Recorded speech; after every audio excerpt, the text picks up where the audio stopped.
Hey everybody, welcome back. Bye. Welcome back to round 2 today here at Barber Vintage Festival, our second part of today's program. We've got 16 whole races today. We're only like 6 or 7 down. We're barely into the program, but we're back with a very special moment. We're doing a parade lap, a lap of honor for Luke Connor, one of our AHRMA members who passed away very unexpectedly this past year.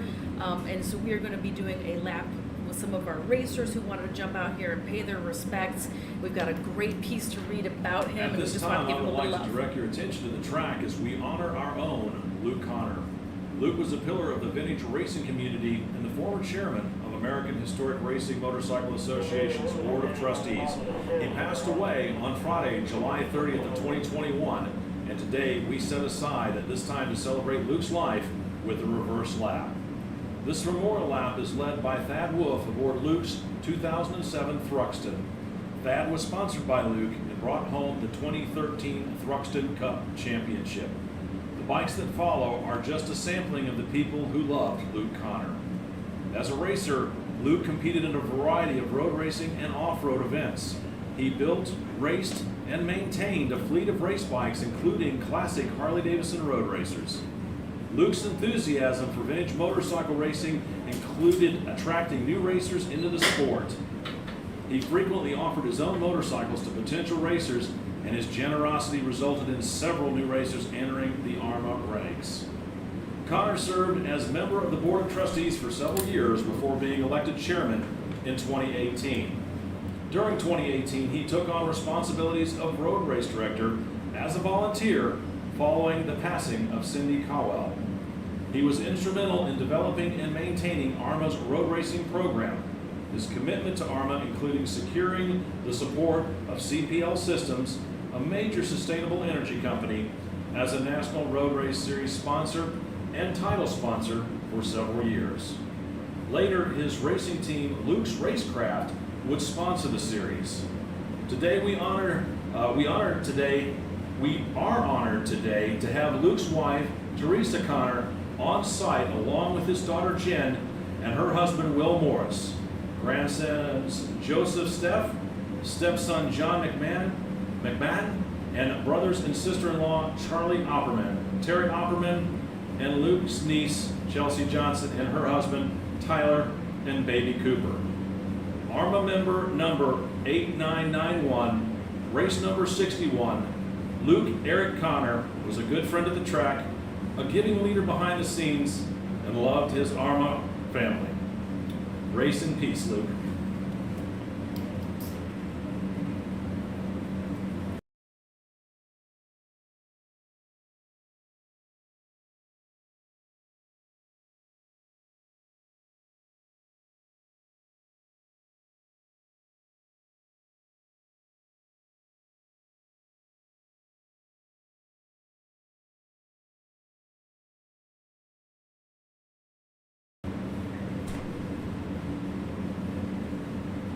So thanks for tuning back in, everybody out there on our different channels and pages. You are watching a memorial lap for Luke Connor.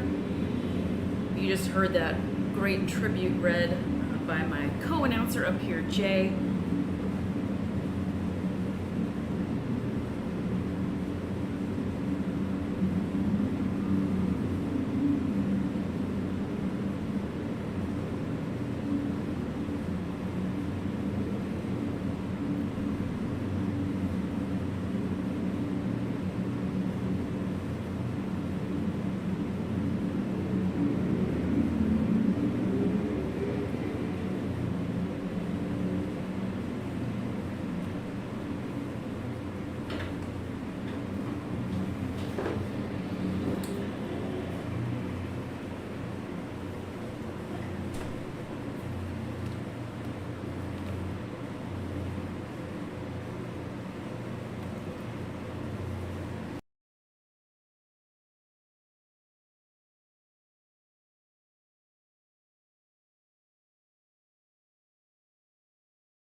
So welcome back, everybody. Thanks for tuning back in. Part 2 of the road racing happening today at the Barber Vintage Festival, powered by BMW Motorrad. You are watching. Don't adjust those TV settings and internet settings. You are watching this lap happen in reverse. This is a reverse memorial lap for Luke Connor that we invited some of the AHRMA family and racers to come out and jump on their machines, pay a little bit of a tribute to Luke Connor. You can see all of the corner workers shaking all of their flags. Whenever you see that, that's always that something special is happening on track right now when all of the colors are flying. So race in peace, Mr. Luke Connor. We are proud to have you as a member of our family forever, and all of your family on hand here celebrating your life with us.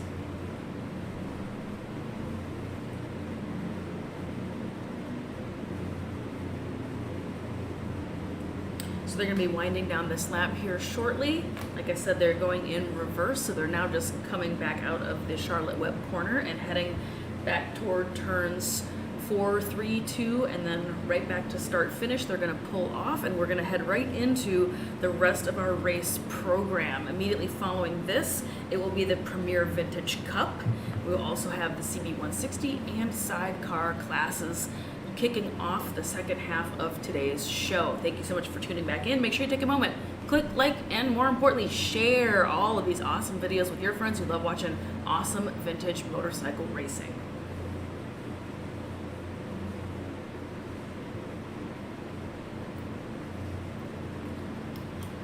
Attention out there in the paddock and in the park. We're looking for Jimmy Bertram. Would you please report to the Zoom Motorsports tent in lower lot E, please?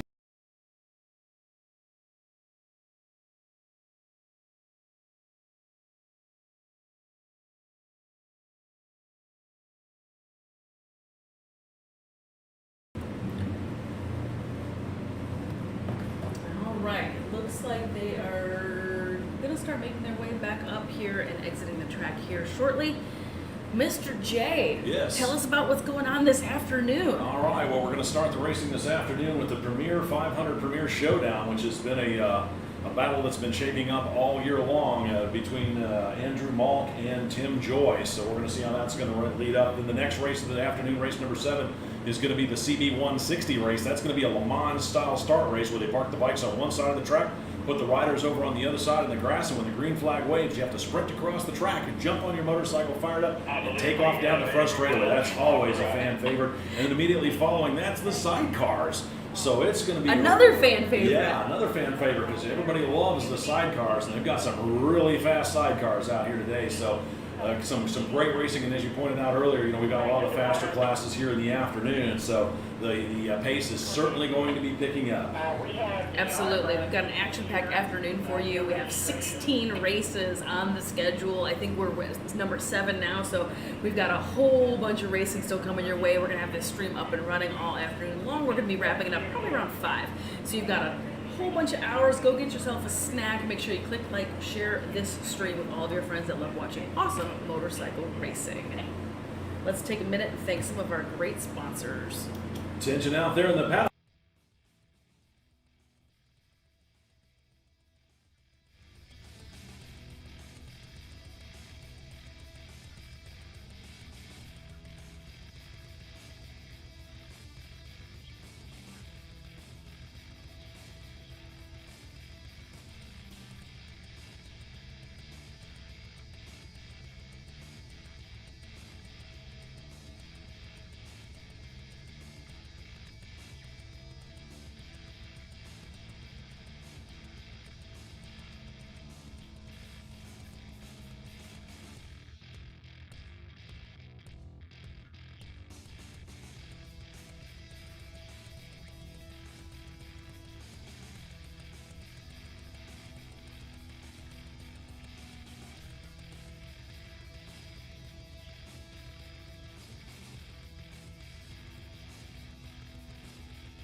the paddock as we finished up the parade lap for Luke Connor. Let's get on with the racing this afternoon.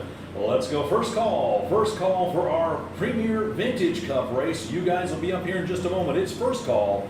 First call for the Premier Vintage Cup presented by John and Candy Sneed and NYC Norton. You folks will be up here in just a moment. It's first call. First call for the 500 Premier Vintage Cup.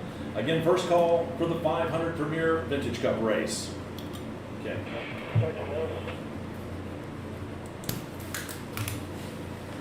That done. All right, so while we are waiting for those Calling for machines announce.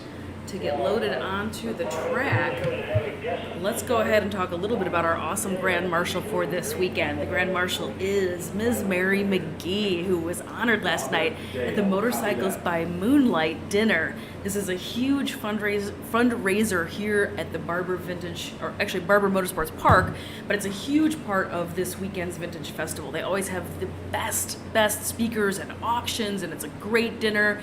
You can hang out in the museum after hours when it's way less crowded, take photos, all that good stuff. So it's just a really lovely time. She was awesome to see speak. She's just an icon in American racing, 2 wheels and 4 wheels both. So let me go ahead and read a little bit about her while we're waiting for the folks to load onto the track. We are honored to announce Mary McGee as the Grand Marshal for the 16th Annual Barber Vintage Festival. AMA Motorcycle Hall of Famer Mary McGee is one of the most pioneering motorcyclists in history. She not only broke barriers for women riders, but for all riders. Her accomplishments are many and have impacted the sport in numerous ways. Born in 1936 in Juneau, Alaska, she later lived in Iowa and then Arizona. She met her husband Don, who was an expert mechanic, and introduced her to car and motorcycle racing. In 1957, she began racing cars with the SCCA. Through a series of fortunate introductions, she was offered a variety of cars to race and consistently won her races. Instantly recognizable in her pink polka dot helmet, she raced sports cars by Mercedes, Ferrari, Porsche, AC, Corvette, Elva, Jaguar, and Lotus, winning races at tracks in Arizona, California, and Texas. Mary always described herself as fast on my feet, fast with my brain, self-conscious, and lacking confidence. However, she had no trouble with confidence on the racetrack.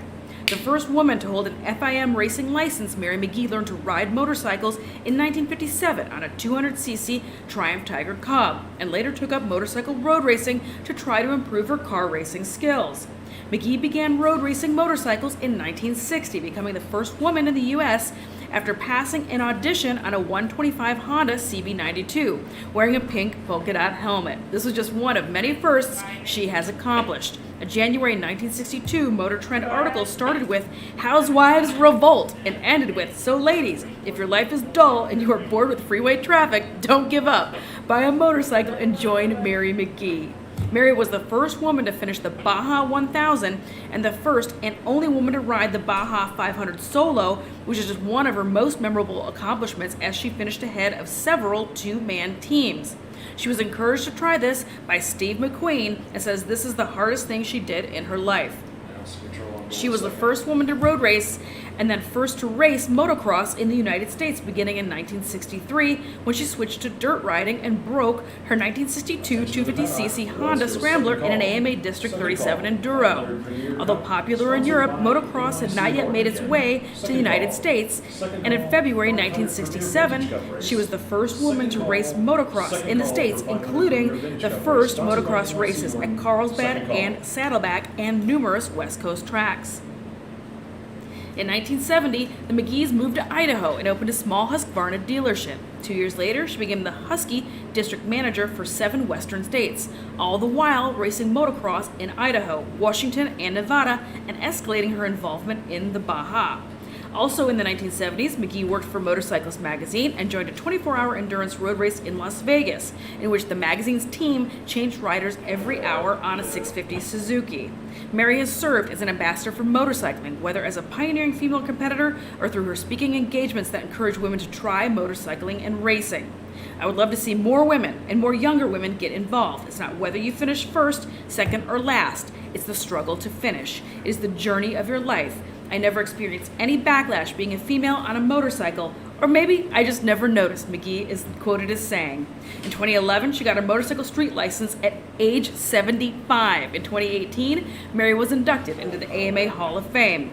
Mary is our Grand Marshal for this weekend's 16th Annual Barber Vintage Festival and was the honored guest last night at Motorcycles by Moonlight. So that, my friends, is the incredible, incredible history of Ms. Mary McGee. And we are super proud to have her as the Grand Marshal here all weekend long. It sounds like we're heading towards our Premier Cup, so let's go back to the track and see where we are at. Now it's to control going third.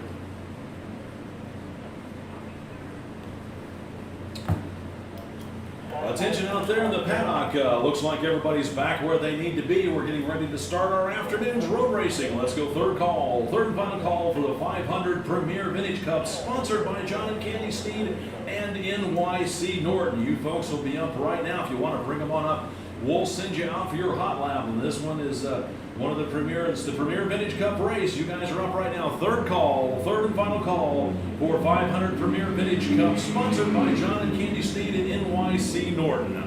As the riders get ready to take to the track, here's how they're going to grid up. On row number 1, X95 Andrew Malkin, 309 Tim Joyce, 176 Tony Reed, and 74 Wes Orloff. Row number 2, it's going to be Z7 Jerry Duke, 14 Brian Laraborough, and 80R Helmut Niederer. Row number 3, it's 338 Andy Feinling, 23 David Rutherford, 33 Ron Melton, and 66 Chuck Caraco. Row number 4, it's 576 Christian Jensen, 787 James Pooler, and 623 Patrick McGraw. Rounding out your field on row number 5, it's going to be 122 Alex McLean, 111 Gary Orr, 221X Larry Poons, and 27 Bino Rody. That is your field here for the Premier Vintage Cup.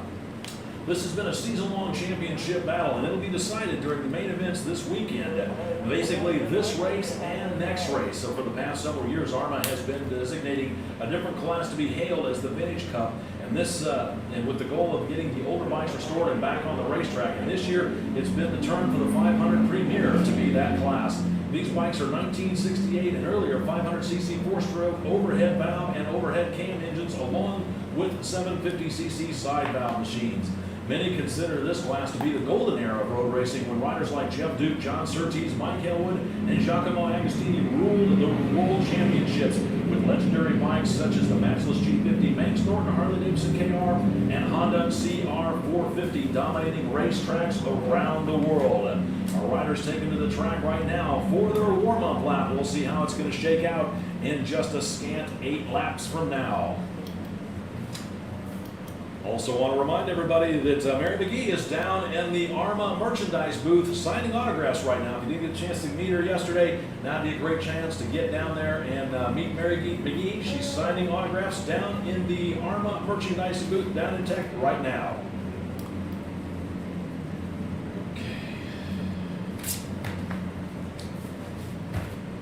Also want to give a shout out, we've got guest starter Robin Dale working to throw the green flag on this one. Robin Dale being our guest starter for this Premier Vintage Cup race.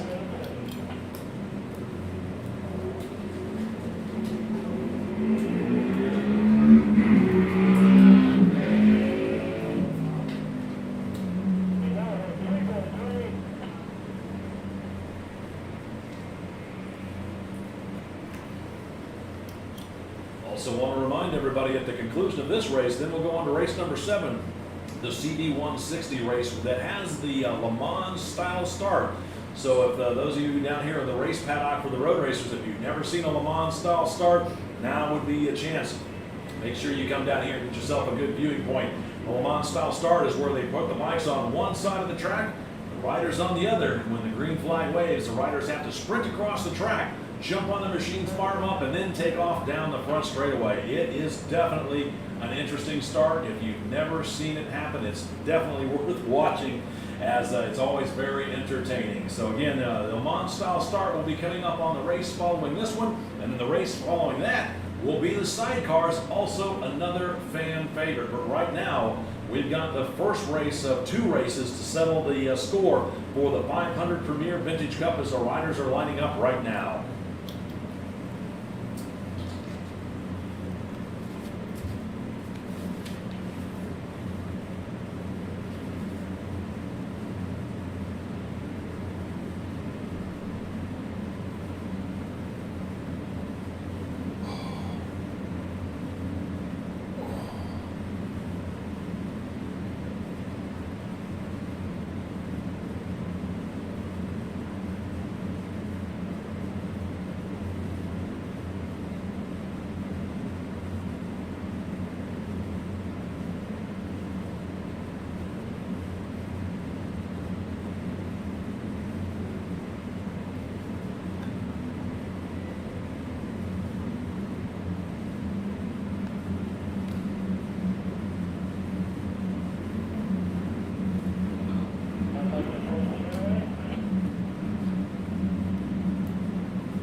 Alrighty, so everyone has been chomping at the bit about this race. Yeah, between this one and the one tomorrow is going to settle the score. And it's funny because, it's Monk and Joyce, but there's a lot of other riders out there that can play spoiler, too. There's no guarantee these guys are going to There's a lot of wild cards on this one. As the green flag waves, looks like 74, Wes Orloff gets the jump. Then it's bike number 17, Jerry Duke, as Orloff sweeps around the front of Duke to lead the field down into turn number 1 here.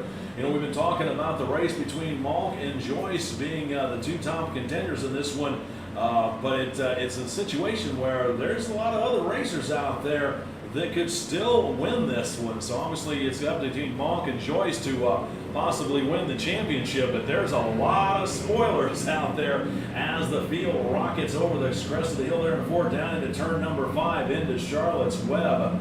Looks like, I believe it is Wes Orloff out front, then a pack of riders about 3-way out and come over the crest of the hill there, trying to figure out who's going to end up 2nd, 3rd, and 4th as one rider is trying to reel in Wes Orloff down that back straightaway as the field works over down into the museum turns. We'll get the full running order here for you in just a moment when they come around to complete lap number 1.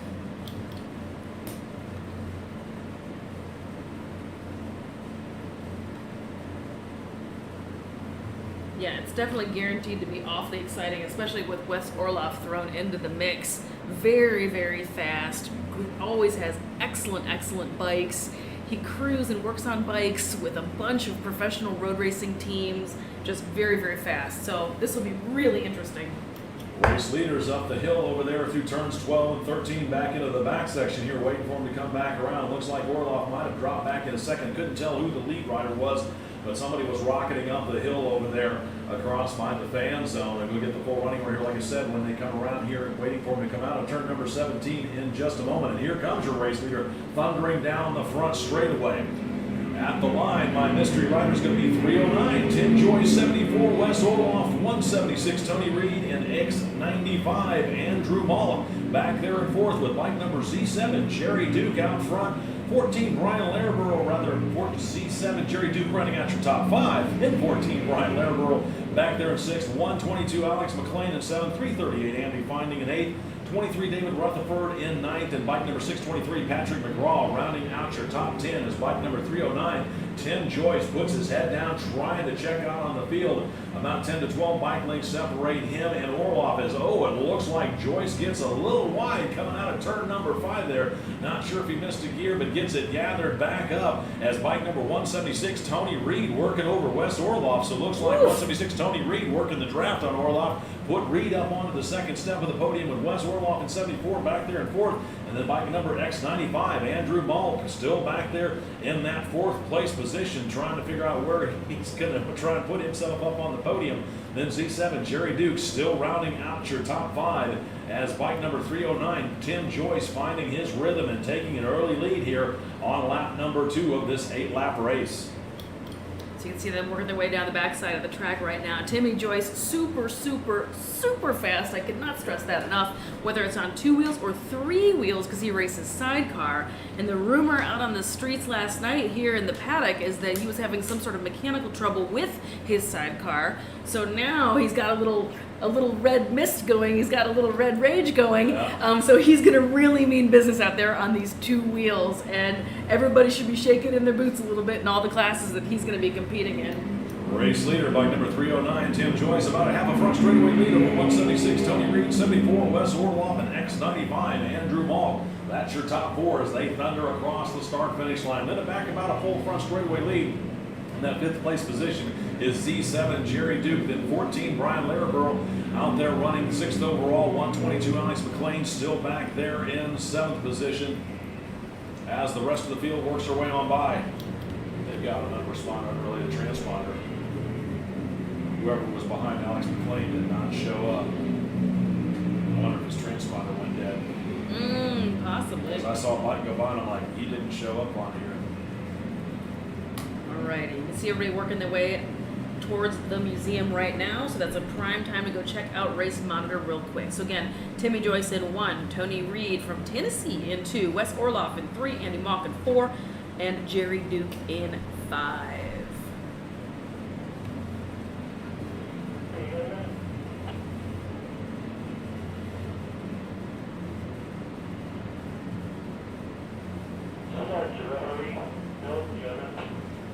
There we go, Tim Joyce. Yes, you want to go to 2? Just hauling the mail, coming around turn 15, 16, headed towards 17 and the home stretch with some really smooth sailing. It would take an absolute effort by Tony Reed to catch him at this point. Race leader, bike number 309, Tim Joyce, still holding a commanding lead, stretching out a few bike lengths every turn as he's working out turn number 17 onto the front straightaway one more time. Still about a half a front straightaway lead between he and 176 Tony Reed, who's found his rhythm. Then it's X95 Andrew Malk picking up a spot, puts himself up on the podium in that third place position. As 74 Wes Orloff drops back, still holding on to fourth, and it's going to be bike number Z7 Jerry Duke rounding out your top 5, but looking back over towards turn number 3 and 4. Here comes your race leader, 309 Tim Joyce, again finding a rhythm, just absolutely setting a blistering pace out there as he drops down into the braking zone one more time. Then 176 Tony Reed with X95 Andrew Malk. Malk stalking Tony Reed, trying to figure out how he can reel him in as we should be coming up next or halfway next time by with bike number 74. Wes Orloff continues to soldier on out there in that fourth place position, with Z7 Jerry Duke continuing to round out the top 5. Tim Joyce now over into the museum turns here, coming up on halfway in just a moment.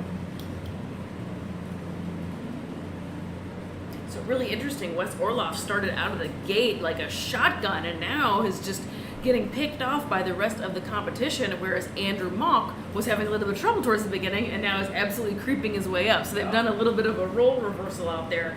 Very interesting, and now you see why Andrew Malk has had such a great season and is really duking it out with Tim Joyce in this particular class. Looks like bike number X95 Andrew Malk on that section up the run up the hill from the museum over towards turns 13 and 14 has found the speed and has managed to pick up the draft right there behind 176 Tony Reed. So Malk looking at the second step of the podium, while bike number 309 Tim Joyce continues his domination as he's out of turn number 17, seeing the green and white flags, letting him know he's got 4 done and 4 left to go. Here's the battle for second. It is still Tony Reed holding on, but Andrew Malk on X95 is just about 4 bike lengths adrift as they dive down into turn number 1 with 74 Wes Orloff right there behind him. So Malk definitely keen to put himself up on the next step of the podium as they work their way down their route through turn number 2 and back up over the hill to turn number 3. Meanwhile, Tim Joyce out here into the braking zone for turn number 5. Reed right here, but here comes Malk storming by on the brakes. So X95, Andrew Malk out braking Tony Reed. Can he hold on? He does. So move Malk up to that second step of the podium, but he's got a lot of distance to close between him and Tim Joyce as they rocket down that back straightaway one more time. Again, halfway flags out for the rest of the field as they start to see the green and white flags crossed.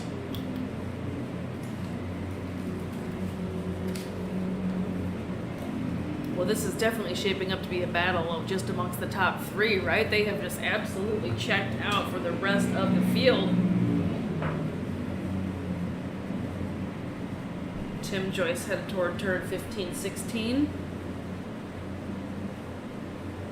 Still a good battle going on between second and third, which looks like Andrew Malk and Tony Reed. Reading through what they had here for the stuff, it said Malk will need to beat Joyce in both Vintage Cup races to be held this weekend. If he doesn't win, I guess it's over. Tim Joyce is the champion. Yeah. So I don't really want to say that publicly, but it's what is written here. So. Oh yeah, no. Yeah. Kenny mentioned that earlier, and it's true. If Timmy, this will seal the deal. Yeah. For Tim Joyce for the championship, if he continues this safe, smooth style of riding and keeps his strong lead. At what the way the points were shaping up, Andrew Malk from Milwaukee, Wisconsin was leading Tim Joyce from Laurel Hill by 171 points. However, while Malk has earned more points during the season and finished more races, Tim Joyce entered the final 2 rounds with more individual race wins. So what was written here in my press release was Malk will need to beat Joyce in both Vintage Cup races, he being both Vintage Cup races to be held at Barber this weekend to secure the championship. And right now, Tim Joyce is still leading, so this could be for all the marbles. I thought we still had tomorrow, but looking at the press release, Malk had to beat Joyce both times, and right now Tim Joyce leads Andrew Malk by about a half a front straightaway lead as the field has seen halfway. So whatever happens, this race will be considered complete. We'll see how it shapes up. I know Andrew Malk really pushed hard in the beginning half of the race, worked himself up to the second step of the podium, but it looks like Joyce has got a pretty substantial lead as that duo works their way out of turn number 10, 11, up to the 12 and 13 area here right now. 176, Tony Reed still back there in third. 74, Wes Orloff back and forth, and C7, Jerry Duke rounding out your top five as Tim Joyce still leads Andrew Malk over through turns 14 and 15 here in the closing laps of this premier race.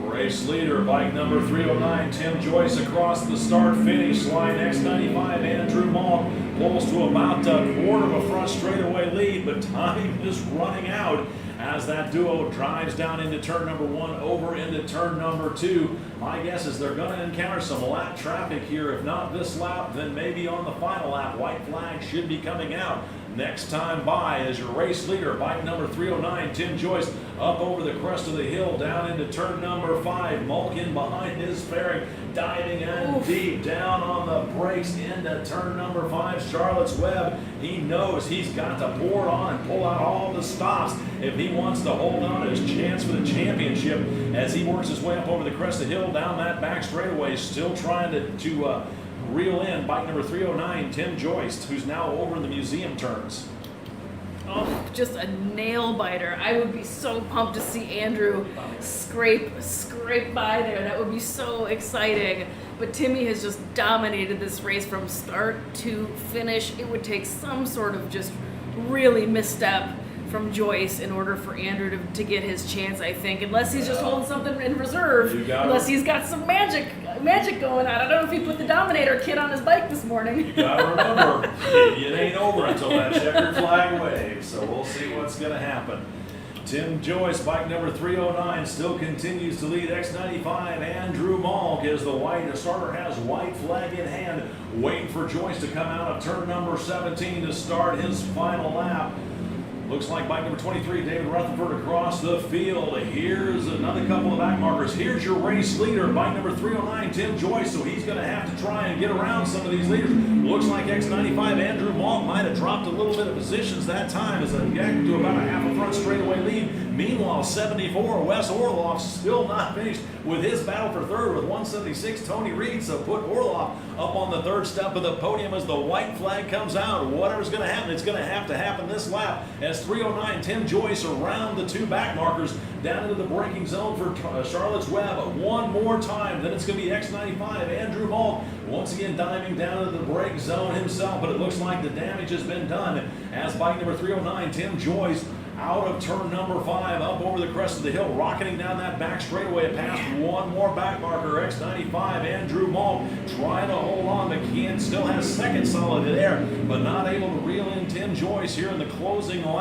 turns here of the final lap of this Premier Vintage 500 Cup race. Just the disparity on this last back stretch of Tim Joyce just rocketing past one of the back markers and lapping somebody in this class. Oh my gosh. Tim Joyce, bike number 309, once again out of turn number 10, up through 11, up through the crest of the hill. Then it's bike number X95, Andrew Malk, still holding on to that second place position. Meanwhile, it looks like 74, Wes Orloff has really put down his head, pulled out all the stops. He's got quite a bit of gap over 176, Tony Reed. Let's go first call. First call for race number 7. First call, race number 7, the CB160 race. You folks will be up here in a moment. First call for race number 7. First call, race number 7. And your checkers. Checkered flag out for race leader bike number 309, Tim Joyce, as he takes the unofficial win here in this cup. Then it's going to be X95, Andrew Malk coming home second, 74, Wes Orloff coming home unofficially third with 176, Tony Reed right behind them. Once again, it's first call for race number 7, the CB160 race, presented by John and Candy Sneed. First call for race number 7, first call. Well, I got so excited I missed first call. I was supposed to be on the white flag. Oh, well, we'll drag just, we got a back-to-back in this one. We're going to have to drag a little bit. yeah. No, I know. I was too. Sometimes I get so into watching it, I forget that I have to like switch the cameras and do stuff. No, it's not the first time I've done it, but it'll be all right. You know? Yeah, no, it's fine. So, huge congratulations to Mr. Timmy Joyce out there, just smooth sailing start to finish with authority, winning the championship for 2021 here in this Premier Cup.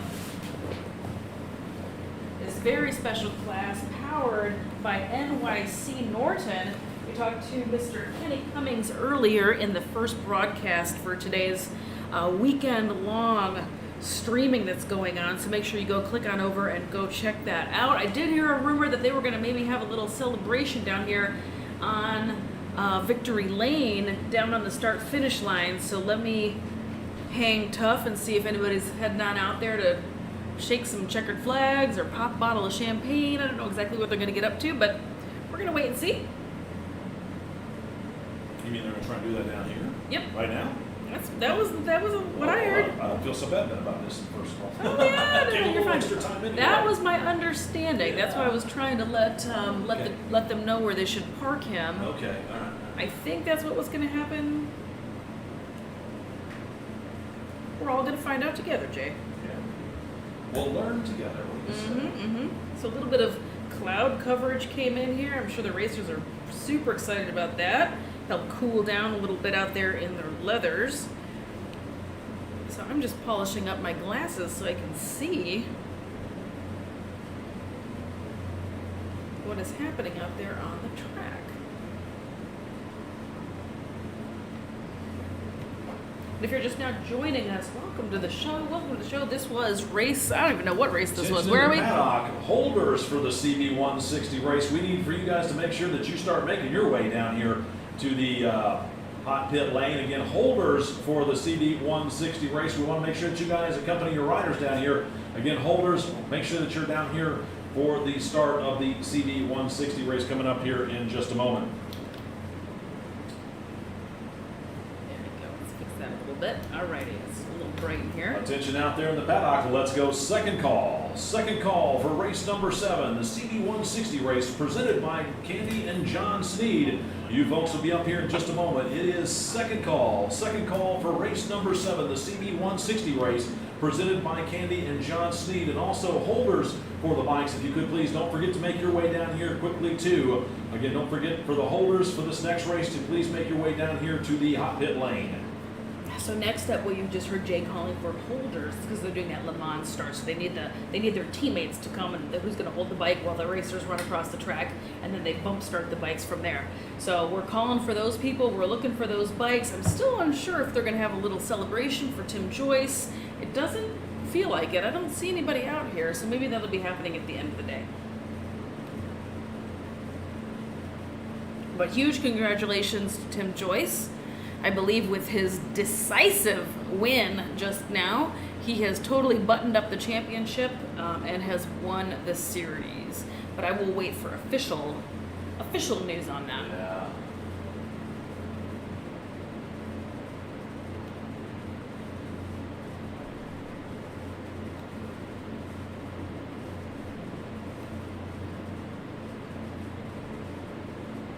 Announce to control. I got a little behind on my calls on this one. Does it look like can you see down here? We've got everybody down there, our back-to-backs ready to go. Can you see anything down that way? Get out, EC 176.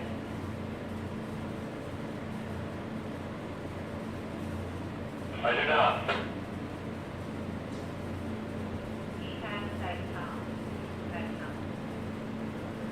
Copy that. I'll give it about another 15 seconds, then I'll go third.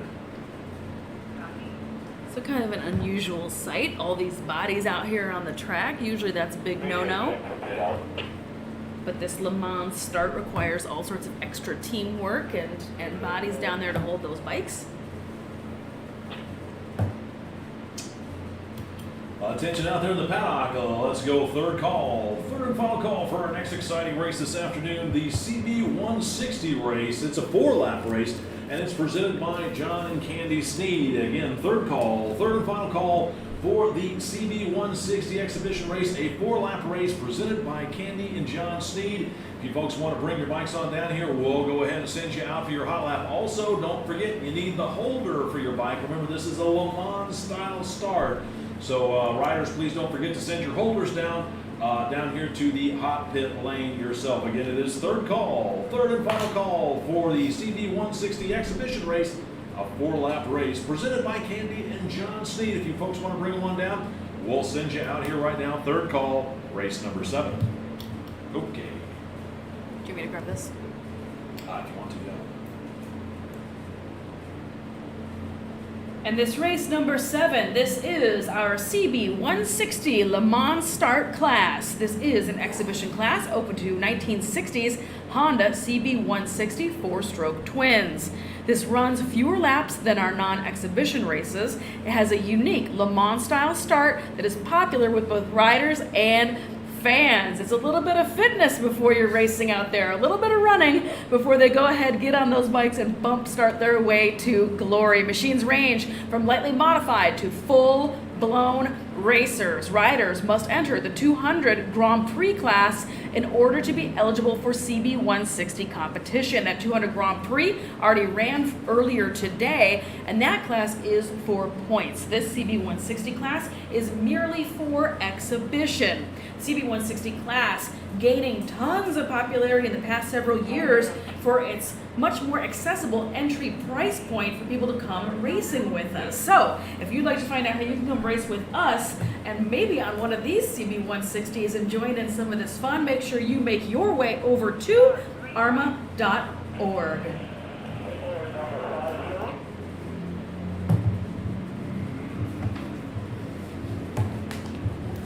As the racers take to the track for their warm-up lap, here's how they're going to grid up. Row number 1, 784 Christopher Acaden. Row number 2, 270 Rob Hall. Row number 3, 294 John Scales. Row number 4, 215 Stuart Sanders. Row number 5, 220 Tim Terrell. Row number 6, 820 Mitchell Barnes. Row number 7, 35L Jack Canes. Row number 8, 022 Cindy McLean. Row number 9, 88 Charles Miller. Row number 10, 49L Lex Robb. Row number 11, 049, Danny Habermel. Row number 12, it's 27X Ross Tuffy. Row number 13, it's 842 Tom Sanders. Row number 14, it's 8893 Tyson Fritz. Row number 15, it's 171 Chris Marlowe. Row number 16, it's 13K Ron Skaggs. Row number 17, it's 07 Mike Miranda.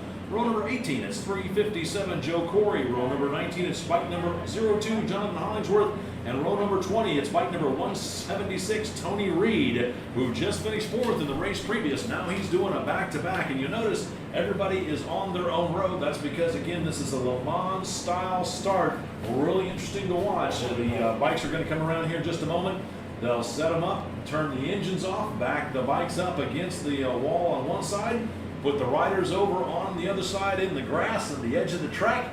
When the green flag waves, it's a sprint across the track, jump on your bike, fire it up, and away you go. So again, this is always a super interesting race, I think, because these grids are always massive with these bikes.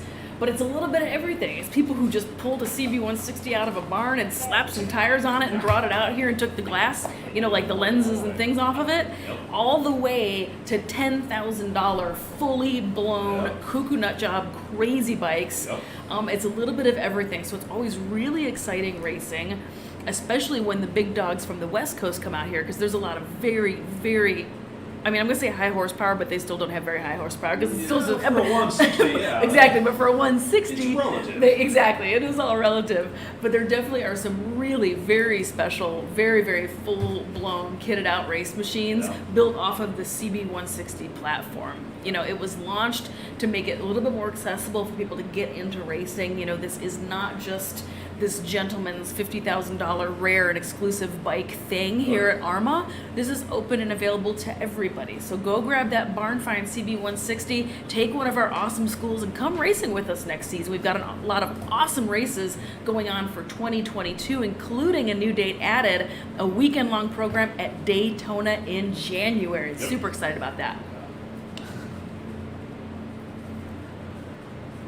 As the riders are making their way around to grid up their bikes, you'll see them almost disappear behind the pit lane wall over here because it is such a tall wall, but they'll back them up with the tail sections up against the wall. The holders are standing back there behind them. The riders make sure that the bike is set up, and then they'll take the leisurely stroll across hot pit lane, looking over the competition. This is where the psyching starts to come out with your competition. Is the trash talk starts happening as you stroll across the track to take your starting positions over here, or it could be considered the lonely walk as you're standing there on the edge of the track and waiting for them to go. I believe I thought they had to stand in the grass, but I think they've got to have basically 1 foot on the white line. I'm not sure how that goes. Maybe it's 1 foot in the grass, 1 foot on the pavement, as they're all looking upstream, waiting for the starter to put the boards up. It's a typical start with the 5, 4, 3, 2, 1 board and the green flag. It just gets interesting because when the green flag waves, you don't hear any motorcycles fire up. You hear a bunch of feet run across the track, and there they go as they sprint across the track, trying to fire the bikes up. Looks like it's going to be 784. Christopher Caden getting a great jump. Then I believe it's 294. John Scales there in second. No, he can't quite get his bike going. I believe 270. Rob Hall back there in second, while Scales not getting a great start. I believe he's back there in about fourth.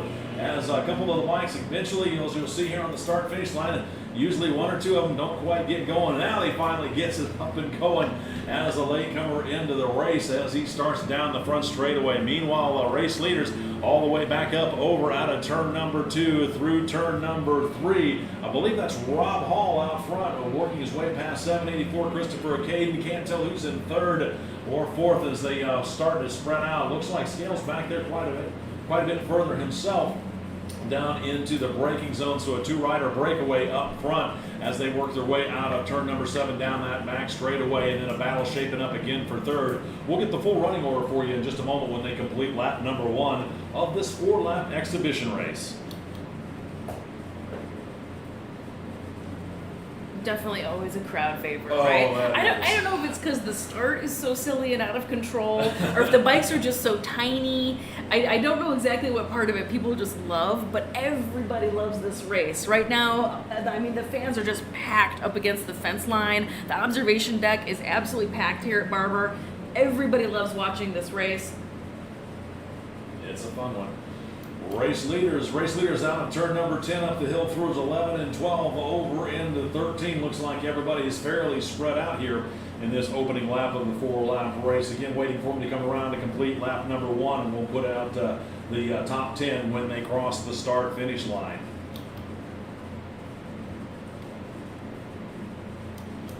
Just a reminder, sidecars, you guys are up following this one. We'll get your call started here in just a moment. Again, sidecar racers, you'll be up here shortly after this race. Out front, it's bike number 27. Oops. Hit that refresh, my friend. We got the race monitor up and running. Out front, it said it was 270 Rob Hall, leading 784 Christopher Caden, and 357 Joe Corey, 820 Mitchell Barnes, and the 220 Tim Terrell rounding out your top 5. 171 Chris Marlowe back there at 6th, 215 Stuart Sanders in 7th. 8th at the moment is 88 Charles Miller, 49L Lex Robb in 9th, and 27X Ross Tuffy round out your top 10 at the end of lap number 1. What is going on with race monitor? It's not counting laps.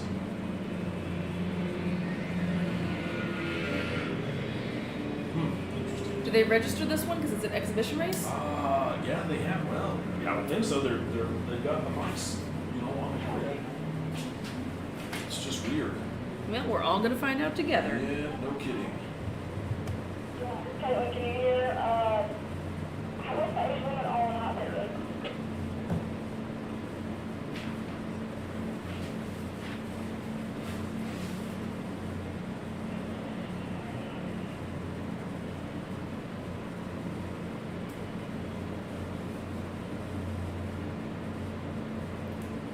We've got Mr. Hunter Longshore tuning into the program. Thanks for the awesome comment. My money is on Rob, Hunter Longshore says. Good for you. I know Rob's looking really good out there. Tiny bikes, but really it tests the rider. I agree. I mean, unless we're talking about the ones that are super duper kitted out, this is all about riding skill, right? It's the great equalizer. Yeah, to be able to ride, anybody can ride horsepower, but to ride a smaller motorcycle like this one, it is definitely a challenge to do it. Out front, 270, Rob Hall leading this one, being chased down by 784, Christopher Caden, as he holds on to that second place position. Here's the battle for third. At the moment, it's 357 Joe Corey with 220 Tim Terrell and 171 Chris Marlowe, rounding out your top five. So Terrell and Marlowe still right there within striking distance of Corey.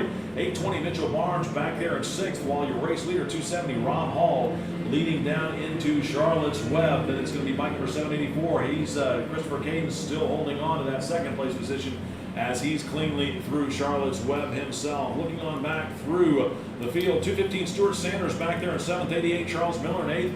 49 Danny Havermill back there in ninth, and 49L Lex Robb rounding out your top 10 as that three-way battle for third place. They work their way through Charlotte's Web as Corey still leads Terrell and Marlowe as they all spread out just a little bit up over the crest of that small hill and then down the back straightaway they go.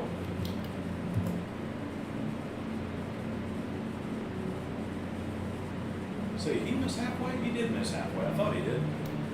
Attention out of the paddock. Let's go. First call. First call for race number 8, the sidecars. You folks will be up here in just a moment. It's first call. First call for race number 8, the sidecars. You'll be up in just a moment. First call for race number 8, the sidecars. Let's take a peek over here at this race monitor. Rob on one. Christopher Aikinen out for your race leader, 270 Rob Hall, as he has a full front straightaway lead over his second place rider. Looks like it's going to be 784 Christopher Caden as he rockets across the start finish line to begin his final lap. Then looking back up towards turn number 17, waiting for this three-way battle. Is it going to be Joe Corey, Tim Terrell, or Chris Marlowe? Who's going to be next out of turn number 17? As here they come at the line. It's going to be bike number 357, Joe Corey, but Tim Terrell is right there, just a couple of bike lengths adrift, as Terrell knows he's going to have to pull out the stops if he wants to step up on the podium. Then 171, Chris Marlowe still rounding out your top 5. Meanwhile, race leader, bike number 270, Rob Hall, all the way over through bike there, turn number 5, up the hill through turn number 6, and down the back straightaway they go.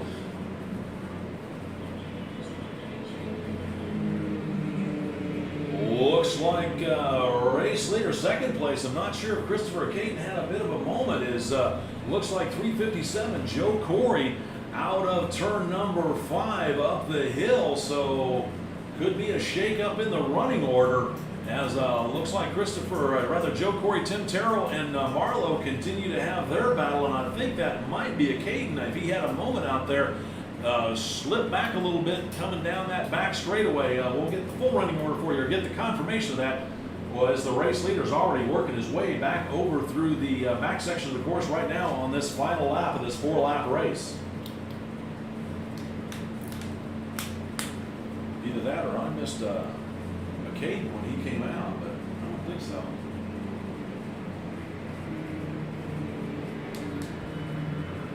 so. Checkers are out. Checkered flag out for your unofficial race winner, bike number 270, Rob Hall, taking the unofficial win.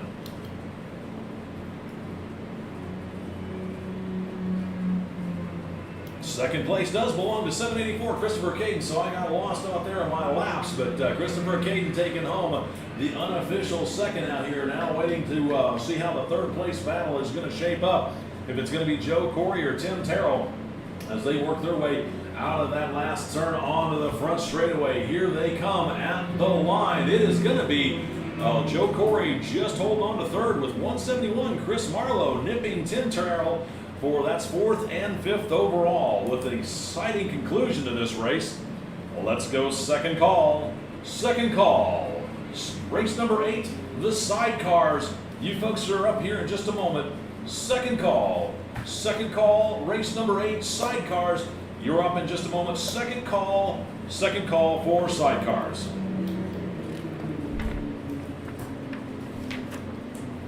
Alrighty.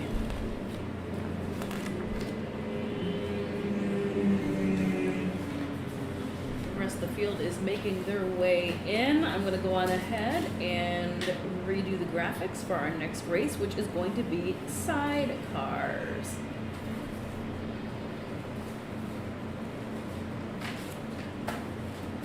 And inside the sidecar class, there's like 4 different classes in the sidecar class, right? There's just like a whole ton of them.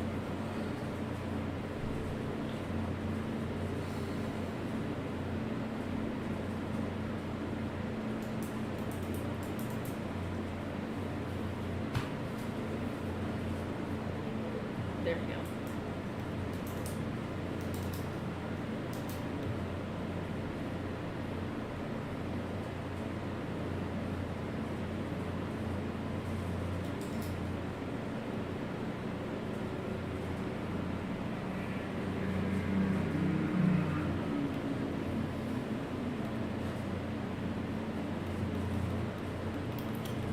Attention out there in the paddock. Let's go third call. Third and final call for race number 8, the sidecars. You folks are up right now. You want to bring them on up. We'll send you out here shortly for your hot lap. Again, it is third call, third and final call for race number 8, the sidecars. You folks are up right now. Again, it's third and final call for race number 8, the sidecars. If you want to come on up, track is now yours. Third call.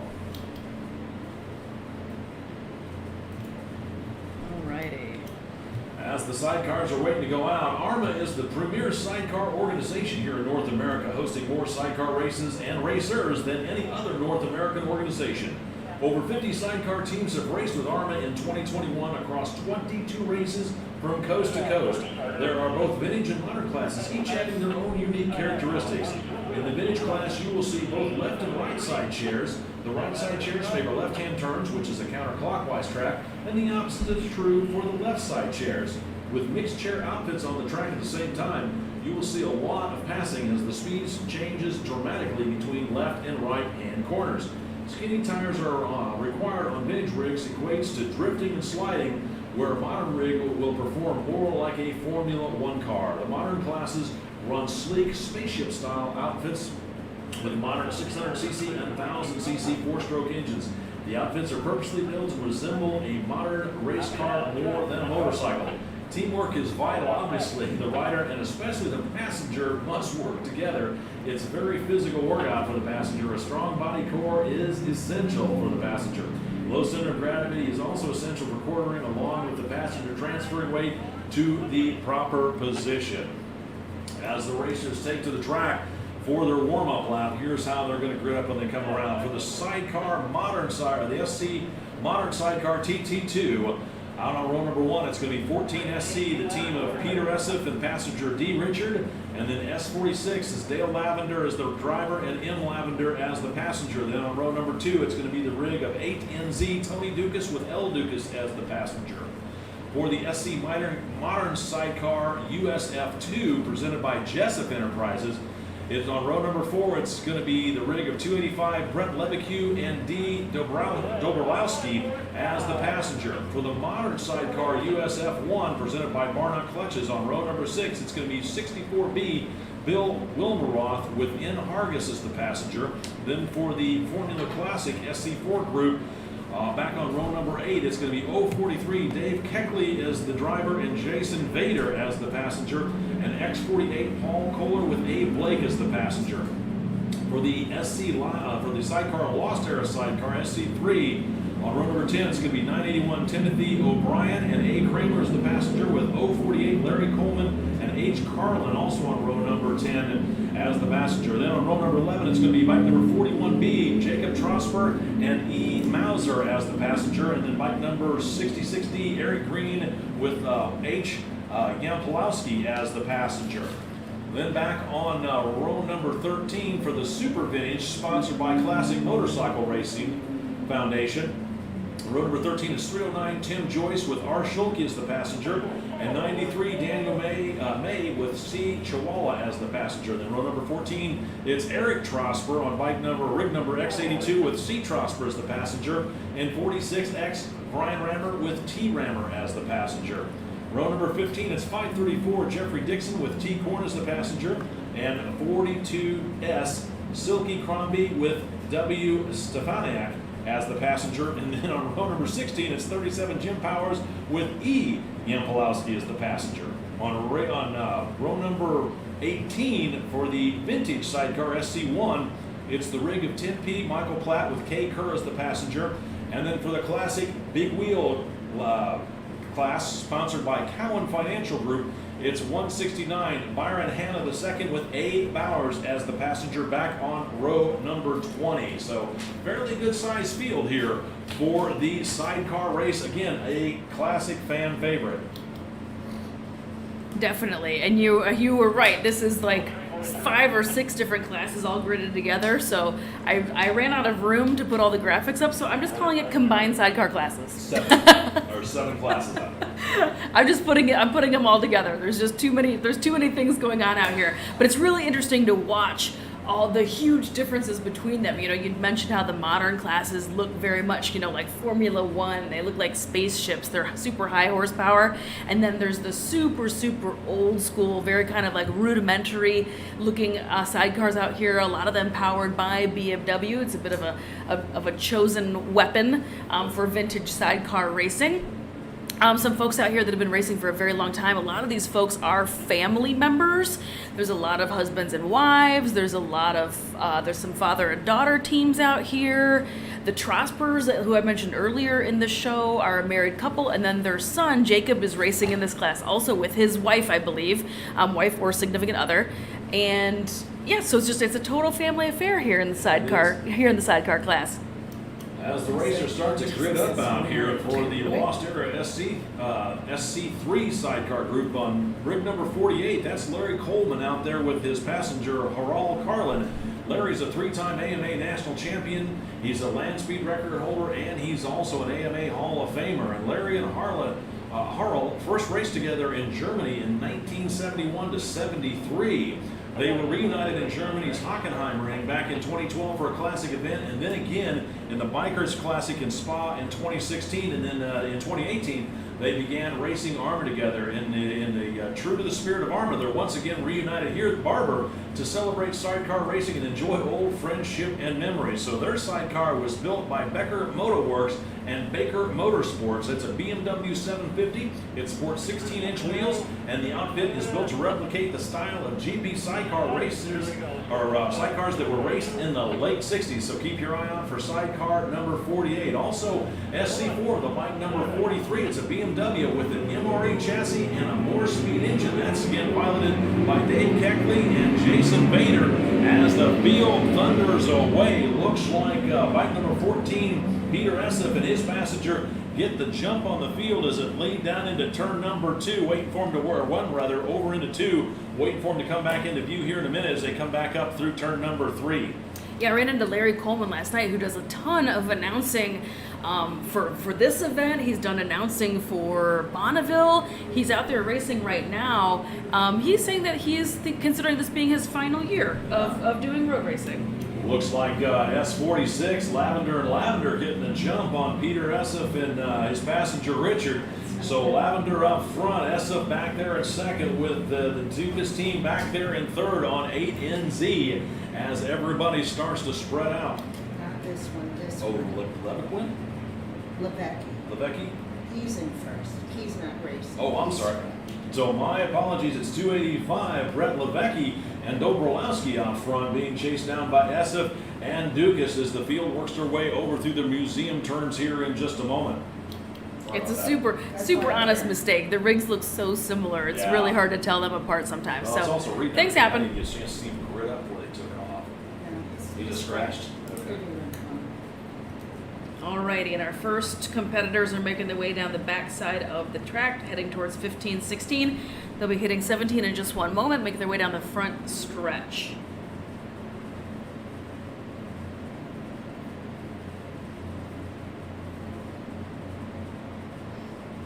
Race leaders working their way through the back section now onto the front straightaway. I believe it's going to be 285. Brett Lebeque and Dobrowski as they cross the start-finish line. Yep, and they've got bike number 14, SC Peter Essef and Richards right behind them, even though they didn't show up. Do they have a transponder on their bike?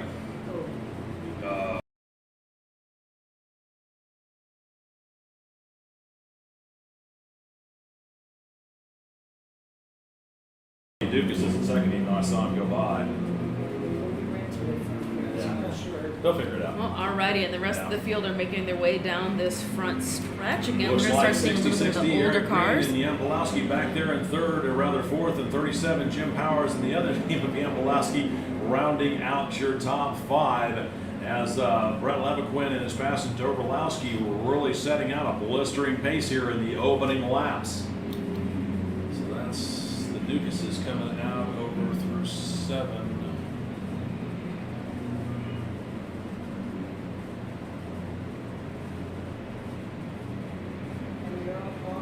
Team is number 42. It's all girls. It's the only all-girl team. Yep. That's Wendy. Okay.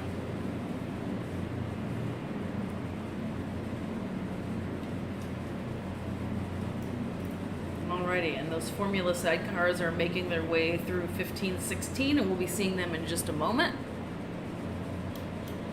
Race leaders still putting out a blistering pace here as they're working their way through the back section of the course, waiting for them to come on to the front straightaway here in just a moment.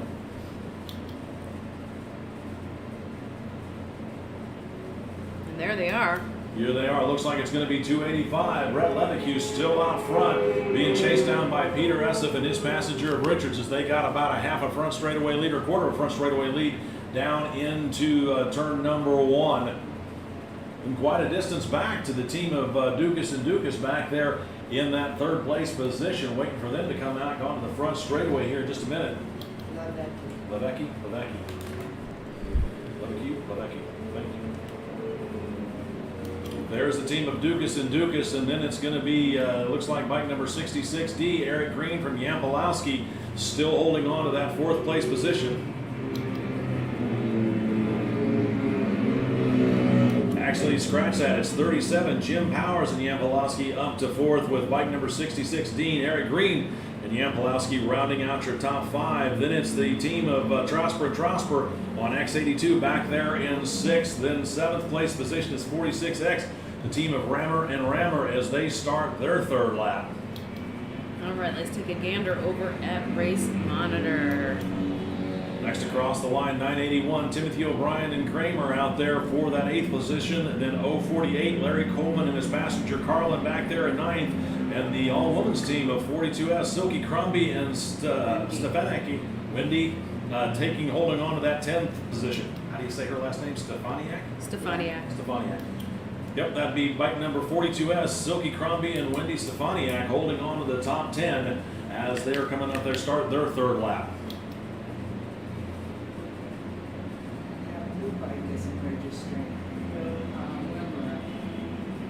Somebody's off over there. Who is it? Oh, Dukas and Dukas. Looks like a rig of 8NZ. The team of Dukas and Dukas retired early over in the turns 8 and 9 area. Looks like their machine gave up the ghost on them as they pull off the track and have to abandon the race. Tough break for them as they were running third overall here. Race leaders of Brett Lebeque and Dobrowski on 285. They should be seeing the halfway flags here in just a moment. Let them know they've got 4 done and 4 left to go as they're still being chased down by Peter Essef and the team of Richards. And then it's going to be bike number 043, Dave Keckley and his passenger. Actually, he drops down in the order. It's Bill Wilmeroth out there in that third place position with his passenger Hargis as he begins the next lap. This is why I don't like race monitor at times, because it jumps around. Yeah, and you can't call off of it. 169. We've got another sidecar that had to pull off. Possible little mechanical or not. Looks like that Team Dukas was pulled off, and Team 169 also is pulled And off. Charlotte's Web. It went off in Charlotte's Web. Hannah and Bowers. Although it looks like I think they have mechanical. Yeah. going to the gravel like that forever. They must have gone out. Charlotte Webb snagged another team out there. But everyone's okay. Looks like they probably just had some sort of little mechanical. They got it pushed off. They're pushing their way out of the gravel trap right now as we speak. He has a 1,000, he has a 600. Looks like Levecki and Dabrowski working their way over through some of the lap traffic. That's given the team of Esseff and Richards a chance to start to reel them in as those top three or those top two pretty much definitely within striking distance as they work their way across the start-finish line, looking up towards turn number 3, up over the crest of the hill. So Levecki right there, but here comes Peter Esseff right there, definitely within striking distance, just a couple of bike lengths adrift as they dive down into Charlotte's Web one more time. I believe Levecki out there on 1,000 while Peter Esseff's out there on a 600 as they stretch their legs out on those big modern sidecars down that back straightaway one more time. Hey, there they got it going again. Oh. Looks like the team of 169, Byron Hanna and A. Bowers, that ran off over into Charlotte's Web. Had a bit of mechanical installed it. They get it pushed out of the gravel traps and fired up, and back down the track they go. There they are. Good job, guys.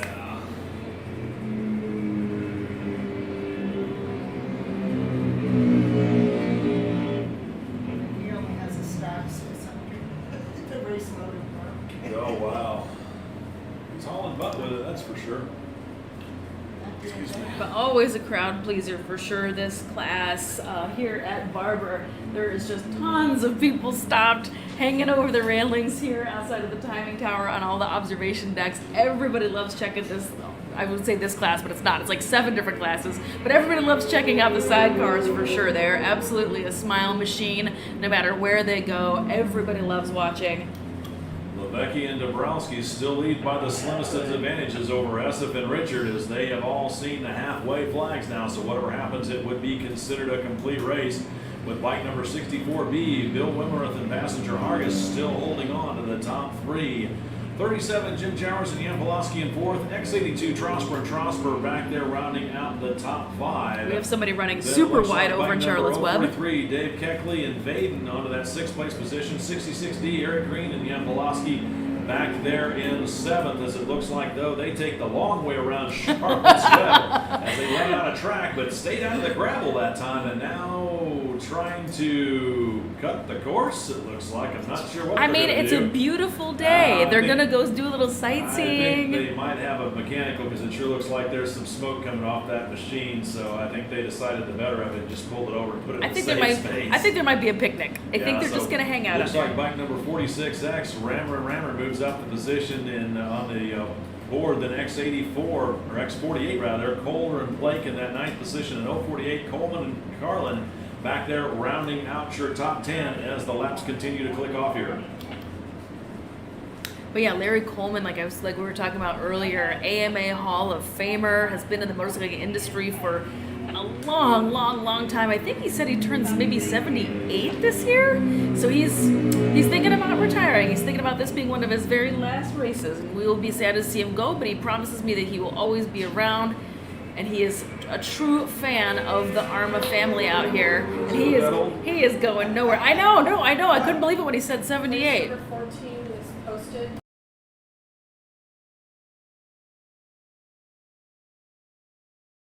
Out there in the paddock, the revised grid for race number 14 has been posted. Again, the revised grid for race number 14 has been posted. Again, revised grid for race number 14 has been posted. On that last lap, looks like the team of Esseff and Richards pulled out all the stops and led that last lap, but then Levecki and Dobrowski returned the favor and now still leads as they work their way out of turn number 5 over the crest of the hill in 6 down into turns number 7, 8, and 9. White flag should be coming out this next time by in just a moment. Once again, grids for race number 14. Again, grids for race number 14 have been posted. All Alrighty, I see our flag man to the stars. Mr. Ed Margie already has the white flag out, but isn't shaking it quite yet. I think he's keeping an eye out for the class leader.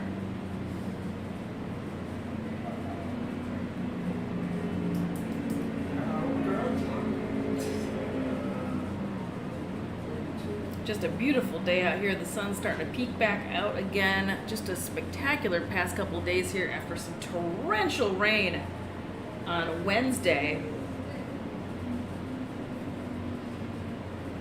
Perfect racing conditions, thank goodness, because we have over 600 entries each day of racing here today and tomorrow. So very action-packed day here. So by all means, if you're thinking about making your way here, you better For your race leader, bike number 285. come on down. We got plenty of racing left. Bike number and passenger Dobrowski still being chased down by SF and Richards as they start their final lap. Attention in the paddock. Let's go first call. First call for race number 9. Formula Vintage presented by Racetech and Sportsman 500 presented by Niche Cycles and 350 GP presented by NYC Norton. Again, it's first call. First call for race number 9. Formula Vintage, Sportsman 500 and 350 GP. First call, race number 9, first call.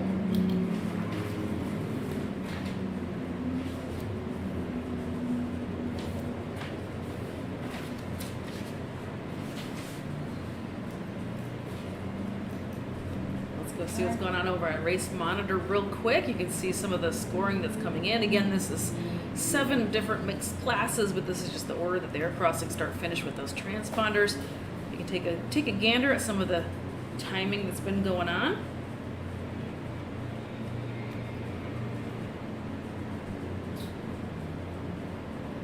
And checkers are out. Not quite shaking yet, but checkers are out as we look for race leader.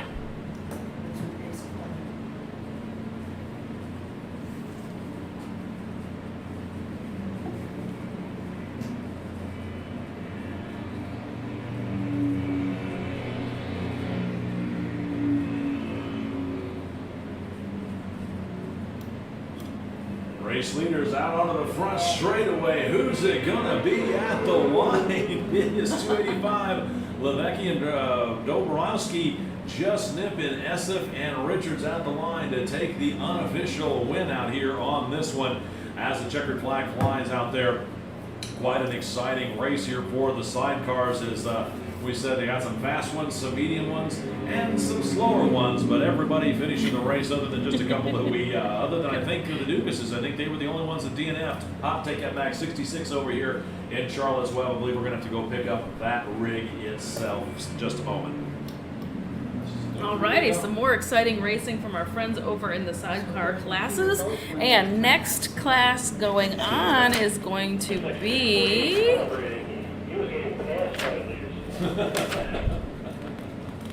race number 9, which is going to be Formula Vintage. We're going to have to drag just a little bit to pick up both these rigs, right? And it looks like we're going to have to go run the truck out there to go pick up a couple of these vehicles that had some mechanicals. We have to pick them up one at a time. So we're going to take just a hot second. And let's go ahead and thank some of our awesome sponsors. The track clear then.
Let's go second call for race number 9, but don't be in such a rush because we still got a couple of rigs we've got to pick up out here. So we'll go second call. Race number 9, Formula Vintage, presented by Race Tech. You guys will be up here in a minute. Sportsman 500, presented by Niche Cycles, will be up in just a moment. And the 350 GP, presented by NYC Norton. You guys will be up here in just a moment. Again, it is second call. Second call, race number 9, Formula Vintage, Sportsman 500, and 350 GP. Second call for race number 9. Well, alrighty, Mr. J. Thank you so much, everybody, for tuning in. I just want to turn on the camera real quick while we have a hot second. And thank you guys for tuning in and asking your questions. I've been trying to check out on Facebook and see if I can go ahead and answer any questions for you guys. I'm going to go ahead and adjust this camera because both of us just are blasted out in here. It is so bright. Let me see if I can fix this camera a little bit here in the booth. There we go. Let's turn down. The sun came out again, so let's do that a little bit. Is that a little better, hopefully? So that's us. Thank you so much, everybody, for clicking, liking, and sharing all of these awesome feeds here from the 16th Annual Barber Vintage Festival, powered by BMW Motorrad. We are heading into race number 9 out of a 16 race day. Each day, today and tomorrow, 16 massive grids, massive huge races. We're looking forward to more fun and more awesome action. Race number 9 that's coming up here in just one moment is Formula Vintage, sponsored by Race Tech Suspension. This is also going to be Sportsman 500 and 350 Grand Prix. So let me go ahead and start grabbing those graphics for it as we take a little gander at the beautiful track that is Barber.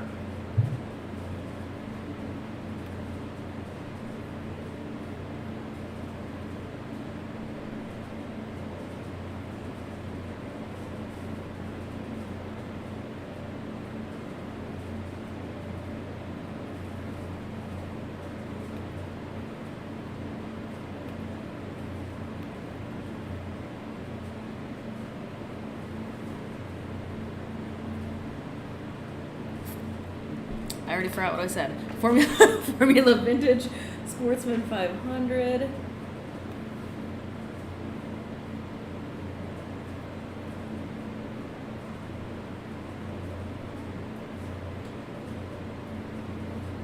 There's those guys. And 350 Grand Prix.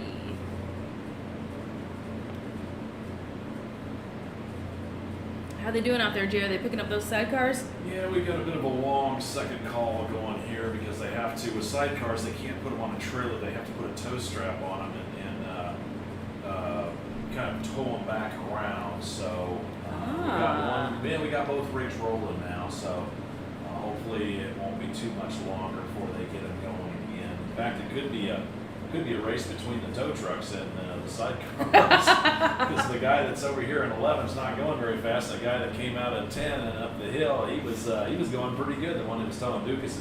So I don't know where they went. I mean, that seems kind of exciting. See them up here for too much longer. Let me open up my phone and see who is going on. See what's going on over on the Facebooks. See if we've got any questions that we can answer while we've got a hot second or two.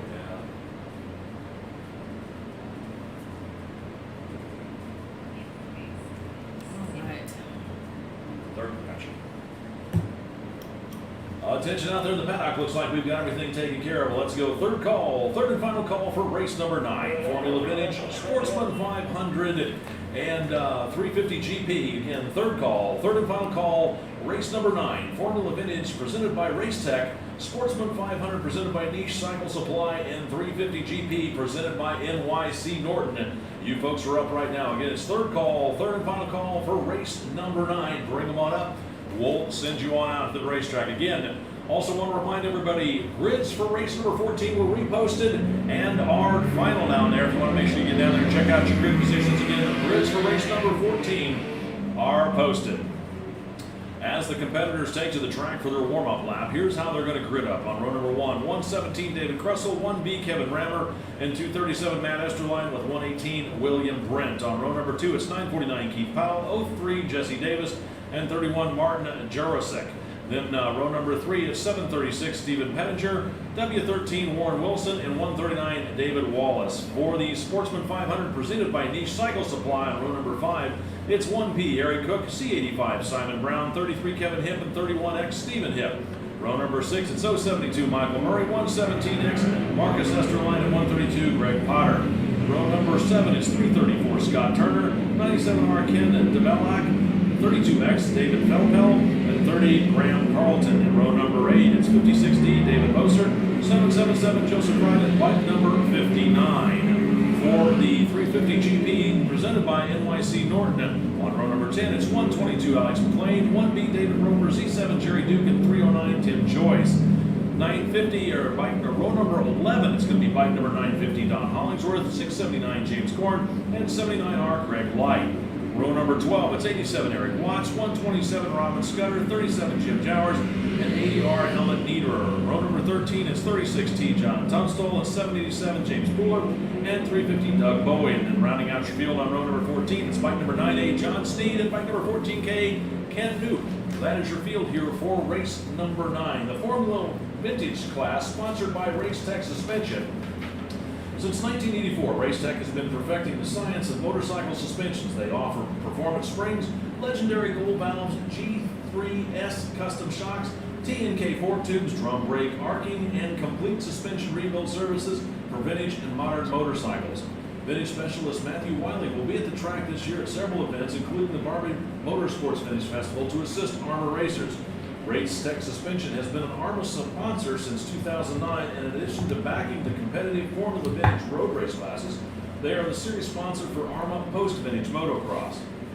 Contact Matthew directly to receive the best service possible for an AHRMA and for an AHRMA member discount. Visit www.racetech.com.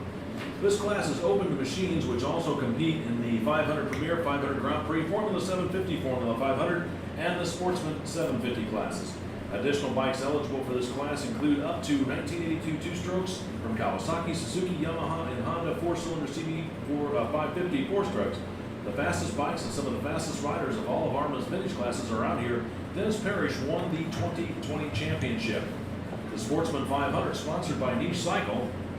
Niche Cycle Supply, offering the largest Mikuni inventory in the nation and supplying a vast selection of vintage street and off-road parts and accessories to the world.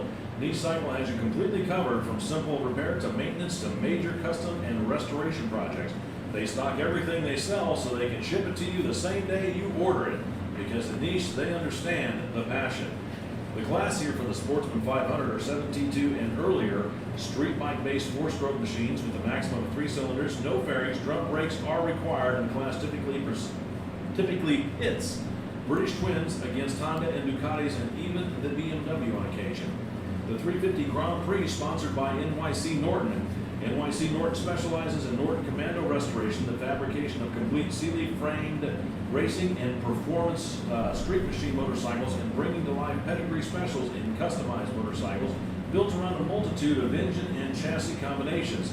They feature complete classic Norton motorcycles, restorations, upgrades, and custom builds, motor work, reliability modifications, and high performance tuning. That is from NYC Norton. The class is for 1968 and earlier machines, including the 350 4-strokes, 350cc air-cooled single-cylinder 2-strokes, 250cc liquid-cooled single-cylinder 2-strokes, and 250cc air-cooled twin-cylinder 2-strokes. Include some of the rather exotic purpose-built race bikes such as the AJS 7R, the Yamaha TD1, and the Harley-Davidson Aramaki ER/CRTT.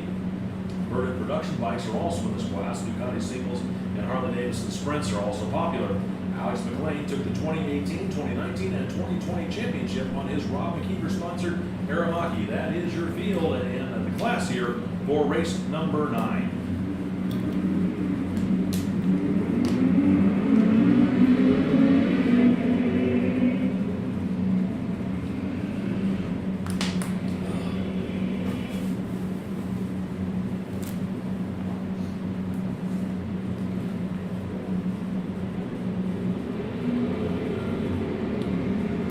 Looks like the first wave for the Formula Vintage away cleanly, and then it's going to be the turn of the Sportsman 500 presented by Niche Cycle Supply, and they work their way Down the front straightaway through turn number 1 is where the first wave of the Formula Vintage, all the way over into the Charlotte's Web braking area, turn number 5. And then the third wave, the 350 GP field presented by NYC Norton. They get their start out across the start-finish line. That's all you for.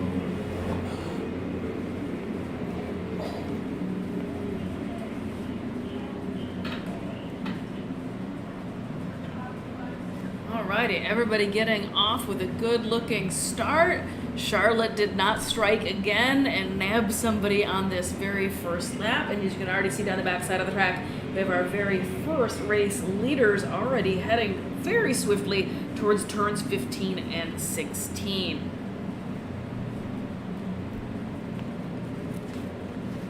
This would be the Sportsman 500 is going to be this first wave. And in just about 2 seconds, they're going to pop up and start making their way down the front straight. And just like that, here they come.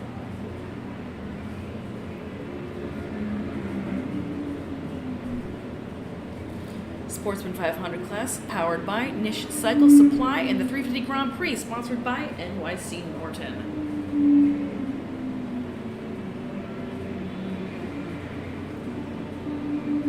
Definitely some mid-pack battles already shaping up.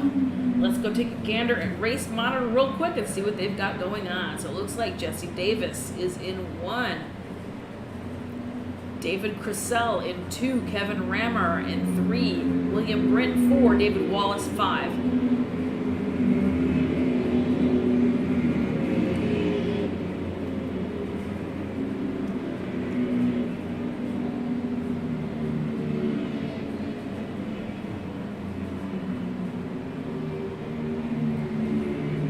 Race leaders are already heading back towards the museum. You just saw them go across the top of the screen. That is the front of this pack of racing here at race number 9 of a 16 race day here at the 16th annual Barber Vintage Festival, powered by BMW Motorrad.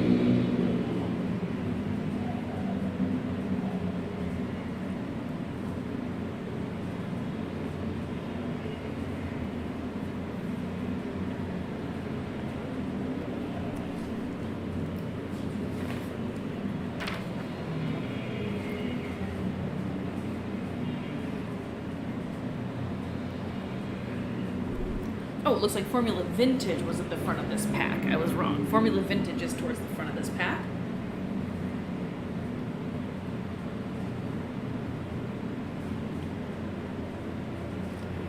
And out front, high, wide, and handsome is our race leader with an entire track front straight length between himself and racer number 2 in second place. And then now here we see the rest of the pack. So there seems to be a really good battle shaping up a little bit further down pack between about 4, 5, and 6. Our current leader stepping away pretty easily, smooth sailing for Jesse Davis out in 1. Out on the racetrack, bike number 030, Jesse Davis making it look easy as he leads over 117, David Crussell, and bike number 1B, Kevin Rammer. That's your top 3. 139, David Wallace back there in 4th, and 118, William Brent rounding out your top 5. Back in that 6th place position is 31, Martin and Jurassic. Then bike number 736, Stephen Pettinger. 8th at the moment is 237, Matt Esterline. 9th is W13, Warren Wilson, and bike number 072, Michael Murray round out your top 10. This is, that's not good. You're just walking away from your bike. Well, I think they're supposed to get out of the zone. I guess so. So it looks like somebody ran a little wide out there, but they are fine. They're up and walking away from their machine. There is no heavy flagging going on. Everyone's fine. They're just hanging out in one of the gravel traps there for a hot second, and he's getting clear of the field. 033, Jesse Davis making it look easy as he's working his way into some of the back markers from the 2nd and 3rd wave. as he's working his way out of turn number 2 up over the crest of the hill into turn number 3 in just a moment. Then it's going to be 117 David Crussell out there in that second place. So Crussell diving down into turn number 1 while Jesse Davis up over the hill through turn number 4 down to the braking zone for turn number 5. So quite a bit of distance between first and second. Then it's going to be bike number 1B, Kevin Rammer. He's holding on to that third place position as he dives down into turn number 1. While bike number 117, David Crussell, out of 3. So the top 3 are really spread out here for the Formula Vintage race. Then bike number 139, David Wallace, still holding on to that fourth place position with 31. Martin Juresic still back there rounding out the top 5.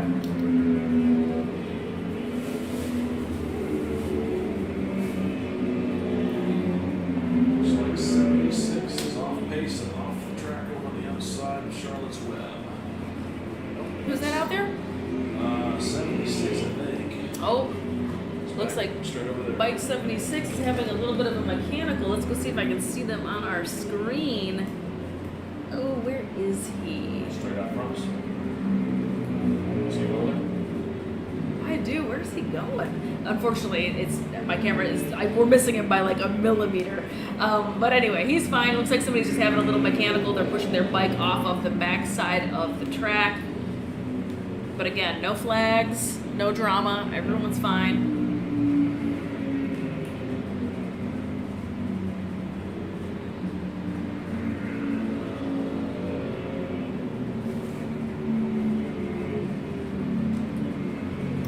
Halfway flags out for your race leader, 03, Jesse Davis, as he's got 4 done and 4 left to go. Then it's going to be bike number 117, David Crussell. He's back there solidly in second as he's working his way through some of the lap traffic, holding on to that second place position, waiting for bike number 1B, Kevin Rammer, come into view here in a moment. He's working his way through the back section of the course now across the start-finish line to see the green and white flags letting him know he's got 4 done and 4 left to go himself.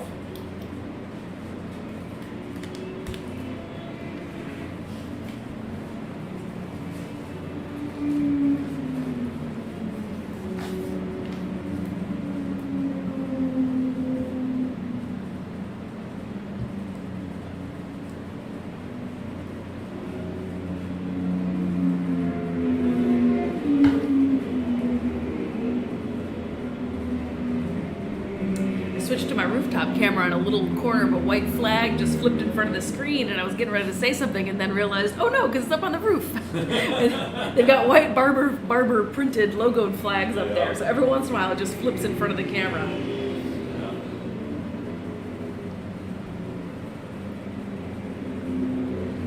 Running back through the field in that 4th place position right now, it's 139, David Wallace, then 31, Martin Juresic. Back there in that 5th place position. 118, William Brent in 6th. Bike number 736, Stephen Penninger in 7th. 072, Michael Murray back there in 8th. 13, Warren Wilson in 9th. And 33, Kevin Hipp still rounding out your top 10 as 03, Jesse Davis across the start-finish line now once again as he continues his domination of this race. Has at least 3-turn lead over second place rider, bike number 117, Crussell. Crussell just now crossing the start-finish line, diving down into turn 1, while bike number 03, Jesse Davis, all the way over past the scoring pylon down that back straightaway again. So not quite a half a lap lead, but probably will be close to it by the time the checkered flag waves here in just a few more laps. As bike number 1B, Kevin Rammer, crosses the start-finish line and once again himself still holding on to that 3rd place position with 117 David Crussell himself all the way over in turn number 5, while the race leader 03 Jesse Davis working his way through the back section up through turns number 10, 11, and 12 over there, passed over by the wooded section.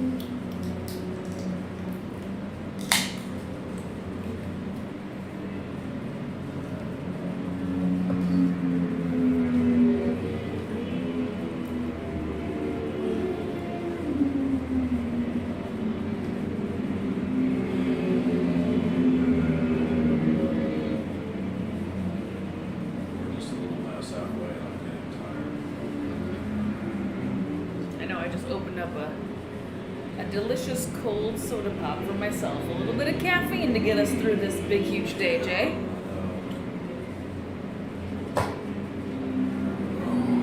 600 entries. Woo! Yeah. It's only 2 o'clock, but it sure feels like 4. No, it's real serious. Real serious racing out here. 03, Jesse Davis one more time across the start-finish line, beginning his next lap as one rider takes a little bit of a wide line into turn number 1 over to Charlotte's Web. Looks like that is bike number 1V. I don't know if that's Kevin Rammer or which one that is. There's a couple of bike number 1s out here. 1Q out there as he pulls off. Looks like he's retiring early, so he just basically went straight off and passed around the gravel trap. Yeah, he so did. nice that he missed putting in the gravel traps, but tough that his race comes to an early end for him. Then bike number 117, David Krussel across the start-finish line. He's still holding on to that second place with 1B, Kevin Rammer across the start-finish line himself. That's your top 3 for the Formula Vintage and the top 3 in the race as the laps continue to click down. White flag should be coming out here in just a moment for your race leader when he comes around to complete this next lap.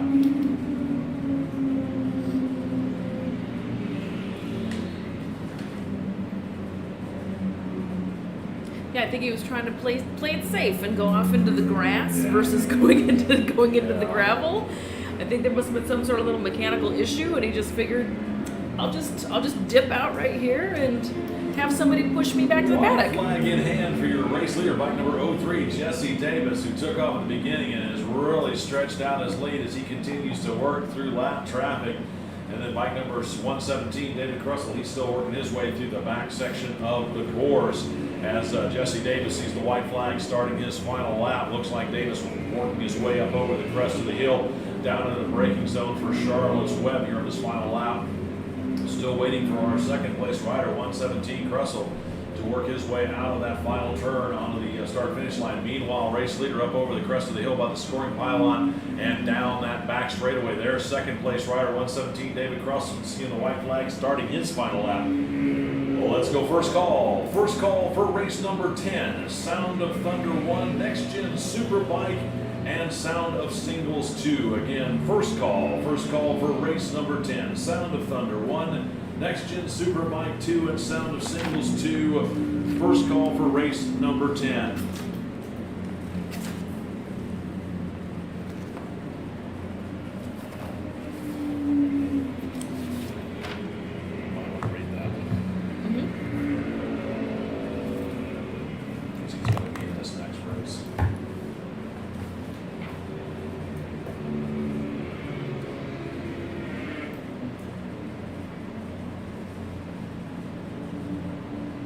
And while we're winding down race number 9 here, friends, race number 10, BMW, we'd like to invite you to come on over and cheer on Nate Kern Racing as Nate Kern competes in today's Battle of the Twins, Sound of Thunder 1 and Sound of Thunder 2 on his BMW R9T. BMW Motorrad, make life a ride. Our title sponsor here at the 16th Annual Barber Vintage Festival.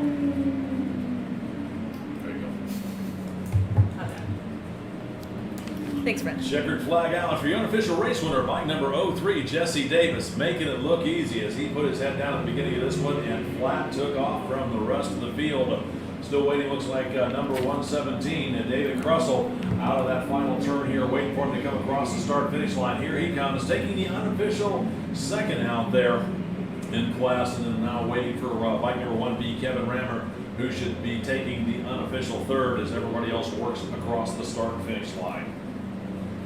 Let's go second call. Second call for race number 10, Sound of Thunder 1, presented by William Dokianos, the Next Gen Superbike presented by Mid-States Distribution, and the Sound of Singles 2s presented by Moto Caddy. You guys will be up here in just a moment. It is second call. Second call, Sound of Thunder 1, Next Gen Superbike, and Sound of Singles 2. Second call for race number 10.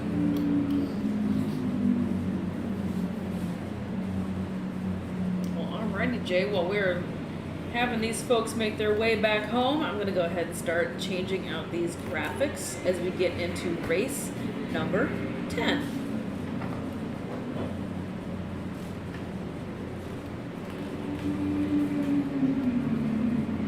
Sound of Thunder 1.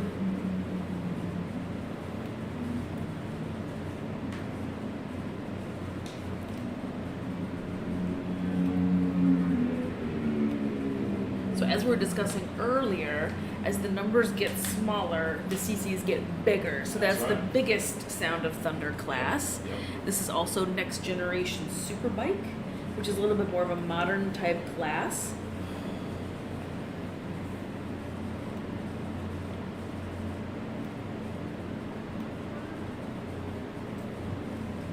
So I think it's really neat to see these classes that have a couple little bit more modern bikes. I think folks think that because it's AHRMA, that it's all old stuff all the time, Yep. which it is old stuff a lot of the Quite a time. bit. There's a lot of new stuff out here But too.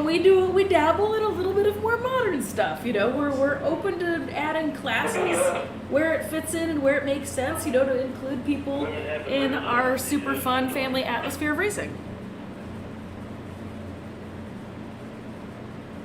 And Sound of Singles 2. And that's everybody. Do you want me to go ahead and read these? If you'd like,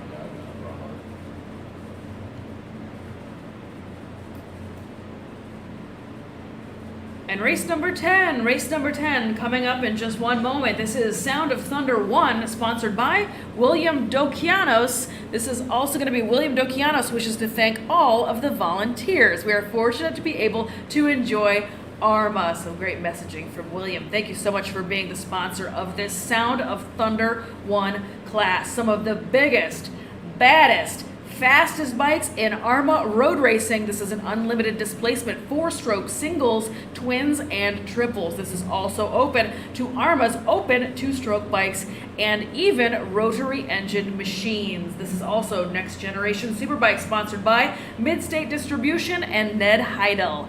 AHRMA's mission with this class is to recreate and preserve the look and feel of this popular era of U.S. superbike racing, based on production machinery available on the dealership showroom floor. These motorcycles were modified within a specific set of rules that kept the machines looking relatively stock, but allow a very dramatic increase in their performance. This is mid-1980s to early 1990s production machines taken from the showroom floor and modified into race machines. Twin-cylinder bikes up to 1,000 cc's. 4-cylinder bikes are 750cc models from Honda, Kawasaki, Suzuki, and Yamaha. This is an era when riders like Fred Merkel, Bubba Schobert, and Wayne Rainey ruled in the U.S. This is also Sound of Singles 2, sponsored by Frick and Staropoli, Moto Caddy, Ralph Staropoli, and David Frick. This is a liquid-cooled 4-stroke singles up to 450 cc's and air-cooled 4 strokes to 610 cc.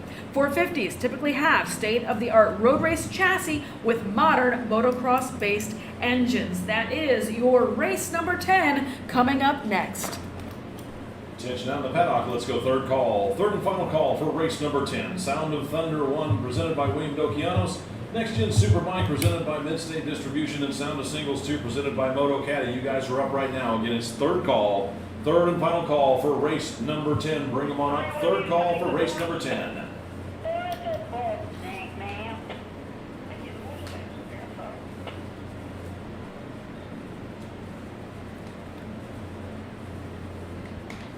Just to show you a little bit of the action-packed schedule going on here. This is the AHRMA schedule. You can go find this at AHRMA.org. Again, this is both days. I know that print probably is terrifically small for those of you watching at home, but you can track that information down over at AHRMA.org. As the riders take to the track, here's how they're going to grid up out there. Row number 1, 1A Clint Austin, 15R JM Padron, 41D Brian Dobrowski, and 80H Chris Casemeyer. Row number 2, it's 131 Steve Metz, 020 Jeff Nelson, and 329 Matthew Crabtree. Row number 3, it's bike number 19 Nate Kern, 60 Eric Burrell, 96D David Schaefer, and 457 Robert Oliveira. Row number 4, it's 660 John Beldock, 60X Rob Wines, 77L Patrick Lansu. Row number 5 is 399 Ben Baker, 222R Jeff Graham, 307 Andrew Johnston, and 21M John Mulcahy. Row number 6 is 477 Ahmet Akaden, then 890 or 189 John Deucer, and 341 Jerry Pellegrino. Row number 7 is bike number 21 Pat Wilkening, 61K Kyle Anderson, 175 Matthew Canavana, and bike number 9X Kevin Calloway, and then row number 8 is 491 Ryan Surtees. For the Next Gen Superbikes, back on row number 10, it's going to be bike number 35R, Scott Billings. Bike number 9Q, Jim Barker rather. 204, Rick Patriola. And then bike number 14, Brian Lerber. Row number 11 is 576, Christian Jensen. 10P, Michael Platt. And 34R, Rodney Menke. And then row number 12 and 610, Christopher Parrott. And 054, Gilbert Jennings. For the Sound of Singles 2. Back on row number 14, it's going to be bike number 3Z, David Frick, 80L, Ralph Starpoli, and 43A, Steve Alexander with 510, Noel Corlman. Row number 15, it's 112, Adrian Jasso, 133, Paul Elledge, and 87, Eric Watts. Row number 16, it's 88, Chris Miller, 602, Christopher Mock, 066, Alicia Overturf, and 297, Mark White.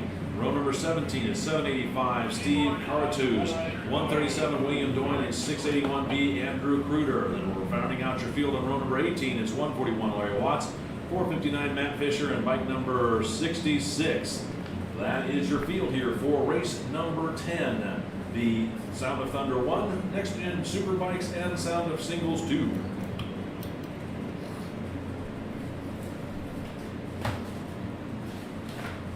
Brian Larriger won't be out there. Yes.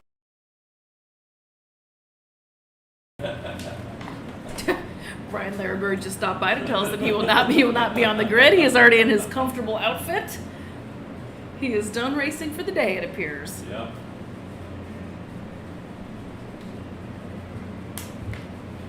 He was already in his flip flops and tank tops and shorts out there. He's already done with it for today.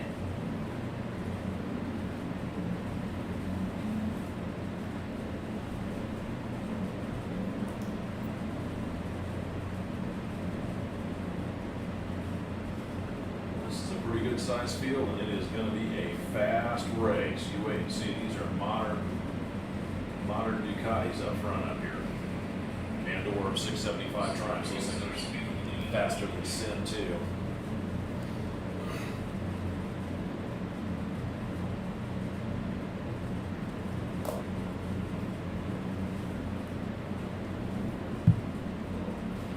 Banca. Alright.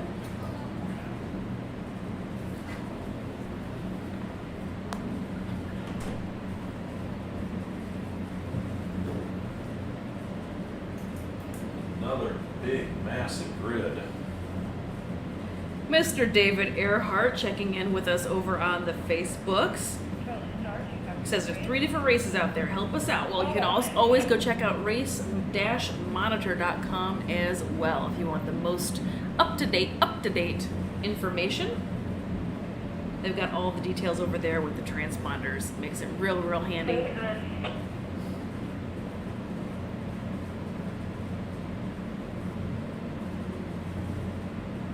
Hi, David.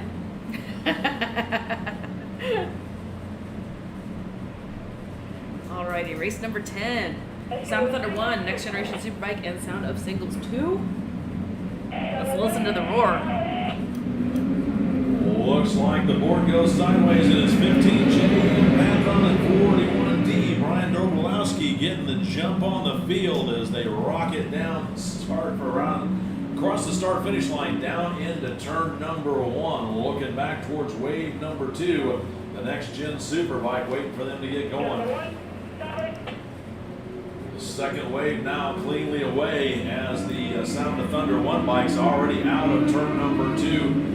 And 3 up over the crest of the hill through 4 and 5. Looks like J.R. Padron back there in that third place position. Can't quite make out the 2 lead bikes as everybody's starting to spread out single file, working up through the gearbox down that back straightaway. Then this third wave now finally getting off the start-finish line. That's the Sound of Singles 2 field presented by Moto Caddy. While the second wave, the Next Gen Superbikes presented by Mid-States Distribution, they're finally up over the crest of the hill, down into the braking zone themselves. So we'll get the full running order here for you in just a moment when they come around to complete lap number 1. And somebody having a little bit of an unfortunate start just now in that last wave for this race number 10, but they finally got going.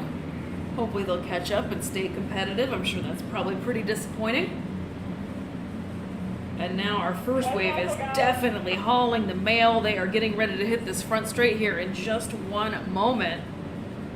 Again, this is that great big huge, very fast Sound of Thunder class. Bam, just like that. Your leaders.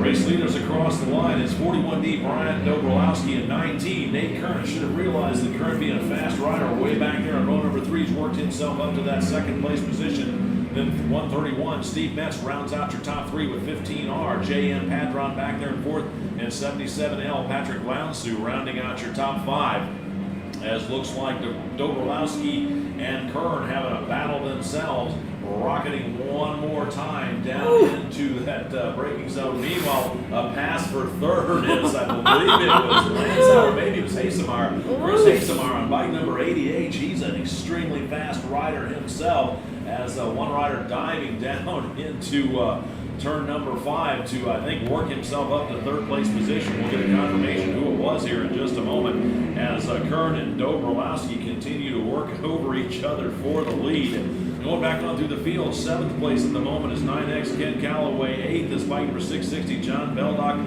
9th is bike number 020 Jeff Nelson. And 222R Jeff Graham rounded out your top 10 as the race leaders of Dobrowski and Kern setting a blistering pace here on this second of 8-lap race. Yeah, that was a real nail biter watching those two dive into this hairpin Charlotte's Web corner. Woof! That is some edge of your seat action right there. The machine number 66 ran wide. Race leaders out of turn number 13, or 17 rather. It's Kern, Dobrowski, Metz, Calloway. He was my mystery rider over there. So 9X Kevin Calloway pulled a really gutsy move, moving down into Charlotte's Web, and it doesn't look like he's done yet with 77L Patrick Lansu rounding out your top 5. J.N. Padron back there in 6th, and 80H Chris Hasemar in 7th. As here come your race leaders. Kern leading Dobrowski, but there goes Metz around Dobrowski. So put Steve Metz on 131 up on that second step of the podium, as he now has Dobrowski right there behind him with Calloway and Lansu trying to reel them in, as it's a 5-way battle for anybody's position out there on the lead. As these guys are racing like it's the last lap, and they're only on lap number 3. They haven't even come to halfway. So looks like Metz has really got his sights set on stepping up on that top step of the podium. We'll see if Kern's got anything up his sleeve, as those two are lead. Dobrowski, Calloway, and Lansu through the rest of the field. Looks like they're going to start Let's go take a look at race monitor real quick in just a little bit. So we'll see how it's going to shape up when they come around to complete this next lap in just a moment. There you go, your friends. Some of your leaders and some of the top of the board folks up there. Nate Kern in 1, Dobrowski in 2, Steve Metz 3. I hate to tear away from the camera, but I just wanted to show you your race monitor real quick. But let's get back to the action.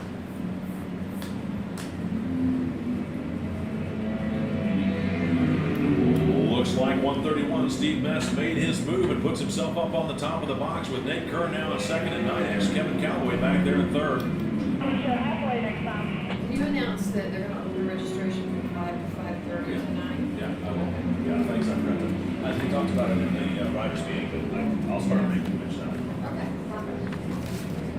So quite a bit of lead changes up there as 131 Steve Metz up front with bike number 19 Nate Kern back there in 2nd, and 9X Kevin Calloway in 3rd, with 77L Patrick Lansu and bike number 41D Brian Dobrowski rounding out your top 5. 15R J.M. Padron still back there in 6th, and bike number 80H Chris Hasemar holding on to that 7th place position, with bike number 660 John Beldock back there in 8th. Then bike number 222R Jeff Graham in 9th, and bike number 1A Clint Austin rounding out your top 10. Waiting for the race leaders once to come around here once again, as they're starting to work their way through race and traffic.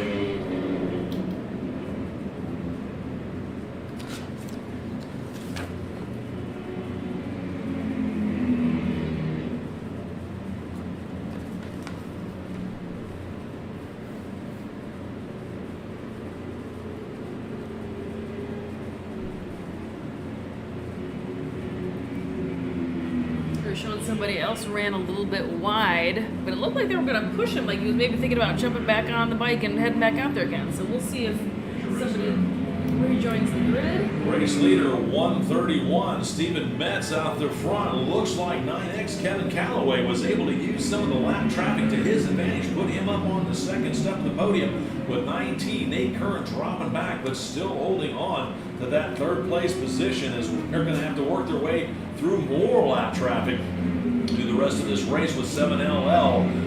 Patrick Lansu back there in fourth, and 41D Brian Dobrowski rounding out your top five. Meanwhile, race leader 131 Metz cleanly around some of the back markers out of Charlotte's Web. Then 9X Kevin Calloway right there, letting Metz kind of part the waters as he runs right in behind him. So it's a two-way battle for the lead as Metz and Calloway drop down over into the turns 8 and 9 area over by the museum here. Halfway flags out for these guys, letting them know they've got 4 done and 4 left to go. We'll see how it works out here in another 4 laps or so.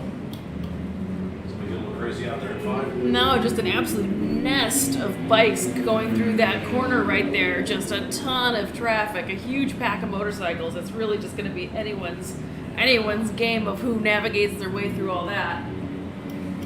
Race leaders Steve Metz and 9X Kevin Calloway again in heavy traffic over in the back section of this race. It's pretty heavy traffic out there. Almost looks like rush hour in Atlanta at some of the corners out here as Metz and Calloway continue to race each other hard and pick their way around the back markers as there they go. And here comes bike number 77L, Patrick Lansu. He comes up to join the fray with bike number 19, Nate Curran. Back there in fourth and 41D, Brian Dobrowski rounding out the top 5. So Patrick Lansu, feeling racy himself, was right on the tail section of Calloway and Metz as that trio rockets up out of turn number 3 up over the crest of the hill. Here comes Lansu trying to pressure Calloway for that second place position. Thinks the better of it, drops back in line, tries to pull the crossover move, but can't make it work as Metz tows the freight train of Calloway and Lansu right behind him. Here comes Lansu now out around Calloway. So put Patrick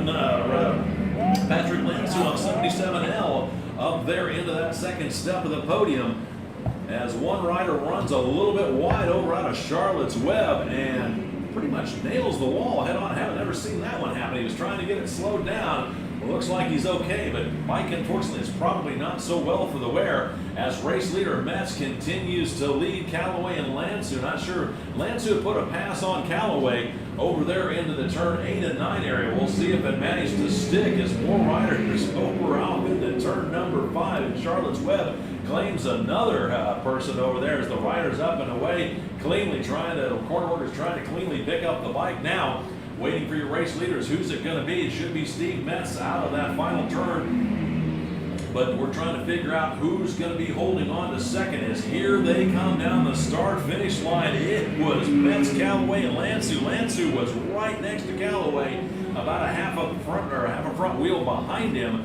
So these guys are still going hard at each other. White flags should be coming out. Oh, it looks like 15R. J.M. Padron was the unfortunate victim over there in turn number 5. As waiting for your race leaders to coming up out of turn number 4 up over the crest of the hill. It is Metz, Lansu, and it looks like, or rather, Metz, Calloway, and Lansu as they're still working their way through the traffic over out of turn number 6 into 7. Actually, scratch that. It was Calloway that got around Metz. Now Metz tries to return the favor, but Calloway up into the lead. So Calloway managed to sneak by Metz over in the turns 2 and 3 area with bike number 77L, Patrick Lansu, right there. So it is still a 3-way battle for the lead on this race. White flag should be coming up next time by as they still having to pick their way through the traffic. Yeah, you could have thrown a towel over those two coming down this front straight, just absolutely on rails.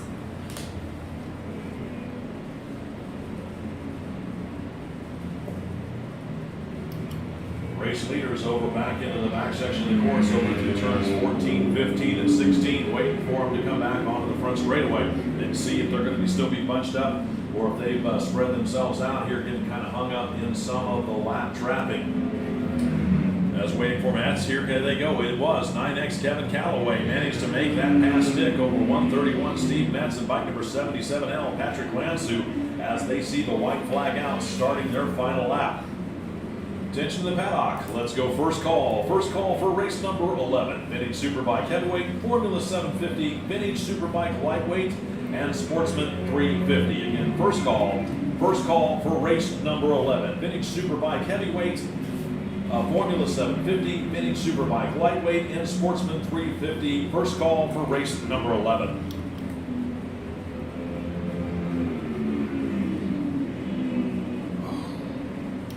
Bike number 9X, Kevin Calloway, continues to pick his way through the lap traffic. Meanwhile, 131, Steve Metz trying to figure out how he can reel him in and put a pass on him for the lead with bike number 77, Patrick Lansu, again, still there within striking distance as they're working their way through the final turns here on this final lap.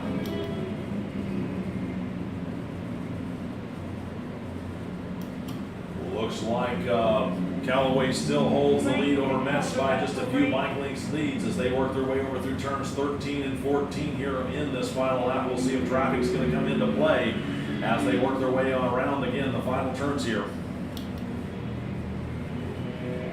Here they come. This looks like it's going to be race leader here in just a second.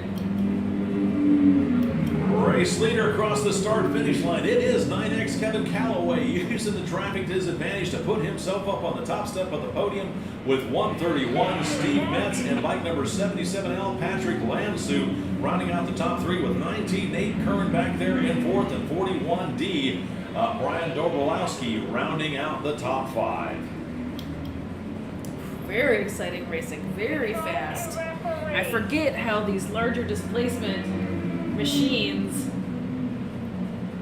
how much truly faster it all clips on along so much quicker. Somebody taking a little shortcut out there. All right, let's take a gander at Race Monitor. These would be your official, unofficial results of race number 10. Again, you can see the classes in here. Announced to control. We got to pick up, right?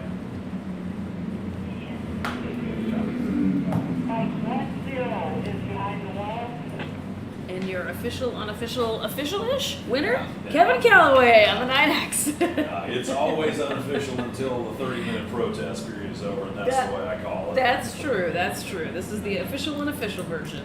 That was race number 10. Somebody went wide in the braking zone for turn one, but it looks like there's still. Oh no, that was the guy that fell, so he's coming in on his own. Yeah. Okay. No, a couple of folks ran off course, but everybody's totally fine. The bikes all got picked up. There's one more. We still gotta go get. Yeah, there's one more hanging out over there in turn 5, so we'll have to go get them. But they're fine. They're standing up. Let's go second call. Let's go second call for race number 11. Vintage Superbike Heavyweight presented by the International CBX Hunters Association. Formula 750 presented by NYC Norton. Vintage Superbike Lightweight presented by Jim Ike. And Sportsman 350 presented by Toad Town Racing. You guys will be up here in just a moment. It is second call. Second call for race number 11. Vintage Superbike Heavyweight, Formula 750, Vintage Superbike Lightweight, and Sportsman 350. You guys will be up here in just a moment. It is second call for race number 11. Also want to remind everybody that registration, because of the size of the grids and all the fun we've been having out here today, registration will be open from 5 until 5:30 this evening for anybody that wants to try and adjust their racing schedule for tomorrow. I know we've had quite a few mechanicals and unfortunately some off-track excursions, but again, if you want to adjust your racing schedule for tomorrow, registration for road racing will be open from 5 until 5:30 this evening. So keep that in mind. It's going to be open for a short time because, as you noticed today, we've got a lot of races. We've got virtually the same schedule tomorrow. We've got so many races, we're not even doing a morning practice. So that means that for the guys that are out here today, If you find out that you want to change some classes or maybe have to change a bike or something like that because of your racing activity today, registration for road racing will be open for a short period this evening, and once the racing is concluded, from 5 until 5:30. Thank you. 8 laps, 3 ways. All aboard. Clipboards.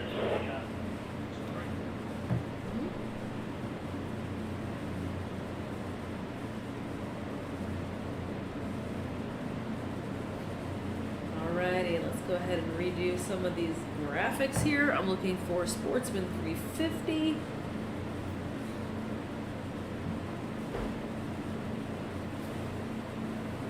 There she is. Alright.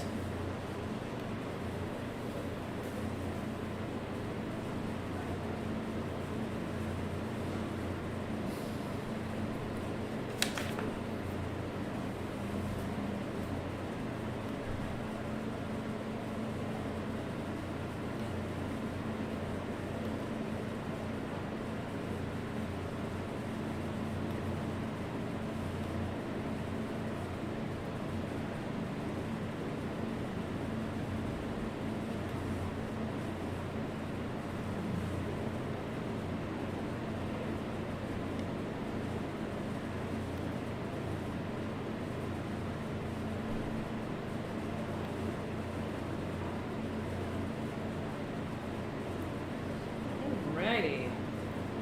So this is your race number 11. This is going to be Vintage Superbike Heavyweight, Formula 750, Vintage Superbike Lightweight, and Sportsman 350.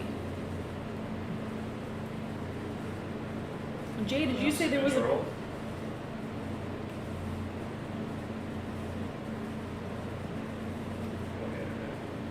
ready for third?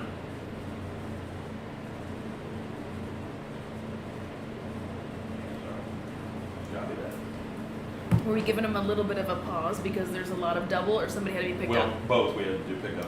Gotcha.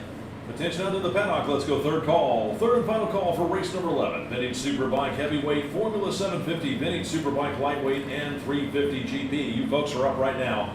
Again, it's third call. Third and final call for race number 11. Vintage Superbike Heavyweight, Formula 750, Vintage Superbike Lightweight, and Sportsman 350. Third call for race number 11. Vintage Superbike Heavyweight, Formula 750, and Superbike Lightweight 350. Third call for race number 11.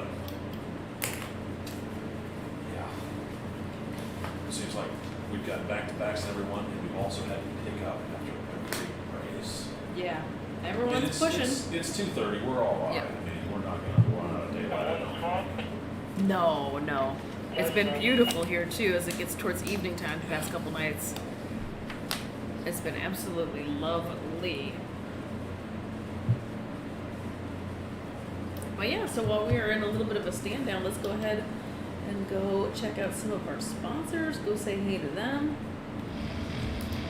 As the riders get ready to take to the racetrack, here's how they're going to grid out. For the Vintage Superbike Heavyweight, sponsored by the International CBX Owners Association. On row number 1, it's going to be bike number 1R, Dennis Parrish. 117, David Kressel. 03, Jesse Davis. And 092, Alexander Cook. On row number 2, it's 045, Curtis Adams. 118, William Brennan. 31, Martin Jurasek. Row number 3, it's W13, Warren Wilson. 237, Matt Esterline. And 32Q, Dale Quarterly. For the Formula 750 field, sponsored by NYC Norton on row number 5, it's 1D, Mark Morrow, 17, Kenny Cummings, and 77C, Dan Solkovich with bike number 114, Trip Noble. Row number 6, it's bike number 20, Brad Phillips, 731, Stan Keys, and 5S, Mark Morrison. And back on row number 7, it's 808, Michael Wilson, and bike number 75. For the Vintage Superbike Lightweight, presented by Jim Ike, on row number 9, it's 1C, Matthew Joy, 864, John Rickard, 551B, Jim Ike. And bike number 819, Lance Yeager. Row number 20, or row number 10 rather, it's bike 020, Jeff Nelson. 17W, Wayne Nineman. And bike number 426, Glenn Coolin. For the 350 Sportsman field, presented by Toadtown Racing, it's bike number, or row number 12, it's bike number 69M, David Miller. 1P, Eric Cook. C85, Simon Brown. And 31X, Stephen Hipp. Row number 13, it's bike number 33, Kevin Hipp. 072, Michael Murray. And 132, Greg Potter. Row number 14, it's bike number 76U, Luke Sayer. 88P, Jason Prang. And bike number 97R Ken DeBetlak. And then also on row 14 is 050 Zika Pires. Row number 15 is 334 Scott Turner, 32X David Felpel, and 961 Stephen Miller. And then rounding out your field on row number 16 is 777 Joseph Wright and 787 James Pooler. That is your field here for race number 11. So the Vintage Superbike Heavyweight, sponsored by International CBX Owners Association. The International CBX Owners Association is the oldest Honda CBX club, and it is noteworthy that this is a single model motorcycle club. The Honda CBX CBX 6-cylinder motorcycle was only produced for 4 years and still has a very popular following. A variety of machinery up through the 82 model years based on showroom stock bikes can be seen out there. Race prepped 4-cylinder Japanese bikes in the 900 to 1000 cc range are out there. Unlimited displacement pushrod triples such as the Triumph Trident and BSA Rocket 3 are also legal to run in this class. Unlimited displacement twins, BMW, Moto Guzzi, and Harley-Davidson are also out there, and even the 6-cylinder Honda CBX can be seen in this class for the Vintage Superbike Heavyweights. Formula 750 sponsored by NYC Norton. NYC Norton specializes in Norton Commando restoration and fabrication of complete Sealy-framed racing and performance street bike motorcycles, and bringing to life pedigree specials and customized motorcycles built around a multitude of engines and chassis combinations. They feature complete classic Norton motorcycles, restorations, upgrades, and custom builds, motor work, reliability modifications, and high-performance tuning. This class is for the 72 and earlier 600 and 750 cc 4-stroke machines up to 4 cylinders. They must be representative of race bikes of the era with fairings and low clip-on handlebars. Disc brakes and upgraded aftermarket frames are allowed. BSA, Triumph, Norton, Honda, Yamaha, Ducati, and BMW are all represented in this field. Vintage Superbike Lightweights is sponsored by Jim Ike. This is a variety of machinery up to the 1982 model year based on showroom stock bikes. Overhead cam singles, including Yamaha's TT500s and Honda Ascots, are out there. Overhead cam twins up to 470 cc's and pushrod twins up to 650 cc's are all represented. 4-cylinder bikes include this Honda CB 350 and 4 are out there with a maximum of 400 cc's available. The Sportsman 350, sponsored by Town Racing. With over 30 years of experience, Town Racing's Gary Swan is the go-to guy for British and Honda Twins race bikes for both dirt track and road racing. Services include engine building, race prep, fabrication, and more. Products available from Town include race quality pistons, ignitions, bodywork, bike stands, and more. Visit them in the pits and look for bike number 59. For the 350 Sportsman class, these are 72 and earlier street bike-based 4-stroke machines. No fairings and drum brakes are required, and the field is usually dominated by the overhead cam Honda CB350s. That is your field here for race number 11.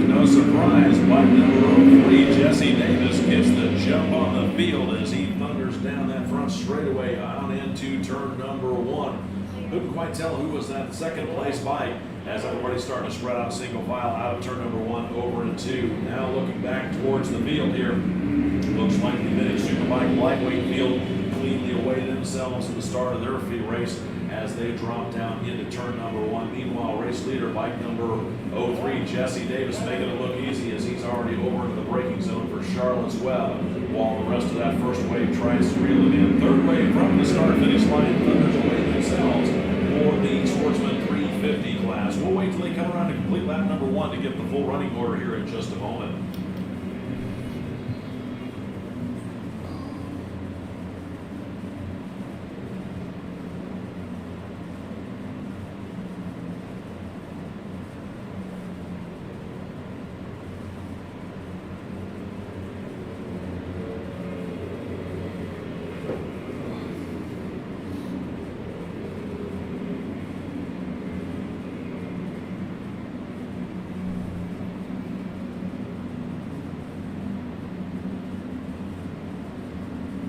Alrighty, the very quick vintage superbike heavyweight class already starting to head back towards home. They are at turn 16 right now, heading towards 17, and now the front straight, our race leader.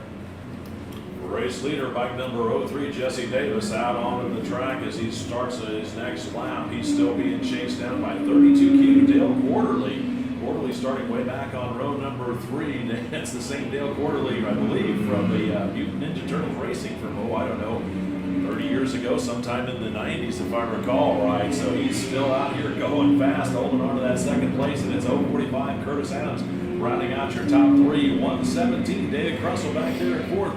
Bike number 17, Kenny Cummings rounding out the top 5. 114, Trip Nobles back there in 6th with 1D, Mark Morrow in the 7th place position. 31, Martin Jurasek back there in 8th. Bike number 5S, Mark Morrison in that 9th position. And bike number 77Z, Dan Slorkovich rounding out your top 10 as it looks like bike number 777 his race comes to an early end as he crashes out, looks like over in the turns 14 area. Rider is up and okay, but a tough break for 777 again as his race comes to an early end. That would be Joseph Wright. He started back on row number 16 as he doesn't quite complete one lap. Then it's still looking at 03, Jesse Davis out there leading with 32Q. Dale Quarterly trying to reel him in as they're working their way through the back section of the course right now.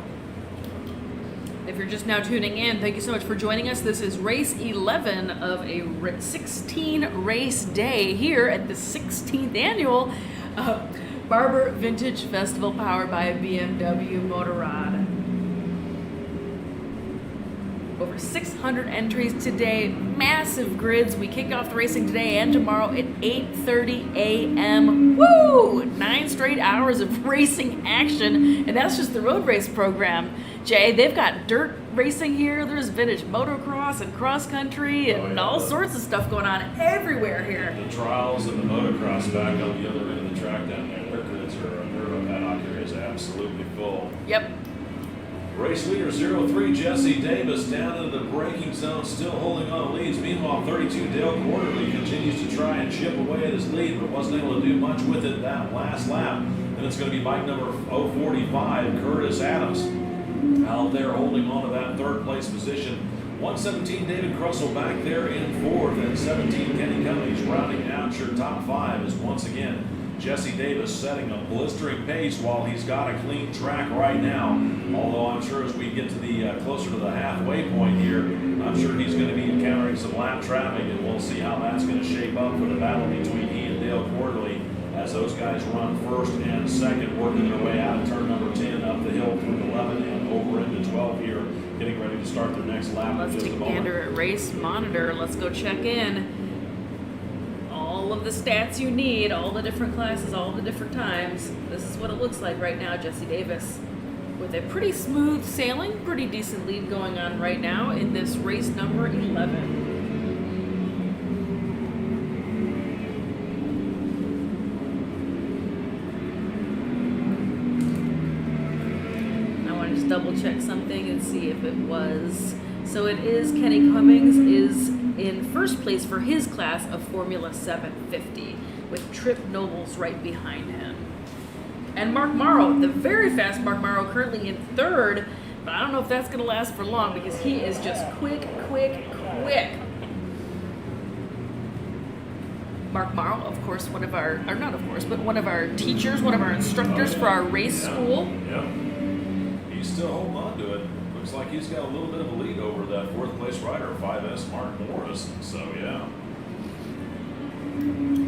Out front, 03, Jesse Davis leading for the Vintage Superbike. Dale Quarterly still back there in that 2nd place position. 405, Curtis Adams back in 3rd. And then it's going to be 117, David Crussell in 4th. And then the bike number 17, Kenny Cummings rounding out your top 5. Looks like Kenny Cummings is leading for the Formula 750. He's being chased down by 14, Trip Nobles. And then bike number 1D, Mark Morrow, who's a rider school instructor and a racer for many, many years, holding on to that 3rd place position out there on his Formula 750 ride. That's going to be 31, Martin Jurasek back there in that 8th position. He's running for the Vintage Superbike field at 5S, Mark Morrison He's holding down that 4th place position, 9th overall for the Formula 750. And then bike number 77Z, Dan Slokovich, rounds out your top 10. He's rounding in that 5th place position for Formula 750 as Jesse Davis now still continuing to hold on to the lead as they should be coming up on halfway next time by. And there he goes. Green and white flags out for Jesse Davis, letting him know he's got 4 done and 4 left to go, with bike number 32, Dale Quarterly, still solidly back there in second. Quarterly hasn't been able to reel in Davis much on the opening laps, but now that the halfway flags are shown, this is where a lot of the races just kind of, I don't want to say they'll take it easy, but they'll run hard. But when they see that halfway flag and it gets to the second half of the race, I've seen racers really start to turn it up and work their way through the field. So we're going to see if that's going to happen with this battle between Davis and Quarterly as Jesse Davis working his way around some of the slower background markers as he works his way out of turn number 6 and 7 down that back straightaway. Not any issues at all. And then it's going to be 32Q Dale Quarterly's turn to try and get around them with bike 045 Curtis Adams still rounding out your top 5 or 3.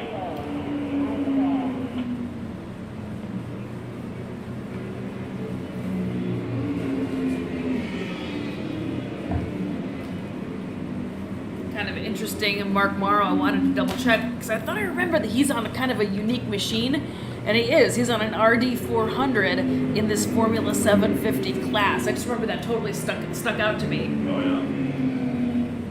Because he's that fast on something that is down displacement, although it is a 2-stroke. Yeah.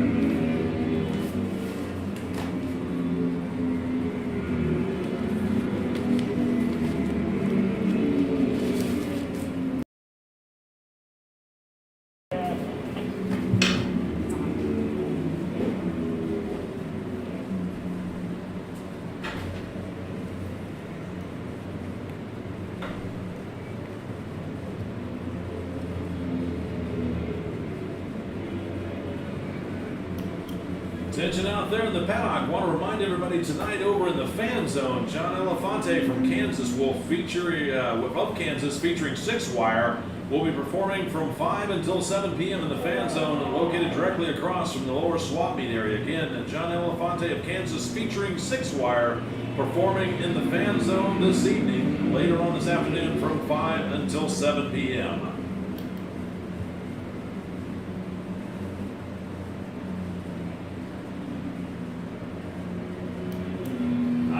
Track 03, Jesse Davis continues to lead. 32, Dale Quarterly, and bike number 117, David Crussell. But it looks like there's been a shakeup of a lead out there for the Formula 750 as 114, Trip Nobles, puts himself up on the top step of the box. Then it's bike number 17, Kenny Cummings, and 1D, Mark Morrow. That rounds out your top 3 here for the Formula 750 riders. So we'll see how that's going to shape up as we get closer to the white flag coming out here in just a couple of laps. Going on through the field, 7th place position is still 31 Martin Jurasek. 8th is bike number 20, Brad Phillips. 9th is 5S, Mark Morrison. And then bike number 77D, Dan Sokolich, still round out your top 10 as the rest of the field thunders by. Looks like that time by 03 Jesse Davis and 32 Dale Quarterly starting their next lap. White flag should be coming out next time by, so we'll see what's going to shape up with this battle as they are definitely working their way through traffic.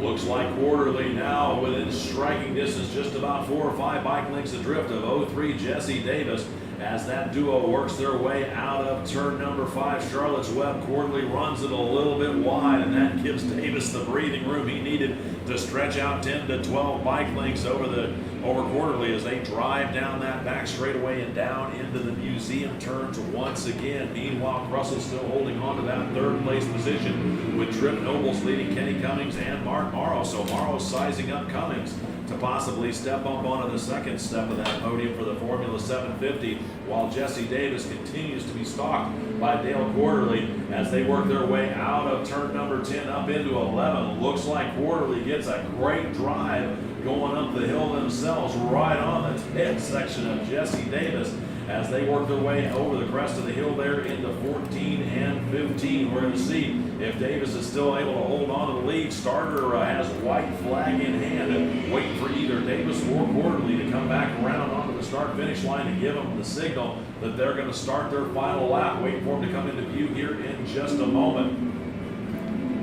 And here they come. It is Quarterly. Dale Quarterly on 32Q pulled the trigger and puts himself up on the top step of the podium. So 03 Jesse Davis now has to figure out how to reel him in with 117 David Crussell right there. But that duo still has to work their way around quite a bit of traffic as they're working their way over. There's turn number 2 into 3. Here they come up out of turn number 3 down that little short chute as Quarterly tries to dive in around some of the back markers and manages to. Looks like Jesse Davis right there trying to hold on to him, and Quarterly once again runs it wide, and that allows Davis to get a good drive up over the crest of the hill. They're side by side as they flash past one of the back markers. It's a drag race down into that final turn over into turn number 7. Looks like Quarterly has the advantages as they set it up into 8 over into turn number 9. We'll see if Quarterly's still going to be able to hold on. That's where he made his move on that last lap with the white flag out.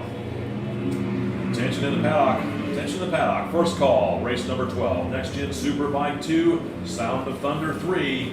First call, race number 12. First call, race number 12.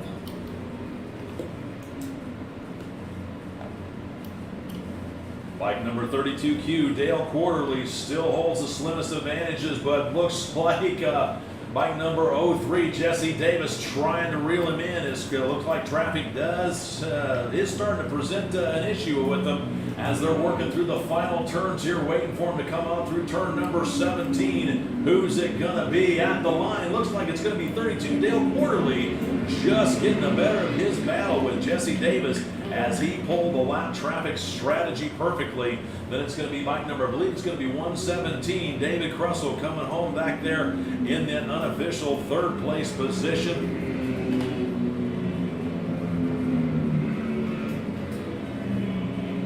And then I believe it's going to be Trip Nobles and Mark Morrow getting the better of his battle with Kenny Cummings. So put Mark Morrow unofficially up to the second step of the podium.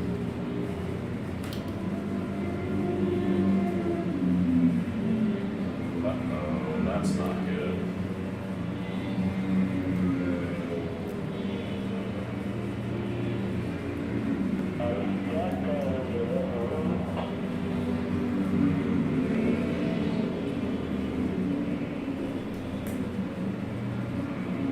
I've got a bike that just pulled off track. It is over by the museum because I can see the Wall of Death booth right behind it. It's smoking, but the racer is up, standing not too terribly far from it. They're going to go inspect it and go check it out. Everyone is A-OK. Attention to the paddock. Let's go second call. Second call for race number 12. Next Gen Superbike 2 and Sound of Thunder 3 presented by Candy and John Sneed. You folks will be up here in just a moment. It is second call. Second call for race number 12. Second call, race number 12. Next Gen Superbike 2, Sound of Thunder 3 presented by Candy and John Sneed. Second call, race number 12. Announced to control. Let's go see final results over on Race Monitor. Are we looking for fluid? Yes, we are, and do it makeup. Copy that. I just put second down. Ooh, an epic battle shaping up between Trip Nobles, Mark Morrow, and Kenny Cummings. Oof. Yeah, Morrow got him. Morrow got him at the line. Actually, Morrow was leading it at the white flag, so.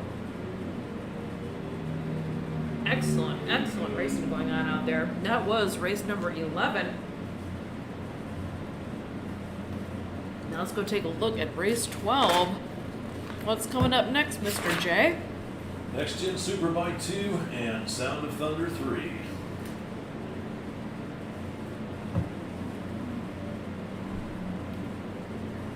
Those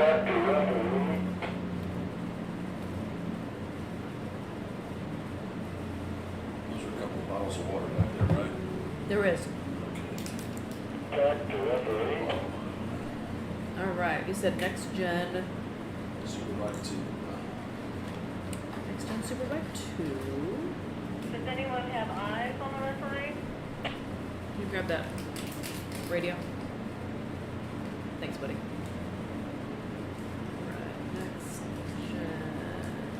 Superbike 2. No. And the Sound of Thunder 3.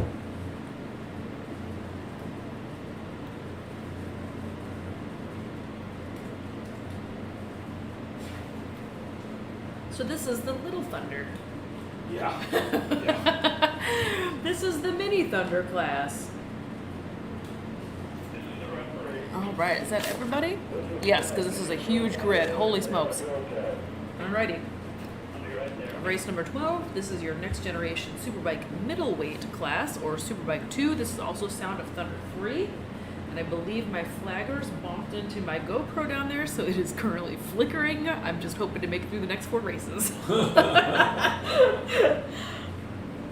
Technology. I know. I mean, I know I'm asking for it when I put it right near them because they're so active and they're moving around, but I love the shot, right? Yeah. Like, I want to have this behind the scenes because you can even see the flag flickering a little bit in front of the camera.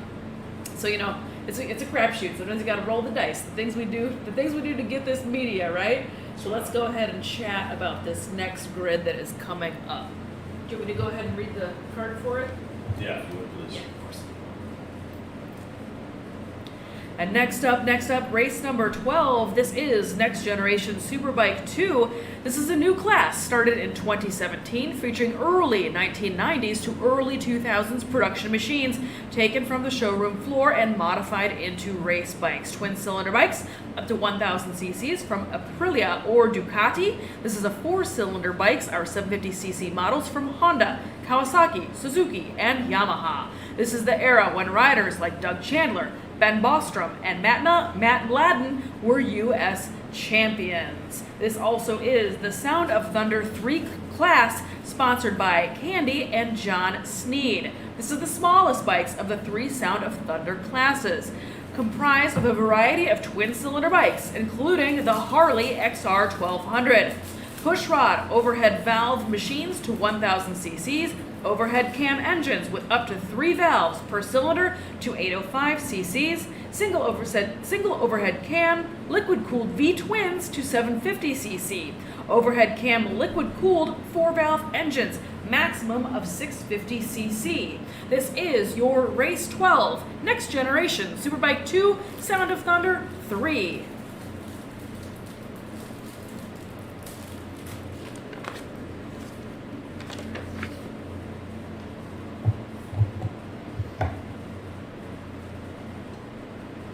Are we picking people up, or are we on a pause for purpose? Well, they're checking that track for oil. That bike was over up in the museum turning, it was smoking, and I'm like, that's not smoke, that's oil. Oh. Alrighty. Well, Jay just pointed out some good behind the scenes that bike that was smoking just a minute ago that we saw over on the the safety cameras was possibly leaking some fluid. So we're checking the track right now as we speak. So we've got a little bit of a timeout for just a hot second before we get these huge grids Attention for race on the 12 paddock. loaded out. Let's go third and final call for race number 12, Next Gen Superbike 2, and the Sound of Thunder 3 presented by Candy and John Sneed. You guys are up right now. Again, it's third and final call, Next Gen Superbike 2, and the Sound of Thunder 3 presented by Candy and John Sneed. If you folks want to bring them on up, we'll send you out for your hot lap. Again, it's third and final call for race number 12, Next Gen Superbike 2 and Sound of Thunder 3. Bring them on up. The track is now yours.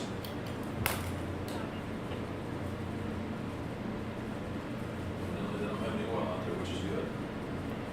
Bill, do you want to pull those, or do you want me to run down? We got it covered.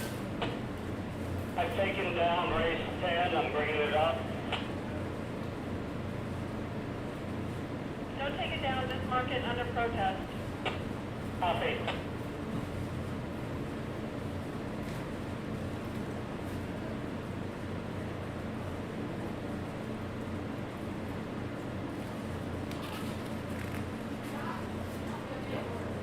Control start, our track is clean and dry. Become a racetrack. Alrighty, if you're following along at home, I'm over checking the AHRMA page looking for you all. If you've got any questions, you can post over there in this live thread. I know it looks like there's a forest for some reason on this current live stream, but it's actually road racing. As the riders get ready to take to the track for their warm-up lap, here's how they're going to grid up. On row number 1, it's going to be 35R Scott Billings, 020 Jeff Nelson, 15R J.M. Padron, and 9Q Jim Barker. Row number 2, it's going to be 14 Brian Letterborough, 60 Eric Burrell, and bike number 399 Ben Baker. Row number 3 is going to be 67M Mark Marone, 640 Jay Letts, 22 Philip Johnson, and 4X Irvin Kolick. Row number 4, it's going to be 457 Robert Olivia, 784 Christopher Acaden, and 243 Steve Wilkening. And row number 5, it's going to be 111 Gary Orr for the Sound of Thunder 3, presented by Candy and John Sneed. On row number 7, it's going to be bike number 88 Chris Hasemeyer, 553 Paul Canali, and 811 Thomas Ryan, and 69M David Miller. Row number 8 is 97K Kevin Grimmel, 762 Shane Quigg, and 189 John Deucer. Row number 9 is 410 Nathan Jessup, 75M Daniel Miller, 1D Steve DeCamp, and 42N Nick Hargis. Row number 10 is going to be 6T Teddy Honan, 46 Bob Robbins, and 370 Brett Folkerts.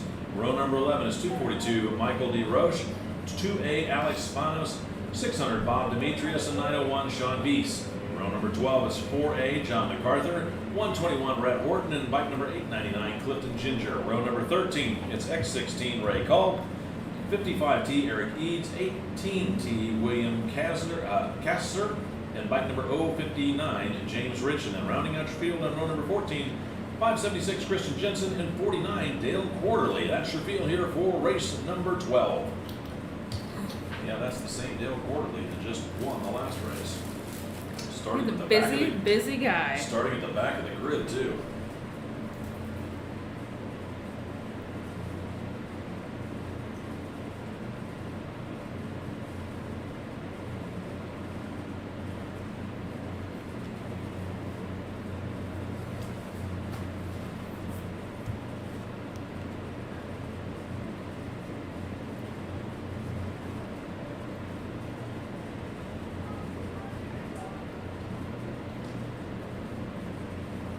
Martin Joseph, thanks for tuning into the program. I appreciate you.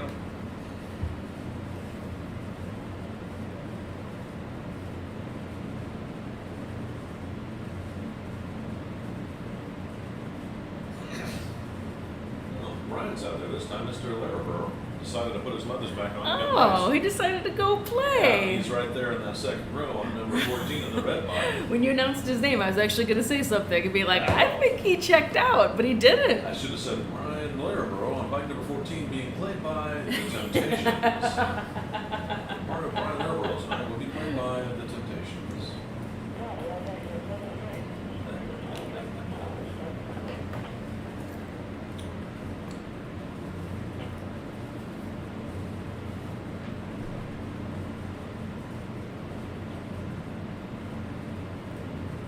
See everybody back there getting ready, getting into their grid positions. The board is sideways.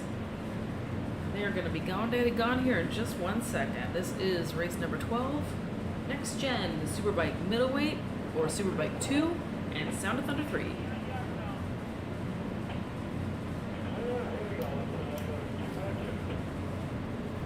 Starter has the boards up, waiting for the first wave to take off here in just a moment. Green flag waves, and it looks like it's bike number 20 Jeff Nelson, 15 JR Padron getting a great start as the rest of the field works their way down in through turn number 1. We're starting to spread out single file, looking back towards the Sound of Thunder 3 field as they all work their way off the start line. Looks like, I believe it's 80 Chris Hasemeyer getting the jump on the field, or it could have been Paul Canali. Couldn't quite tell from this distance, as the larger field for the Sound of Thunder 3 working their way through turn number 1, while the next gen Superbike 2 all working their way down into the braking zone of the Charlotte's Web over into turn number 5. Pass for the lead as a one bike works his way out of turn number 5. Looks like that second place rider is going to be bike number 6E, Eric Burrell. He started back there on that second row of the field, as he's easy to spot with his purple and yellow machine out there. as they're working their way down through turn number 9 at the moment. Somebody's over in turn number 2. Something looks like somebody ran a little wide down there, but they are up and trying to dig themselves out of the gravel trap, but they're fine. Everyone's okay.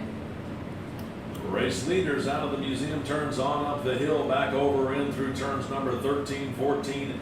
Waiting to get that full running order here for you in just a moment when they come around the complete lap number 1.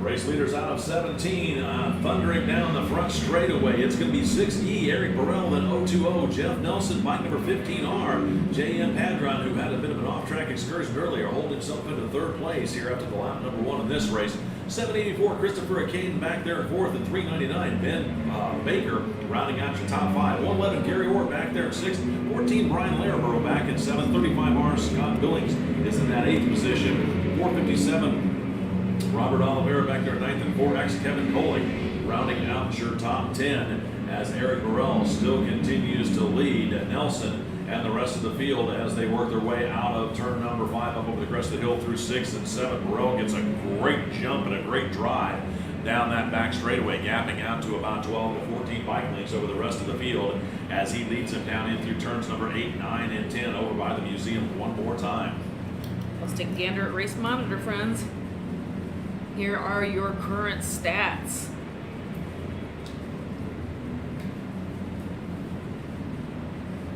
Yep, you're right. Brian Larimer did make it out there. Oh yeah, he's yeah. He decided to go racing for real.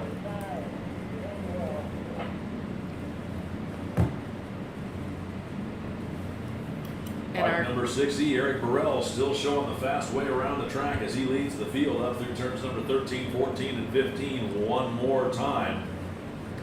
As JM Padron still holding on to that 3rd place position with Christopher Acaden right behind him, and everybody's starting to spread out single file. Here comes your race leader once again. It is 6E, Eric Burrell, about a half a front straightaway lead over Jeff Nelson on 020. Real battle shaping up there for that 3rd place position is 784 Christopher Caden up into 3rd with bike number 15R JM Padro and bike number 111 Gary Orr. All 3 of those guys were pretty much bunched together, so it's anybody's guess of who's going to stand on that 3rd step of the podium here for the next Gym Superbike 2 as Burrell works his way out of turn number 3 up over the crest of the hill down into 4 with Nelson back there at 2nd. Looks like, I believe it is Caden's still up there in that 3rd place position as everybody's starting to spread out single file and move around a little bit, working their way out of turn number 5 up over the hill for turn 6 one more time.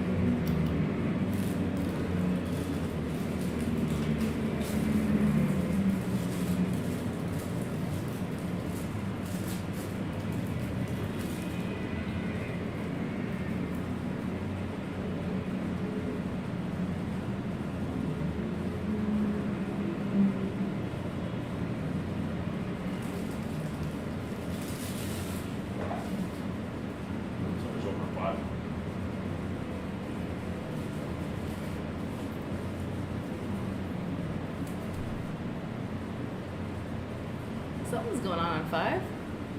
Did they run wide? FDTV, which by the way stands for Fall Down Go Boom.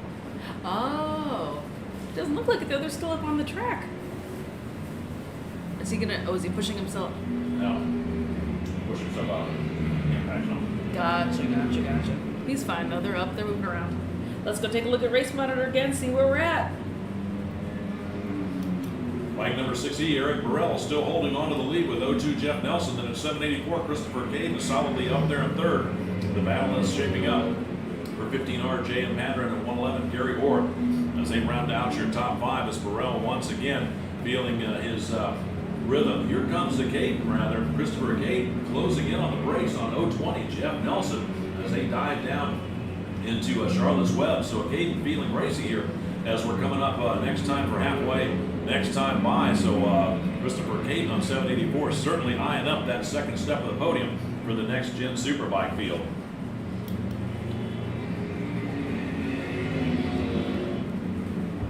Let's take a look on back he's doing with the Sound of Thunder 3. Looking on back through the field, trying to see how the Sound of Thunder 3 field is doing. 11th overall, it's bike number 49, Dale Quarterly, leading that one. Not surprising, he started all the way from the back of the field. And this is his second race, as he just won the race previous to this one. But it's going to be bike number 88, Chris Hasemeyer, right there behind him. And then you have to go a couple more spots back till you see 75M, Daniel Miller. That's the top three for the Sound of Thunder 3. While up front, it is still Eric Burrell leading. But Jeff Nelson and Christopher Caden shaping up a battle themselves for that second step of the podium. As the field once again thunders down the front straightaway. Oh, we got a bit of a shakeup that last lap. 0-2-0, Jeff Nelson up front with 784. Christopher Caden back there in second. What happened to 6E, Eric Burrell? He continues to drop down the leaderboard, but I don't see anybody down on the track out there, so I'm guessing he must have suffered a mechanical somewhere on the track. So tough break for 6E. Eric Burrell, as his bike gives up the ghost on him on the lead while leading this race. So move Jeff Nelson up to that first place position. 784, Christopher Caden right there. So the battle now becomes for the lead between Nelson and Caden, with Gary Orr back there in third, 15 J.M. Padron in fourth, and 399 Ben Baker rounding out your top five as the field sees the halfway flags right now. Meanwhile, looking back to the Sound of Thunder 3 field, looks like 88, Chris Hasemeyer has managed to work his way back around in front of 49, Dale Quarterly on that last lap. Hasemeyer having a little bit fresher legs as Quarterly deep into the second stint, or the second race he's run in a row here. As I'm sure that even though it's a beautiful day out there, you got to feel it's got to be getting hot and tired wrestling these bikes around for basically what is essentially 12 laps in a row, as the laps continue to click down. Meanwhile, Jeff Nelson still holding on to the slimmest advantages over Christopher Caden, but Caden's now high in that position and may see himself up on the top of the leaderboard here in just a moment.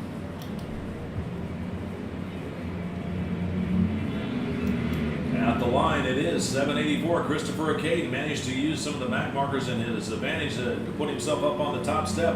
And bike number 111, Gary Orr, came with him. So Orr right up there in second with 0-2-0. Jeff Nelson back there in third. So a bit of a shakeup on that last lap. We'll see if Orr's going to be able to use the traffic to his advantage and see if he can get himself up onto the top step of the podium, as Caden once again dives down into the braking zone with Gary Orr on 111 right there behind him. And 0-2-0, Jeff Nelson back a little bit there in third as he's watching it all unfold in front of him. Meanwhile, 15R, J.M. Padron certainly there within striking distance.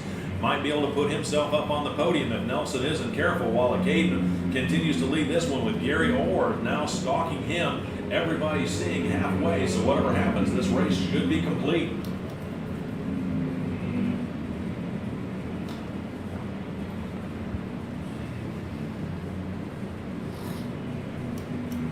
Looking on back through the field for the Sound of Thunder 3, 88, Chris Hasemeyer continues to lead over Dale Quarterly. That's first and second, as those guys are back running 8th and 9th overall respectively. Meanwhile, 111 Gary Orr continues to try and find a way around Christopher Caden on his bike, and Caden's certainly trying to make his bike as wide as a gold wing, or maybe even a trike, as he's trying to keep Gary Orr behind him as they're working their way through the back section right now. He's using that ride wide technique. Orr continues to try and figure it out and can't quite make the pass, but here they come across the start-finish line as Orr takes a look up the inside and thinks the better of it. So Gary Orr still on 111, back there in second place with 784 Christopher Caden diving down into turn number one. Meanwhile, 15R, J.M. Padron put him up onto the third step of the podium after that last lap, with bike number 020, Jeff Nelson slipping back one more position in fourth at 399. Baker still rounding out your top five. Here's your leaders down into the brake zone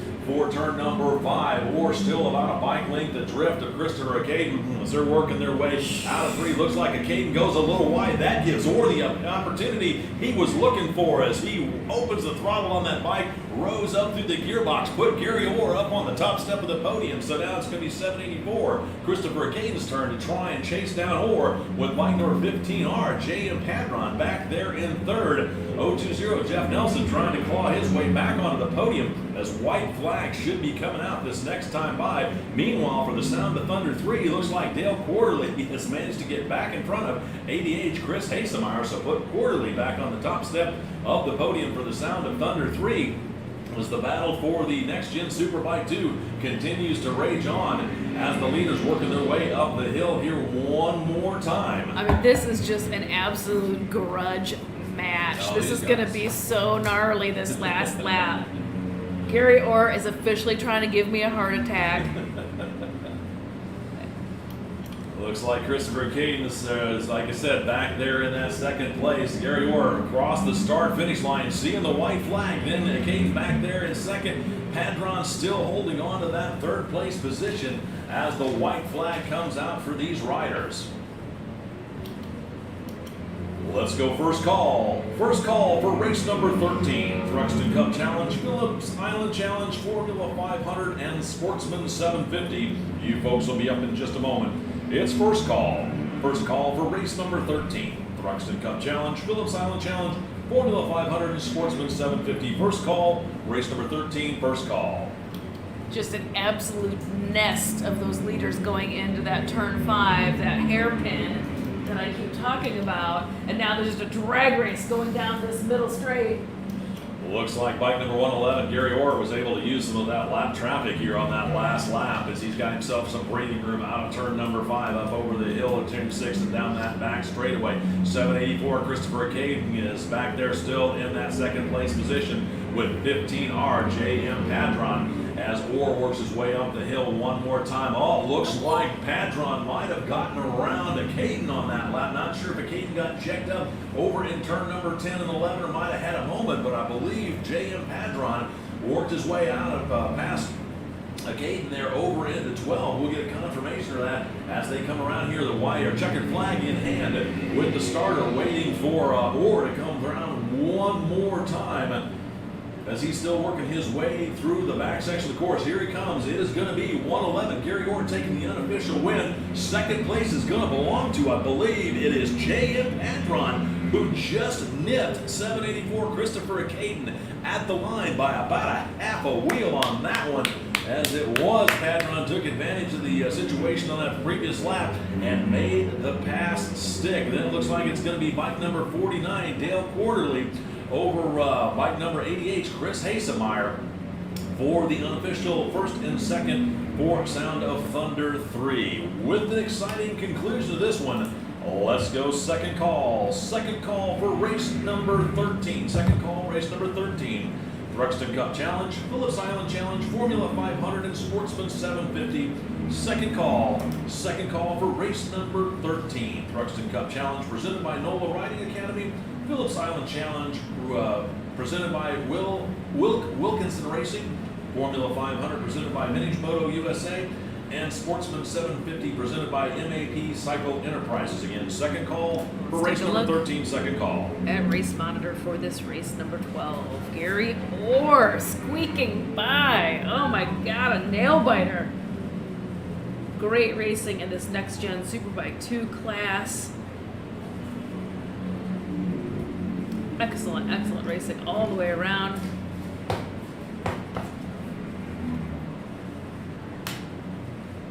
And you'll see some of the other of this Sound of Thunder 3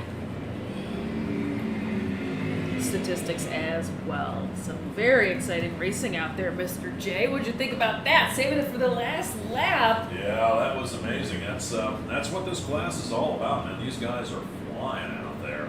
We've gotten into the second half of the program, and like I said, we were running some of the older bikes up front, so that was a little bit slower races. Now we're bringing up the more modern bikes, and they're really setting a fast pace.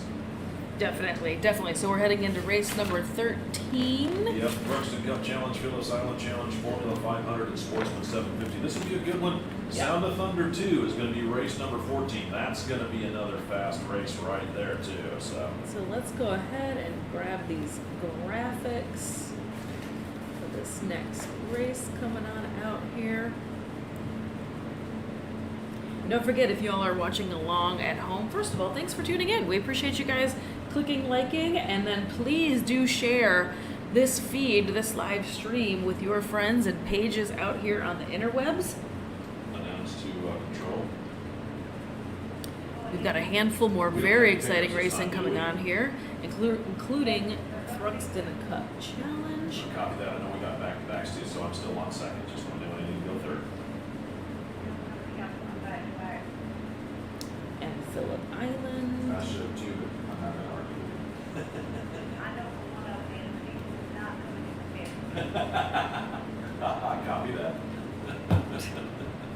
One of our back-to-backs is no longer back-to-back. He's stuck out on the track.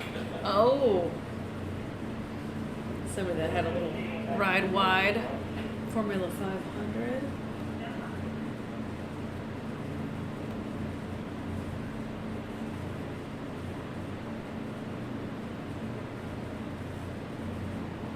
Oh, there he goes. Listen.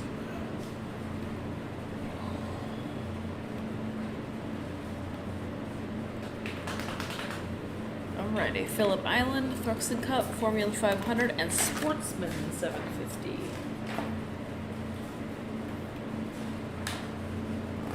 There it is. Let's move here a little bit. There we go. Alrighty, gang.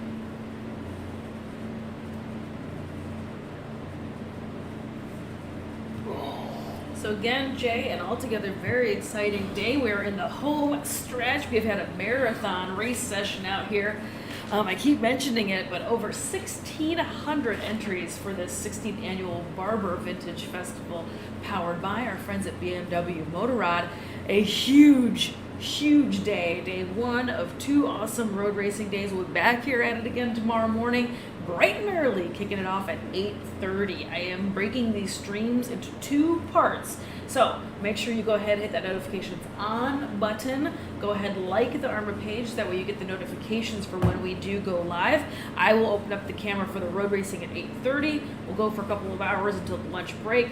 Then I close it down, and then we open up and show you some of the dirt racing that's been going on this weekend. And then I come back after lunch and we stream the second half of the road racing session. So there are multiple streams going on throughout the course of the day. I don't want you to miss any of this awesome racing action that's going on here.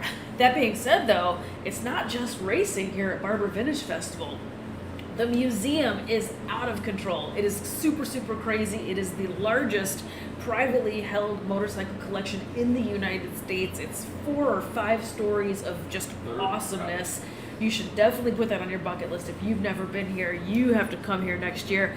This is an excellent good time. There's tons of vendors, there's demo trucks, great food. Let's go. The Third Wall call. of Death is Third here. final call. Race There's number 13, bike shows. Thruxton Cup The Challenge. swap meet is Phillips Island epic. Challenge, Formula 500, It's just, it's and one of the Sportsman best 750. Again, it's third call. Third vintage final vintage call. motorcycle weekends Race number in the 13, country, Thruxton hands Cup down. Challenge, Phillips And of Island course, Challenge, this Formula racing all 500, powered by the and folks over Sportsman at 750. AHRMA. You guys can are get right all now. the It is information third and all of our call. Third final schedules call. over at Thruxton Cup Challenge, arma.org. Phillips Island Challenge, Formula 500, and Sportsman 750. Third call, race number 13. Sorry about that. No worries. I know you gotta holler at them. Yeah.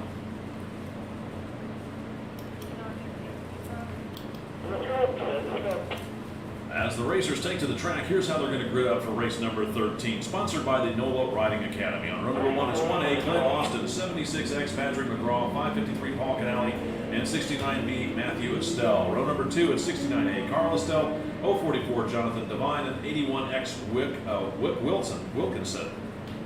Then on row number 3 is 851, Sean Guy, R73, Greg Levicki, 42, Scott Cuban, and 737, Alexander Nicole. Row number 4, it's 858, Charles Steinman, and 36, Greg Gionis. Bike number 385, Edward Blount. And row number 5, on 593, it's Dustin Fortich. For the Phillips Island Challenge, presented by Wilkinson Racing, row number 7, it's 515, Jeremy Madrill, 427, Kyle Boisclair, and W13, Warren Wilson. For the Formula 500, presented by Vintage Moto USA, on row number 9, it's 77C, Dan Solkovich, 1D, Mark Morrow. 074, Eric Lucart. And bike number 129, R. Ray Hickman. Row number 10, it's 808, Michael Wilson. Row 10, it's 808, Michael Wilson. 5S, Mark Morrison. And 26Y, Arch York. Row number 11, it's 662, Mark Williams. 709, Joe Ackley. 304, Kevin Dismore. And 52, Kayla Fiesler. For the Sportsman 750, presented by MAP Cycle Enterprises, back on row number 13, it's 237, Matt Esterline. 24, Grant Spence. 839, Michael Dixon. And 700, Cameron Crockett. Row number 14, it's 736, Stephen Pettinger. And 451, Randy Ingisi. Then 171, Chris Marlowe. Row number 15, it's 92, Steve Inner. R58, Pete Byer, and 42N, Nick Hargis. That is your field here for race number 13. So for the Phillips Island Challenge, sponsored by Wilkinson Racing, this class is designed to allow entrants of Team USA to have a place to race and exhibit the machinery in preparation for the International Challenge held annually at the Phillips Island Classic in Phillips Island, Australia. The Thruxton Cup Challenge, sponsored by NOLA Racing Academy in Clint, Austin. Clint is the owner of NOLA Riding Academy, won the Thruxton Cup Challenge in 2019 and 2020. His other accomplishments in 2020 also include winning the SOT1, SOT2, and BOT2. Sorry, friend. What's going on? Turn down. Oh. Sorry, buddy. When not racing, Clint can be found teaching new riders to ride on both 2- and 3-wheel motorcycles in New Orleans, Louisiana, and Gulfport, Mississippi. You may also find him wrenching or selling used motorcycles. Additionally, they are authorized to ride helmet dealers, so if you're in the need for a new ride, tell Clint you're an AHRMA racer to get a discount. Open to the class, the Thruxton Challenge is open to lightly modified Triumph Thruxtons and Harley-Davidson Sportsters. Thruxtons are limited to air-cooled 865cc twins produced up through 2015. For the Formula 500 field, sponsored by Vintage Moto USA, this class is for 72 and earlier 2- and 4-stroke machines up to 500 cc's based on an index of performance. This class includes 2-, 3-, and 4-cylinder bikes, both purpose-built racers and converted street bikes. The machine must be representative of the era with fairings and low clip-on style handlebars. Dual disc front brakes are allowed. For the Sportsman 750 field or class, sponsored by MAP and Cycle Enterprises and Marino Pema. These are 1972 and earlier street bike-based 4-stroke machines. The new addition to the class for 2015 was the single overhead cam Honda CB 754s, ready to take on the class-dominating twins, which were the Yamaha XS 650s. No fairings, but front disc brakes are allowed. Japanese, British, and Italian German bikes are on the track for this field. This is the race here for race number 13.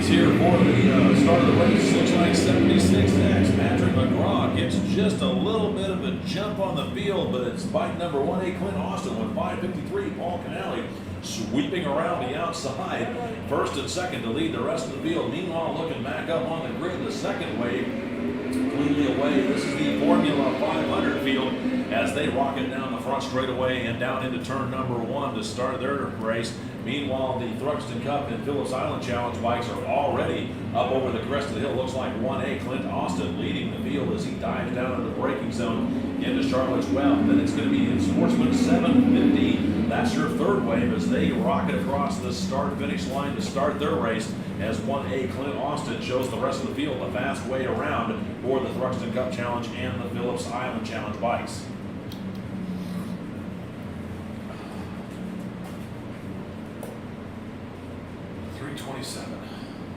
Yep. So I love this Thruxton Cup class. You know, speaking of, you know, like the CB160 is a little bit more of like an accessible. Oh! One rider getting into the race right on the crest of the hill over into turn number 4 as he endos the bike right down. Crimson. Yep. Yeah, Crimson. Crimson. That's definitely going to be a red flag. That was a pretty dramatic, but he's sitting up. I think he's going to be all right, but the bike really kind of yard sailed, and I bet you they have Crimson to go flag pick out up on parts. this one is one of the riders crested over the hill. Not sure if he got his brake lever into one of the other bikes or what happened, but he endoed right at the crest of the hill going down into Charlotte's Web as the bike cartwheels. Looks like the rider is getting up. Everybody in their paddock needs to give him a round of applause because that was a heck of a ride he just took here in front of everybody. That was not fun to watch. No, but it's good to see that he's up and moving over to the side of the track himself. Stay tuned. We'll get everything reset here in just a moment. I'll let you guys know what we're going to do as soon as I can get the information ourselves. So again, let's take just 1 second. We're going to have to go ahead and re-grid everybody, I would bet, because this was pretty early into this race and it's a red flag. So I'm pretty sure they're going to get everybody back and re-gridded. They probably have to go pick up a couple of parts. That racer is okay. He got up, he brushed himself off, he walked off, but it was real dramatic, and I think they're gonna have to go pick up some parts and make sure that there wasn't any fluid or anything on the track. So they're gonna take just a hot second. I just wanted to go ahead and click on this guy to show you the map that we are talking about here all day long, right? So this is what the track actually looks like. So you can see that we are at the tower, which is that big building at the very top area. That's literally where we're sitting right now. So that would be your front stretch and the turns, and then I'm showing on the cameras this kind of middle part of the track and then the front straight, because the cameras are all set up on the roof of the tower. That's right, I climbed up on the roof yesterday and put cameras up there. So that's why you're getting these great big huge wide shots and where they're coming from, and when there's kind of flags draping in front of them, it's because they're literally on the very roof of this 4-story building that I climbed up on top of and put cameras up there. But that's what's going on here. It's a huge event, a huge weekend. Just everything you can imagine is here. Swap meet, racing, road racing, dirt racing, tons of food. There's music at night. They have bands coming in. One of the original members of the band Kansas is playing tonight. All sorts of rad stuff. This is one of a handful of classic moto fests hosted by AHRMA. And then the other ones are very, very similar in theme to this, where it's like everything. It's dirt racing, it's road racing, it's music, it's all sorts of stuff. And even at Topeka this past spring, we even had drag racing, which was a hoot. Tons of grudge matches, tons of ridiculous machines, sidecars racing, two-wheeled machines, mini bikes racing, pit bikes racing. Very, very fun, very cool event. For all of our schedules, you can go check out AHRMA.org. So let's head back down trackside. I think they got everybody up. It looks like they might have transported whoever had a little bit of a tumble out there because the ambulance is moving, the lights are flashing, but they're not in a huge hurry. And like I said, that person got up on their own steam. So I think they're just gonna go check them out and make sure that everybody's okay.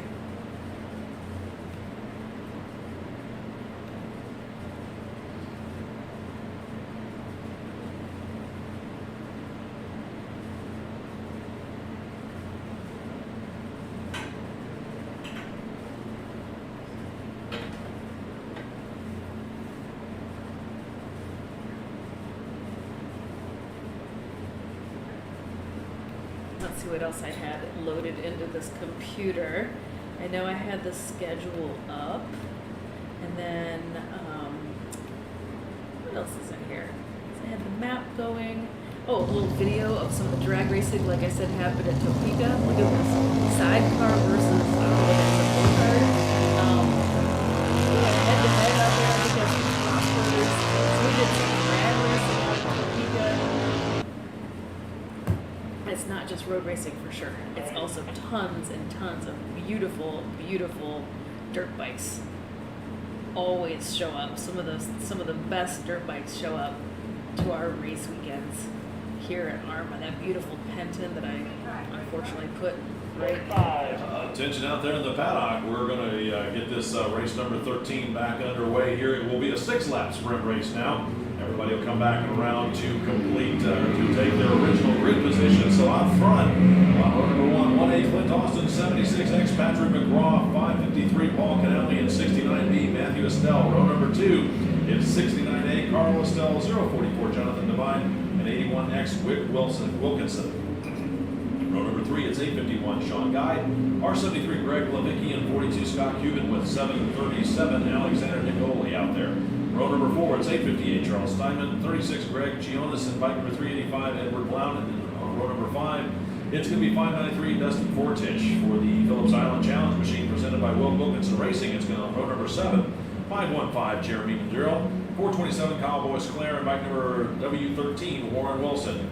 For the Formula 500 field, back on row number 9, it's 77Z Dan Solkovich, 1D Mark Morrow, and 074 Eric Lucard, 129 Ray Hickman. Row number 10, it's 808 Michael Wilson, and 5S Mark Morrison with 26 wide Arch York. Then on row number 11, it's 662 Mark Williams, 709 Joe Ackley, 304 Kevin Dinsmore, and 52 Kayla Thiesler. Then rounding out your field here in the final wave on the Sportsman 750 field. Row number 13 is 237 Matt Esterline, 27 Grant Spence, 839 Michael Dixon, and 700 Cameron Crockett. Row number 14 and 736 Stephen Pettinger, and 451 Brady Ingles, and 171 Chris Marlowe. Row number 15, it's going to be 92 Steve Inner, R58 Pete Dyer, and 42 in Nick Hargis. That is your field here for race number 13, Thruxton Cup Challenge, Phillips Island Challenge, Formula 500, and Sportsman 750.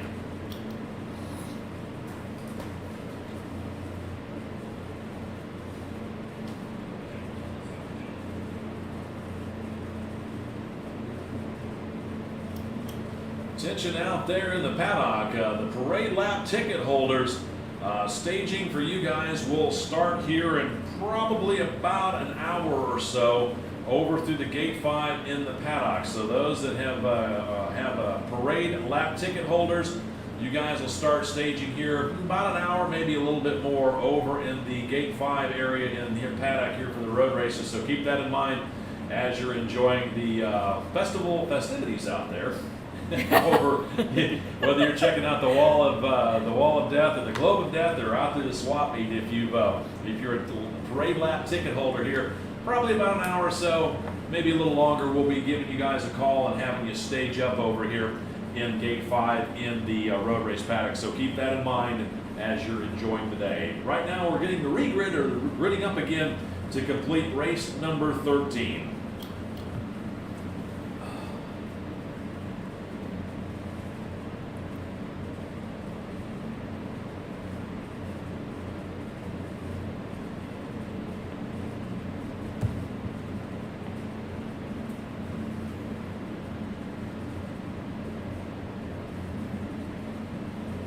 Did you happen to catch who that was that had that? I did not get a number, which is weird because usually I can. I can't put a number out on it. It's one of the reasons I don't like sitting away from control, because it makes my job so much easier. Well, it'll be probably pretty obvious here in a second when the. Well, I'll be honest with you, I miss my buddy Ted Van Lanningham.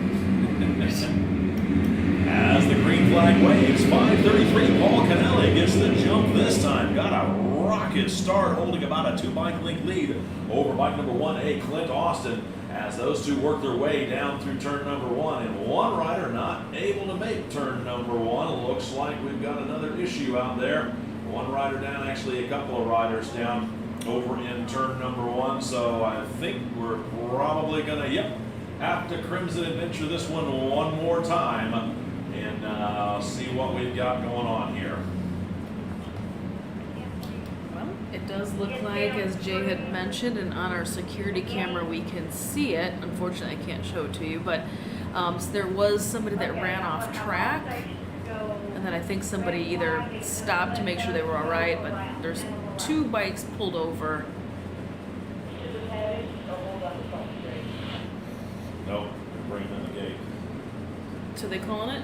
Oh yeah, we've got the 2 down here and 1. Yeah, several bikes down in 1 Okay, looks like once again we've got a Crimson Adventure, and it appears that we're going to send the bikes back. Not sure if we're going to hold them here on the grid or what we got going on. Hang on.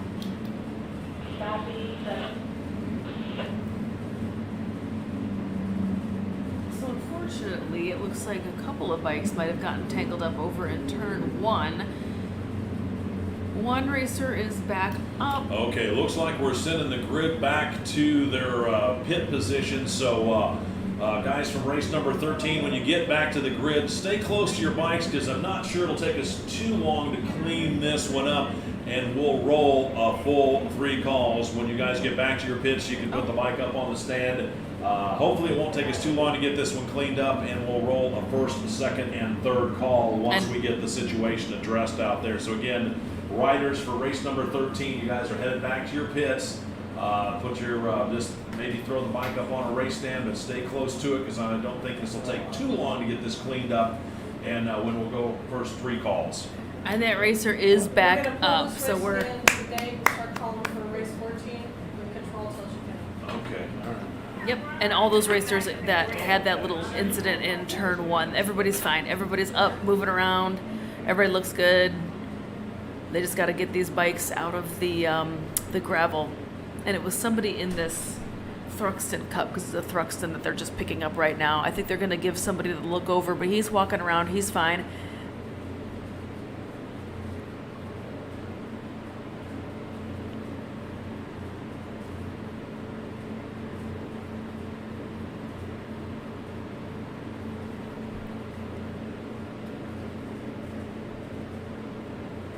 And it was the 81X of Wick Wilkinson.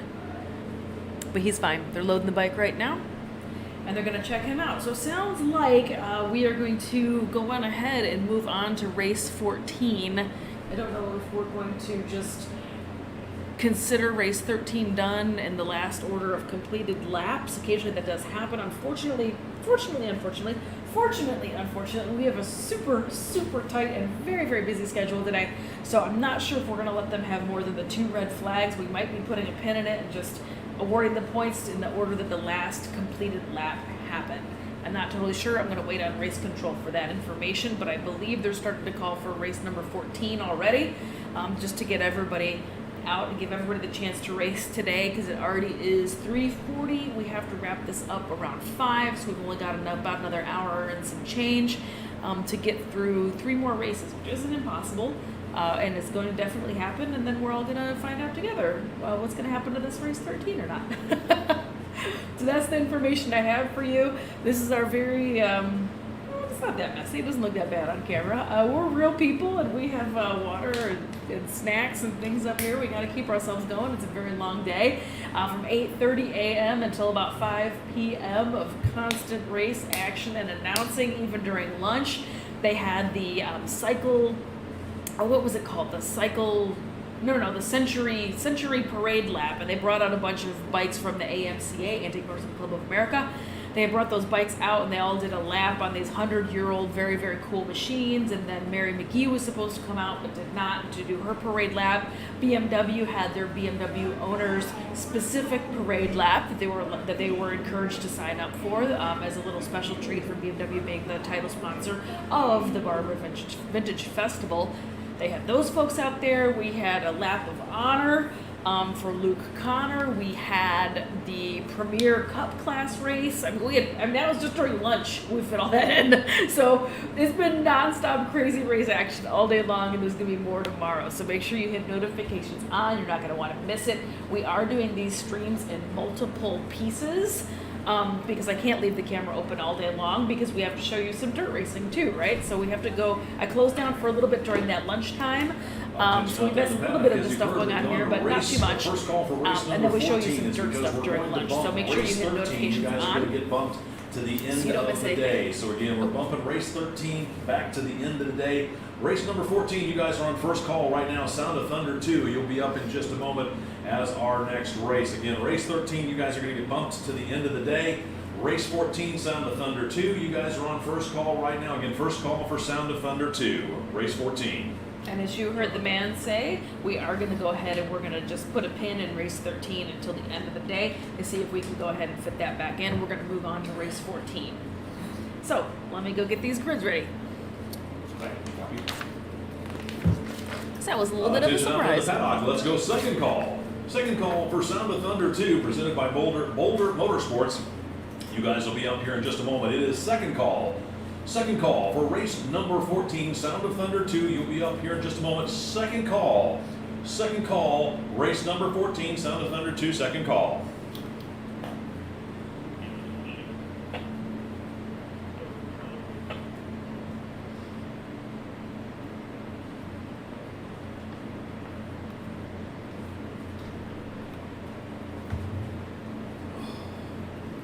There it is.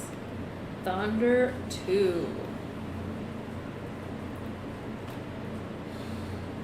And what else am I missing? You all right over there? Do you need some water? We still got one more behind us. Okay. This All right. happens to me every time when I do a 3-day weekend and I've got to talk a lot. Yeah, it's tough. Close to it now. It's tough for sure. All right, so this is race 14. This is Sound of Thunder 2. There's just one class in this race because woo-wee is a ton of people. It is a whopping, oh my lord. This is 52 racers on this grid. Holy smokes. So it's just one class. I'm going to go ahead and read this Sound of Thunder, the intro thing. Is that okay? Yeah, go for it. Well, hang on a second. Hang on. You give me about 30 seconds because I need to do third here in just a moment. Yeah. And you'll never get through it all in time. Alrighty, I'm gonna let him go ahead and call third call for these folks so they know to get over to the staging area. Just a moment.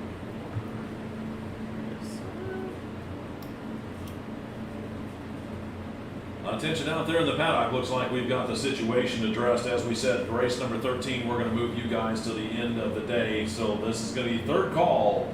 Third and final call for race number 14, Sound of Thunder 2. You folks are up right now. If you want to pull the tire warmers off the bikes and bring them on down, we'll send you out for your hot lap.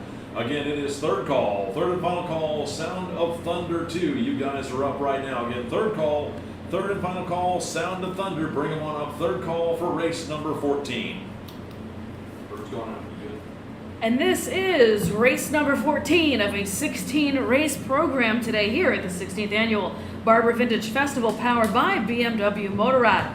This is the Sound of Thunder 2, sponsored by Barber Motorsports and Brian Sharp. Since 2006, Barber Motorsports has specialized in high-quality Ducati service and performance with one-on-one customer service. They provide knowledgeable information and comprehensive service solutions for Ducati enthusiasts and racers, housing one of the largest and most comprehensive Ducati parts inventories in the entire United States. They cover everything from performance upgrades to simple hardware and maintenance items. Boulder's tents can be seen in the paddock today, so if you are a Ducati owner or just a fan, make sure you stop by and go chat with the folks from Barber Motorsports. The Sound of Thunder 2 is open to any of AHRMA's Sound of Singles or Motard motorcycles. Liquid-cooled twins to 850cc, unlimited air-cooled twins, 3-cylinder machines to 675cc, like the Triumph Speed Triple, and two strokes up to 250cc. This is your race 14. This is one of the largest race fields we're going to see here today. Let's go through the grids. On row number 1, 1A Clint Austin, 111 Gary Orr, 880H Chris Hasemeyer, 1253, 553 Paul Canale. Then it's going to be bike number 7, 62 Shane Quigg, 41D Brian Dabrowski, and bike number 9X Kevin Calloway. Row number 3, it's 9T Nate Kern, 189 John Deucer, 660 John Beldock, and 15R JM Padron. Then it's going to be bike number, row number 4, it's 329 Matthew Crabtree, 370 Brett Volkerts, and 14 Brian Larabro. Row number 5, it's 46 Bob Robbins, 117 David Crusoe, 090 Arch York, and 60 Eric Burrell. Row number 6, it's bike number 60K Rob Wines, R73 Greg Glavicki, and 75M Daniel Miller. Row number 7 is 221M John McCauley. Back on row number 10, it's 6T Teddy Honan, 796 Paul Vance, 811 Thomas Ryan, and 781 Paul Nelson. Row number 11 is bike number 90 Lee Trolla. Bike number 410, Nathan Jessup, and 69M, David Miller. Back on row number 12 is 45C, Carl Cohen. 94, Ryan Rader, and 033, Kevin Madigan, with 25, Frank Schoenbach. On row number 13, it's 4A, Jonathan MacArthur. 901, Sean Beese, and X16, Ray Call. Row number 14 is bike number 90, Lee Trolla. 121, Rhett Horton. 899, Clifton Ginger, and 18T, William Kazzer. Row number 15, it's 878, Peter Kosakis. 509, Robert Cole, and 917, Lorraine Crussell. Back on row number 19, it's 41, James Mayo. 341, Jerry Pellegrino. 42, Scott Cubans, and 328, Jim Rosinski. Row number 20, it's 2A, Alex Spanos. 66, Chuck Crocco, and 9Q, Jim Barker. Row number 21 is bike number R9, Alfredo Braca. 221C, Benedetto Cardella. 2X, Tim Connor, and 53, Mike Robinson Jr. And then on the final row, back in row number 22, it's 21, Pat Wilkening, and 61K, Kyle Anderson. That is your field here for race number 14, Sound of Thunder 2, presented by Barber Motorsports. I'm fairly confident we just cleared the paddock. I think this is Yeah. literally everybody at Barber is racing today. It's going to take a while just to grid them up. I know it is. This is everybody. This is all the things, all of the bikes. Just give me 4 clean laps, guys. That's all I want. That's all I want. 4 I know, clean right? laps. Once again, one of the largest grids we've got here today in Sound of Thunder 2. These are going to be some fast bikes moving through the traffic out there as we're getting everybody gridded up in anticipation of the start. Want to let everybody know the museum is open until 6 p.m. this evening and also open from 8 till 6 tomorrow. So if you haven't had a chance to get over there and check out the museum, still a couple hours left today to do it and all day tomorrow. We encourage you to make sure you budget enough time to check out all the cool machinery over at the Barber Vintage Motorsports Museum.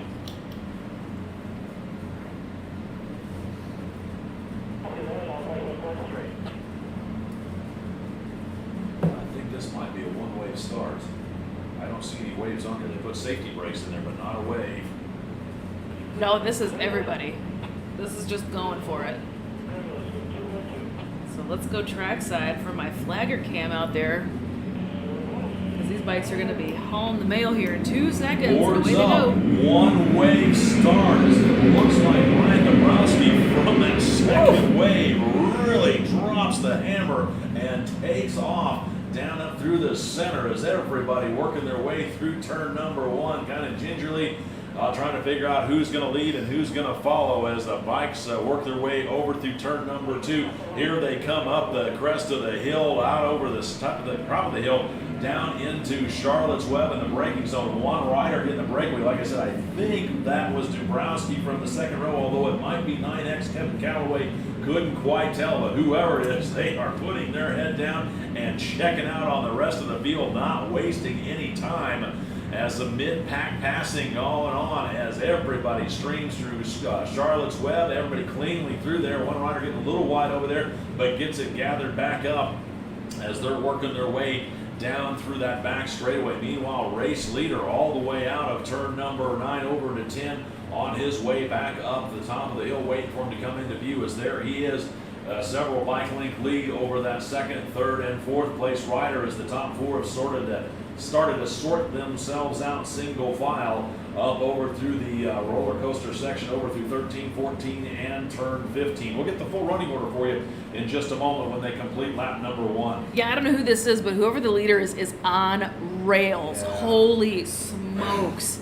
It doesn't even look like it's the same class. They're just hauling. Here they come, race leader across the line, my mystery rider. It's 19, Nate Kern, and then it's going to be 9X Kevin Calloway and 41D Brian Dabrowski. So Kern really That would be why. really set to redeem himself after finishing off the podium in his last race. This time he wastes absolutely no time getting out front, and Callaway's back there in second. Dabrowski's in third. Gary Orr on 111 is fourth, and 88 Chris Hasemeyer rounds out your top 5 with 762 Shane Quigg back there in 6th, 553 Paul Canale in 7th, 1A Clint Austin in 8th, 660 John Beldock in 9th, and 46 Bob Robbins rounding out your top 10 as everybody's starting to spread out in single file now, working their way out of, well, I guess the leaders already over in 10. We still got bikes streaming out of 2 and 3, working their way down to the braking zone for Charlotte's Web. So obviously Kern is going to encounter lap traffic probably even before he hits halfway or right around the point where he hits halfway as he leads Callaway and Dabrowski out of turn number 10, 11, over into 12 and 13. Looks like Callaway and Dabrowski chipped away at Kern's lead a little bit. We'll see what it is as they work their way through turns 14 and 15 right now, waiting for him to come back onto the front straightaway in just a moment. Yeah, he's coming out of 17 in like just 1 second. That makes sense now why he was off like a slingshot. Out of turn number 17, trying to work the draft. A little bit of weaving going on down there. I don't know what that's all about, but looks like Nate Kern still holding on to the lead. Kevin Callaway, I thought, was going to be able to get him at the line, but that's not what the results show. As Callaway thinks the better, drops back in line with bike number 41D, Brian Dabrowski right there in third with Orr and Hasemeyer rounding out your top 5. Looks like Callaway one more time. Actually, no, Callaway was leading that time out of turn number 2, and it Callaway's looks on the like inside. Kern tries to work his way up the inside and can't make it stick as Callaway's still out in front, and there goes Dabrowski under that second place, or it could have been that Dabrowski was holding on to third and Kern came back around still trying to figure it out as those three are really going at it here on lap number 3. Should be coming up about halfway in just a little bit. And Dabrowski aboard a Triumph Triple, a 675. Nate Kern, of course, aboard an R9T. And Kevin Callaway aboard a Kramer Evo 2R. Very specialized race machines out here. Very exciting jump off to this race so far. Incredibly fast.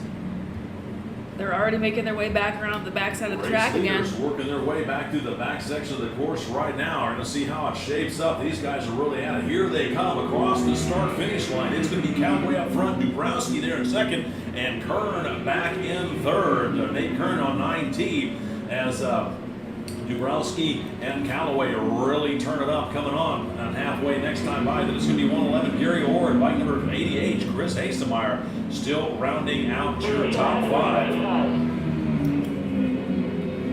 Looks like bike number 9X Kevin Callaway leading that time as he works his way across the start-finish line, leading Brian Dabrowski on bike number 41D, and then bike number 19 Nate Kern back there in that third place position. As now it's Dabrowski's turn to really push Callaway on 9X for the lead as it's 111 Gary Orr and 88 Chris Hasemeyer still rounding out your top 5. 1A Clint Austin back there in 6th, 660 John Beldock back there in 7th, bike number 189 John Deucer in 8th, 762 Shane Quigg in 9th, and 46 Bob Robbins rounding out your top 10. And that Kramer is a KTM engined machine. Super interesting.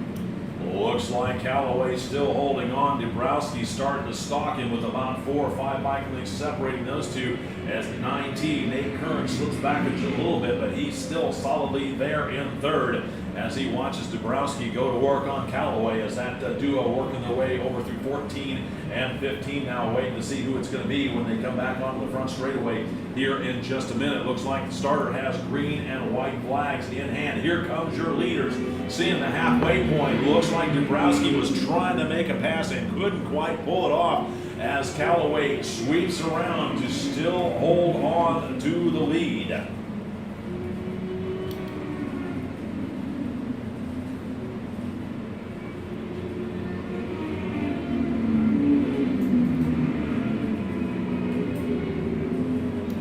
Callaway knows he's got some company back there in Brian Dabrowski as he saw him come past him on the start-finish line. So we'll see if Callaway is going to be able to hold on to that lead. Dabrowski trying to figure out how to put himself up one more step on the podium with bike number 19, Nate Kern, back there holding on to third.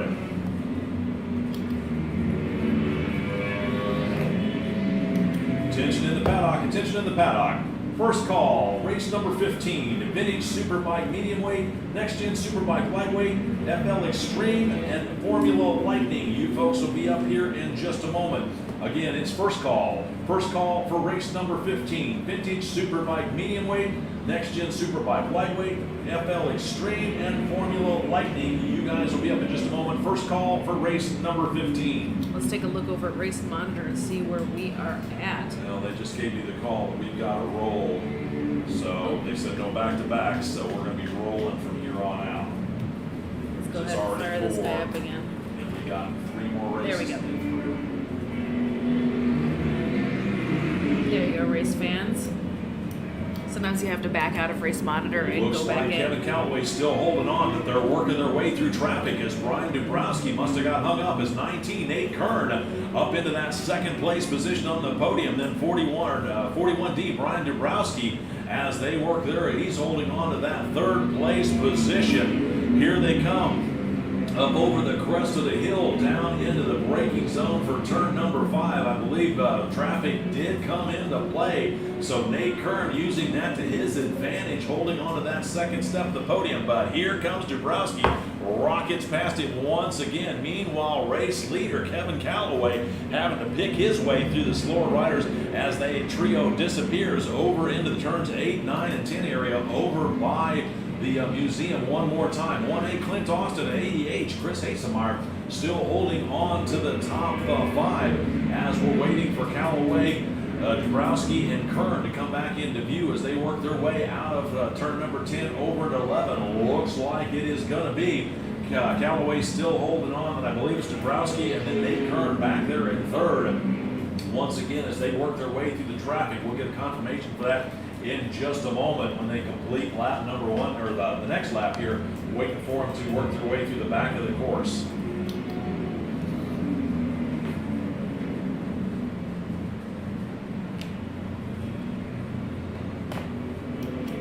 Race leader, bike number 9X, Calloway, and then it's going to be Dubrowski, then Kern, as those guys have kind of stretched out a little bit.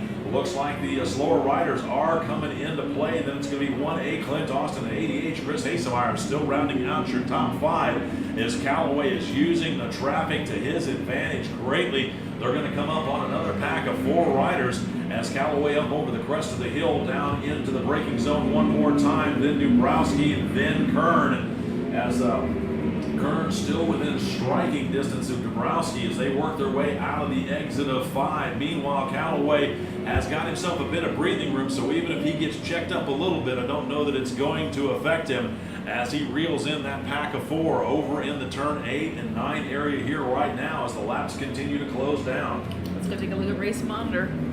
And again, it is still Kevin Calloway 1, Brian Dubrowski in 2, Nate Kern 3, Clint Austin 4, Chris Hasemeyer 5, Gary Orr 6, Belloc 7, Deucer 8, Robbins 9, and Quig 10. Kevin Calloway on 9X manages to work his way cleanly around those back markers. It looks like Dubrowski and Kern might be mired in the middle of them, couldn't quite see as they came into view out of turn number 11 and disappeared over out of view over into 13 and 14. So waiting for him to come back around in just a moment. Looks like race leader, rather the starter, has white flag in hand, waiting for Kevin Calloway to come back onto the front straightaway one more time.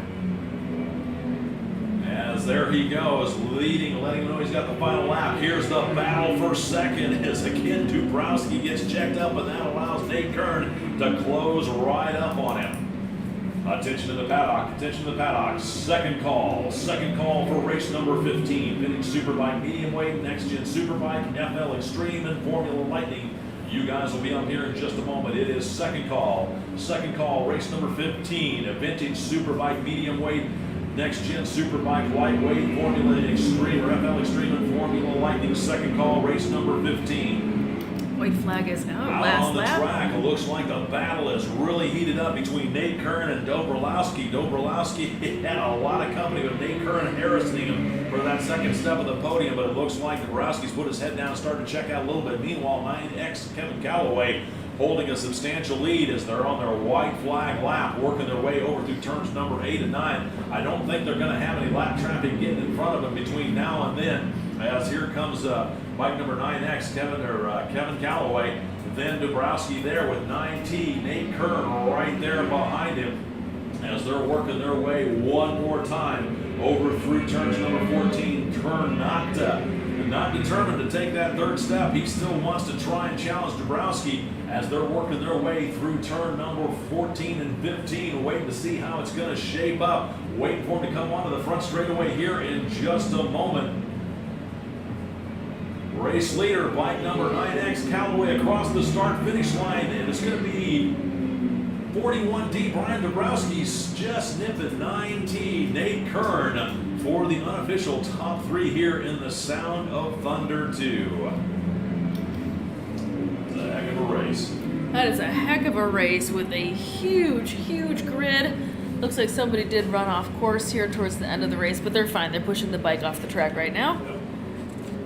So everyone is A-OK. With the checkered flag out on this one. Let's go third and final call for race number 15. Vintage Superbike Middleweight presented by R3 Racing. Next Gen Superbike presented by Pool Professors of Tallahassee. Formula Lightning Extreme presented by Pete Nicolosi. And Formula Lightning also presented by Pete Nicolosi. This is third and final call for race number 15. Bring them on up, folks. As soon as we get the track cleared, you guys are going out. Again, it's third and final call for race number 15. Vintage Superbike Middleweight, Next Gen Superbike Lightweight, FL Extreme, and your Formula Lightning. results from race 14. Third and final call for race number 15.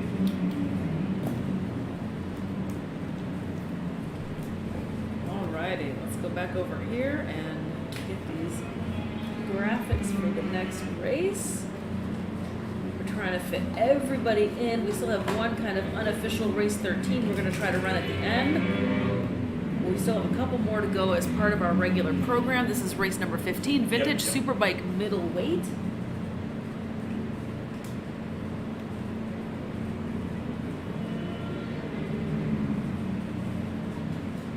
Where are you?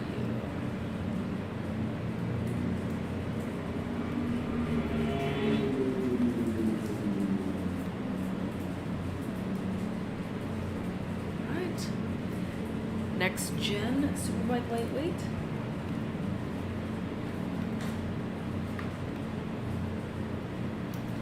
Attention out there in the paddock. This is definitely one that's a great spectator event, as the Formula Lightning Extreme and the Formula Lightning. These are the electric bikes that are really interesting to watch. It's uncanny to watch how fast they go, and you'd expect to hear a lot of noise coming out of them, and they're almost silent. It's eerie how quiet they are, but they're really cool to watch. As again, race number 15, you guys are on the third call. As soon as we get the track cleared, you're up. For the Vintage Superbike Middleweight, sponsored by R3 Racing and Rich Richter, R3 Racing of Hayward, Wisconsin, has made it a mission to promote and support motorcycle racing in all forms. From national road racing events with AHRMA, regional ice racing events with MIRA to county fairs in northern Wisconsin, you'll find R3 Racing involved. Whether it's building a race bike or building an enduro cross track, if it's good for the sport and it's good for the competitors, we're here to help you. We've made it a mission to recruit and support new racers every season. We encourage everyone to bring a friend to the track and introduce them to this incredible sport. A variety of machinery up through 94 for the class, I guess I should say, for the Vintage Superbike Middleweight. This is a variety of machinery up through 1982 model years based on showroom stock bikes. Unlimited displacement single-cylinder bikes are out there, as are pushrod twins from BSA, Triumph, Moto Guzzi, and B&W up to 890 cc's. Overhead twin cam engines include the Yamaha XS models up to 790 cc's. Pushrod triples, the Trident triple and BSA rockets up to 790 cc's. Overhead cam four-cylinder bikes is typically Japanese, limited to 685 cc's. The model year cutoff for Kawasaki GPZ is 1981. For the Next Gen Superbike Lightweight field, sponsored by Brian Wells, the Pool Professor of Tallahassee. The Pool Professor of Tallahassee is a swimming pool service, repair, remodel, and installation company in Tallahassee, Florida. We are pleased to sponsor the Next Gen Lightweight class and look forward to supporting and growing AHRMA for years to come. This is a new class. The Next Gen Superbike Lightweight is a new class for 2018 to showcase what was raced in the 80s through the early 90s. Eligible machines in this class can be from any market in the world. Period. OEM and race team paint schemes are strongly encouraged. Bikes that might be on the grid include a Moto YB7, a Honda Hawks, Yamaha FCR 400s, RZ 350s, VFR 400s, NC30s, and the venerable Suzuki GS 500s. For Formula Lightning Extreme, sponsored by Team Power Sports and Seth Altman, this is open to bikes with unlimited voltage. And for the Formula Lightning, sponsored by Peter Nicolosi, these are all-electric motorcycles featuring the latest technology with powertrains similar to a Nissan Leaf, the Tesla Model S, and the electric portion of the Chevy Bolt. Speeds are similar to race prep 600cc gasoline-powered bikes. Open to production base bikes up to 125 volts. Production race bikes are available from Zero and Bramo.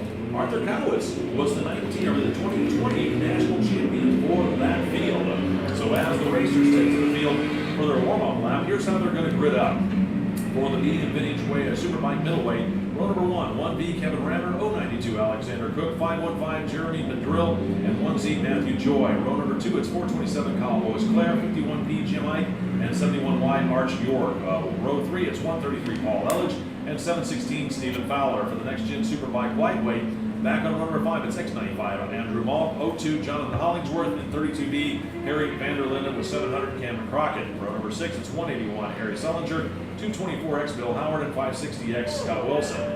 Row number 7 is 758 Sean Woolery, 62X Robert Himmelman, and 3N Jerry Nichols with 949 Keith Powell. Row number 8 is 321 William Haggerty, 91 Sean Smith, and 555T Eric Eads. Row number 9 is 139 David Wallace, 13S Jeremy Scherer, 690 Bob Rebecco, and R73 Greg Levicki. For the Formula Lightning Extreme, it's bike number 1L on row number 11, that's Peter Nicolosi. And for the Formula Lightning itself, on row number 13, it's 179 Arthur Cowitz, and 14 Curtis Comer. Kurt Comer, that's your field here for race number 15.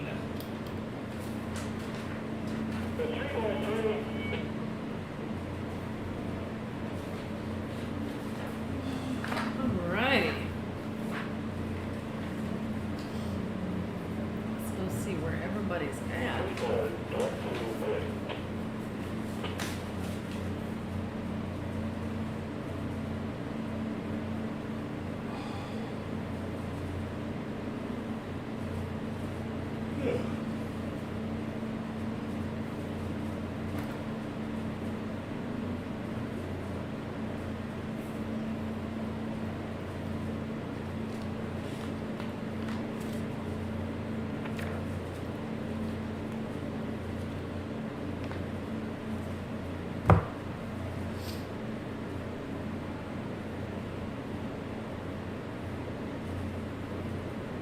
I don't know if you've had a chance to go outside, Mr. J, but it is absolutely beautiful out here. Oh my goodness. It's nice. Couldn't be any nicer. 2 years ago, it was 105 degrees here. I don't know if you were here 2 years ago, but oh my gosh. No, I was here last year when we were racing through a pandemic and a hurricane. I do remember that, actually. I do remember that. That was the penance we paid for getting the great weather this year, I will tell you. That was a mess last year.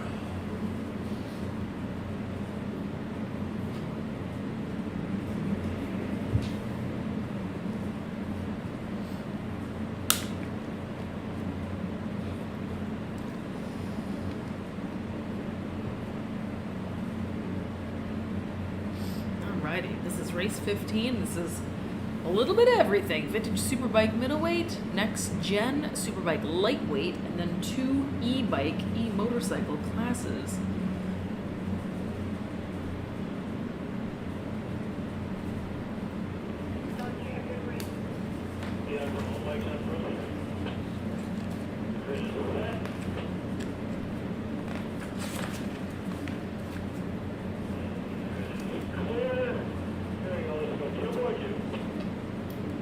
Looks like the grid is set up there. The 2 board comes up for the first wave. And it looks like the flag drops. And it's 515 Jeremy Madrill. And I believe it's bike 1B Kevin Rammer. Those guys get pretty much a dead even start off of turn 1 and down into the first turn. Looks like Rammer leading Madrill as that field works their way through. Meanwhile, second wave cleanly away now as the green flag waves and they work their way down into turn number 1. gaggle of bikes there right in the very front, trying to figure out who's going to lead and who's going to follow into turn one as everybody makes it cleanly through there. Now working their way single file, looking back up the field for the e-bikes. I wanted to be very quiet when they took off so everybody could hear them, because it is uncanny when those bikes take off. It's like you're at an RC racetrack with a bunch of RC cars. It's just a Hummer. I can't even describe it, but y'all know what it sounds like. And it'd be great to listen to what's going on over here with the e-bikes when they come back around.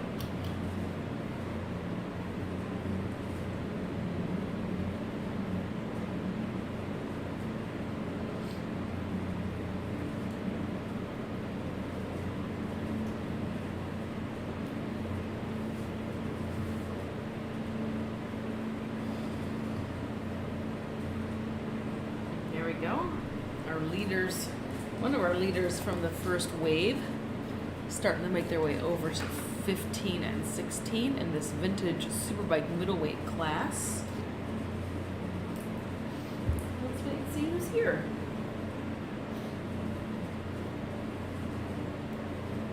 Here we go.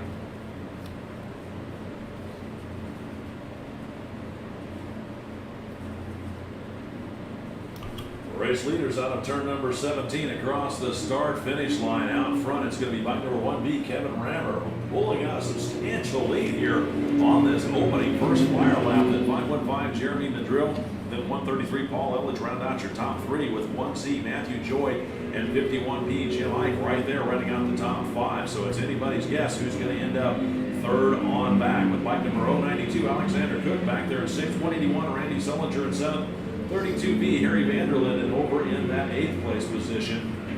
Then bike number 02, Jonathan Hollingsworth at 9, and 71Y, Arch York rounding out your top 10.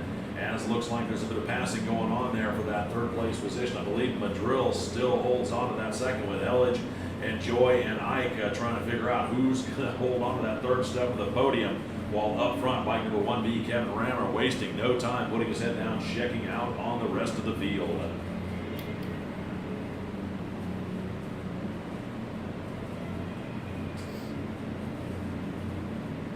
716. Yep, 716. So this BMW is broke down.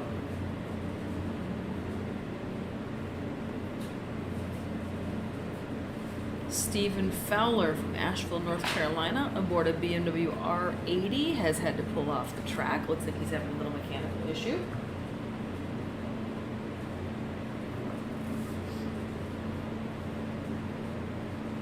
We've got our leaders making their way through the backside of the track. The last handful of turns right before this great big front straight. Attention out there in the paddock. I want to remind everybody at the conclusion of our racing today, we will be doing the awards presentation down in the tech area down there. We'll put some calls out for that, and as soon as we get closer to that time, we still got to get through this race, then we got to do race 16, then we got to go back and finish up race 13. So again, after we're done racing, we'll compile all the results and get everything set up, and I'll put the calls out, and we'll do the awards presentation half hour, 45 minutes or so after the final race flag flies. Out front, it's still bike number 1B, Kevin Rammer, leading over 181, Randy Sullinger up there in that 2nd place position. Then 133, Paul Elledge. Then 515, Jeremy Madrill. That rounds out your top 4 with 092, Alexander Cook moving forward a position to hold on to that 5th. With bike number 51P, Jim Ike back there in 6th, 1C, Matthew Joy in 7th, 32B, Harry Vanderlyn in 8th, 02, Jonathan Hollingsworth back there at 9th, and R73, Greg Levicki rounding out your top 10. Also want to remind everybody that about 5 o'clock this afternoon in the fan zone, John Elefante of Kansas, featuring 6-Wire, will be performing from 5 p.m. until 7 p.m. So keep that in mind as entertainment options for this evening.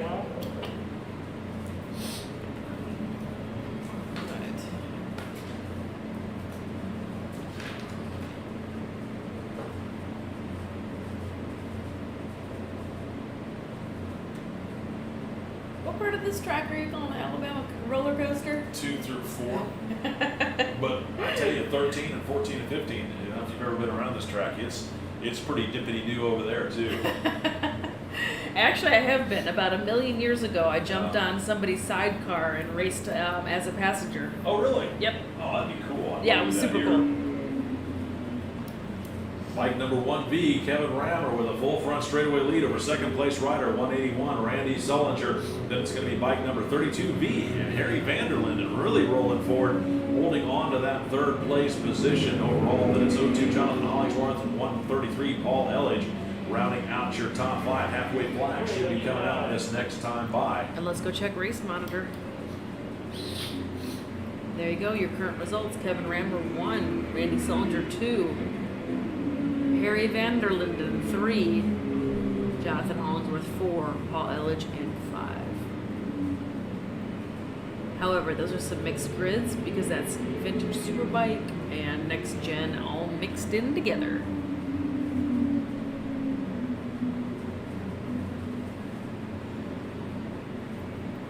For the full breakdown, you can always go check out Race Monitor for yourself. It can be found at race-monitor.com.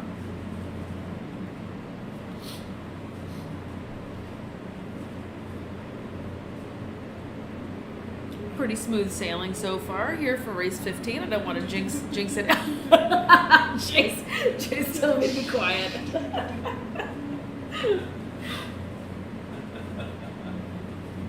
I'm an optimist, Jay. I'm an optimist. Yeah, let me tell you about the time that somebody said that one time in the last race, and the guy ended and we had an airlift when we were out for an hour and a half.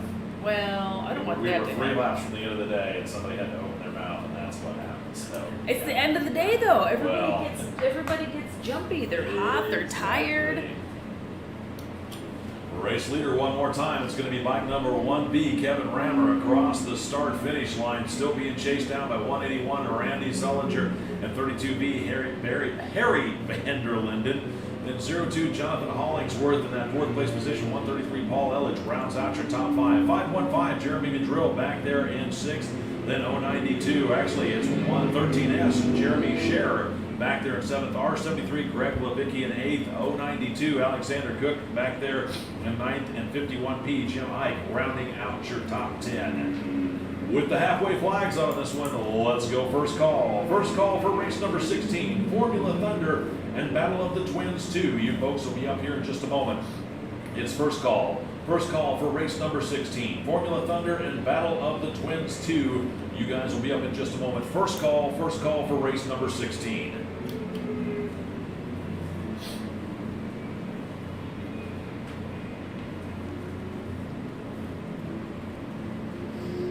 As you heard Jay mention earlier, we are going to have to go. We have one more race to go as part of our scheduled program, but then we have to go back and revisit race 13.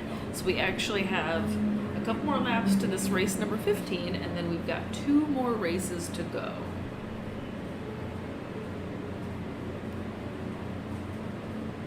Where is everybody?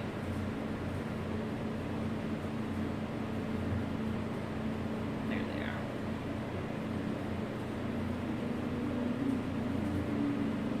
So it looks like your race leaders are going to be coming back across start finish here in just a few moments. And then I'll click over to Race Monitor so you can see all of the stats for yourselves. Looks like all bikes haven't seen halfway as 181 Randy Sullinger working his way out to the lead for the next gen superbike, still being chased down by 32B Harry Vanderlinden.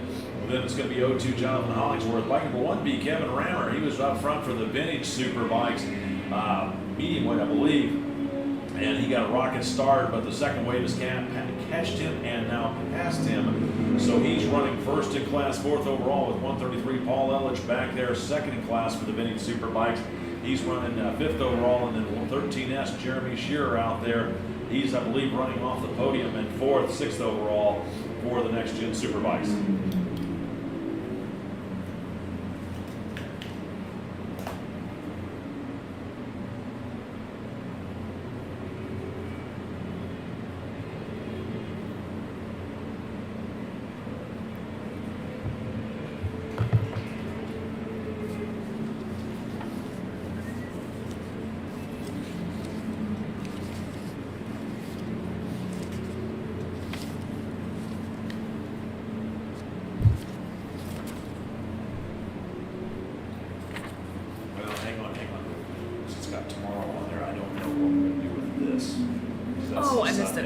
Never mind, never mind. Hang on to it now. Never mind.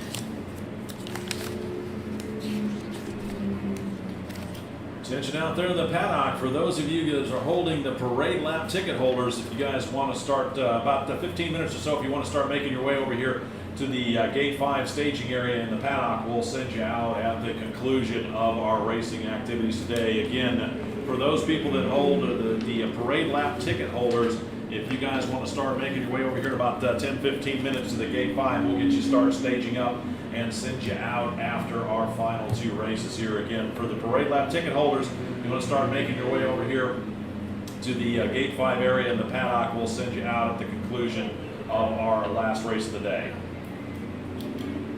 And don't forget, Barber Vintage Festival fans, tonight in the fan zone, John Elefante of Kansas, featuring 6-Wire, will be performing from 5 p.m. to 7 p.m. in the fan zone, located directly across from the lower swap meet. John Elefante of Kansas, featuring 6-Wire, is going to be performing in the fan zone tonight from 5 p.m. to 7 p.m. It is a free concert. There's also great concession stands over there, great little food trucks, and all sorts of good stuff going on over there in the fan zone tonight from 5 to 7 p.m.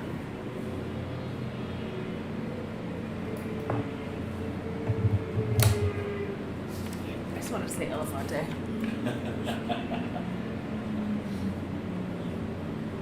I'm easy to please.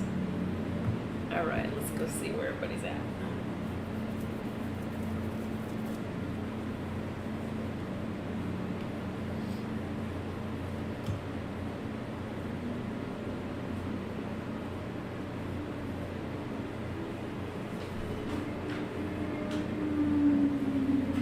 It looks like halfway flags are out.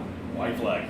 Oh, white flag's out. All White right. flag out for your race leader. Who's it going to be? Sullinger and Harry Vanderlyn, and just about side by side. So it's anybody's race here for the next gen Superbike race with Jonathan Hollingsworth on 02 right there behind him with the white flag out on this one. Let's go. Second call. Second call for race number 16, Formula Thunder and Battle of the Twins 2. You folks will be up here in just a moment. It's second call. Second call for race number 16, Formula Thunder and Battle of the Twins 2, second call for race number 16, second call. And unfortunately, somebody just slid out in turn 17. They're fine. They're already up and moving. They just had a little low side. That can be a tricky corner, especially towards the end of the day, at the end of a race when you're pushing a little extra hot and heavy. Race leaders working their way through traffic as Sullinger has Harry Vanderlyn right there on his tail section as they work over in through turns number 8, 9, and 10 over by the museum here on this exciting final lap. Meanwhile, 1B Kevin Rammer still leading bike number 133, Paul Elledge, for the Vintage Superbike. And we got to go back to bike 092, Alexander Cook holding on to that third place position for Vintage Superbikes as race leaders already out of turn number 10 up the hill through turn 11 and 12.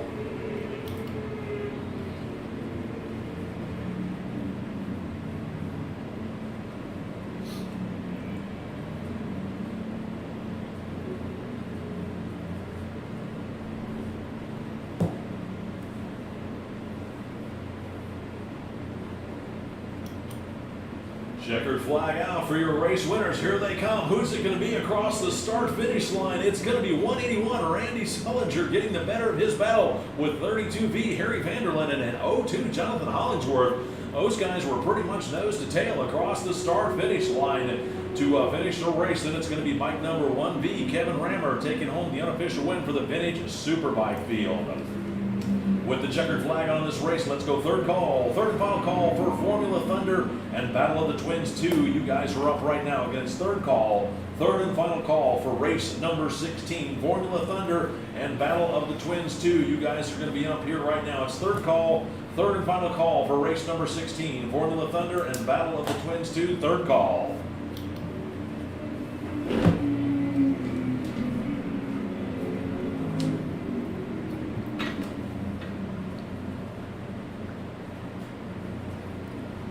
Alrighty, great closing shot from our flagger cam out there as everybody starts making their way back home. Let's go ahead and get these guys, get these graphics out of the way. up the graphics for the next race, which is race 16. Technically the last race, but it isn't, because we got one more right behind it. We got a little do-over for our friends in race 13 that had not one but 2 red flag incidences. So we just went ahead and got everybody off the track, let them cool down a little bit, and make sure we had enough time to finish out the program. Race number 16 is going to be Formula Thunder, sponsored by Motocorsa Performance. Let me know when they have my bike. With race number 16 on deck, it's sponsored by South Florida's Motorcourse Performance, which sponsors both Formula Thunder and Battle of the Twins 2 classes. An experienced Ducati specialist, they can build, customize, and maintain customer street bikes at the highest level. With experience in NCR, Ducatis, and AHRMA race bikes, you're invited to visit them online at www.motocourseperformance.com. For the Formula Thunder, sponsored by Motorcourse Performance, the Formula Thunder is in its 3rd season where all the fastest modern bikes race heads up. Open to all next-gen superbikes, Sound of Thunder, and Battle of the Twins motorcycles, even Sound of Singles and Open 2-strokes can join the fray. For the Battle of Twins 2, sponsored also by Motorcourse Performance, the Battle of the Twins 2, or 0 to 904 cc's, is open to all air-cooled twins up to 904 cc's. The air-cooled bikes have been obsoleted by new technology, but remain a fan favorite of builders, racers, and the fans, and AHRMA has made a place for them to race. On track, you'll see Ducatis, Moto Guzzi's, and Buells. That's what you're going to see out here in race number 16. Very exciting. Woo-wee, this is another As the riders doozy. get ready to take to the track for their race, here's how they're going to grid up. On row number 1, 4X Evan Kolick, 15R JM Padron, 80H Chris Hasemeyer, and 553 Paul Canale. Row number 2, it's going to be 41D Brian Dobrowski, 131 Steve Metz, and 020 Jeff Nelson. Row number 3, it's going to be 410 Nathan Jessup, 045 Curtis Adams, 370 Brett Folkerts, and 901 Sean Beast. Row number 4, it's going to be 090 Art Short, and 230 Mark White with bike number 329 Matthew Crabtree. Row number 5, it's going to be 660 John Beldock, 457 Robert Olivia, R9 Alfredo Braca, and 96D David Schaefer. Row number 6, 77L Patrick Lansu, 222R Jeff Graham, and 221C Benedetto Cardella. Row number 6, it's going to be, or rather row number 7, it's going to be 784 Christopher Caden, 477 Matt Caden, 60X Rob Wines, and 9Q Jim Barker. Row number 8, it's going to be 328 Jim Rosinski, 341 Jerry Pellegrino, and bike number 90 Lee Trollope.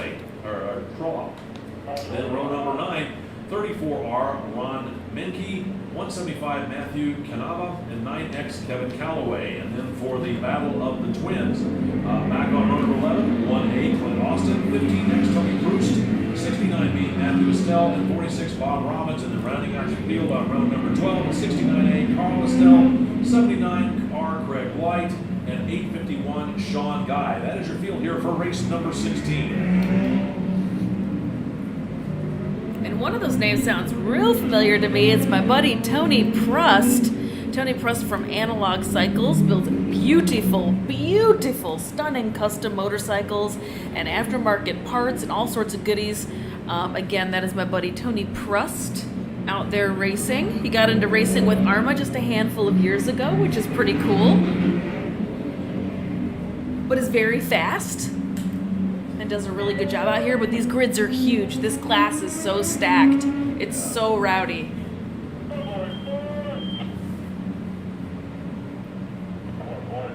don't know what she's saying, that there's no back-to-backs. I see a bunch between this one and 13.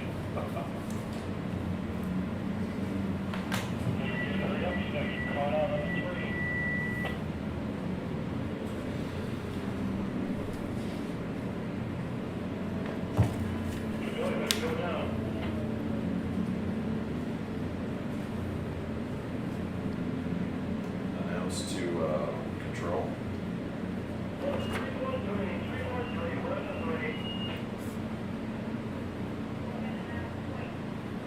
Let's hold till after the start of the race. I'll hold.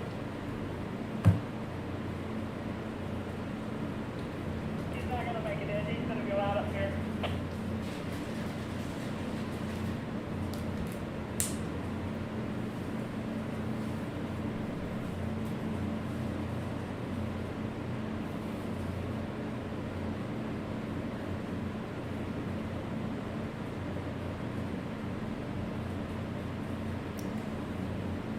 Alrighty, race number 16.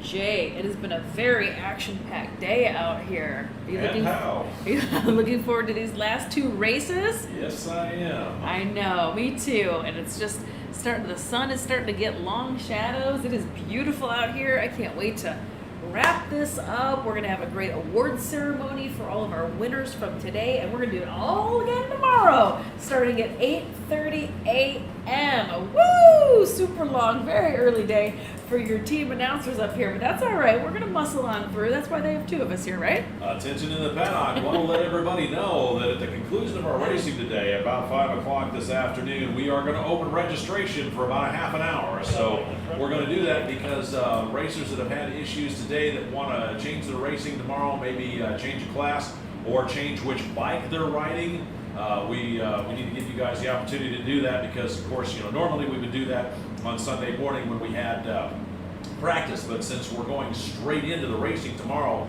we are going to open registration this evening from 5 until 5:30.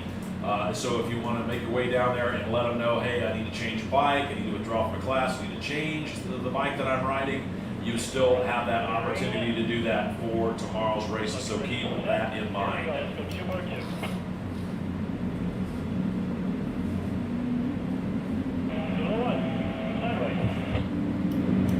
As the flag waves, it looks like bike number 553 and ADH Chris Hasemeyer pretty much dead even down the front straightaway over in through turn number 2. It looks like the Formula Thunder bike's cleanly through turn, now over to 1 into 2, waiting for the second wave. These are the battle of the twins, the smaller bikes, as they rocket across the start-finish line themselves down into turn number 1.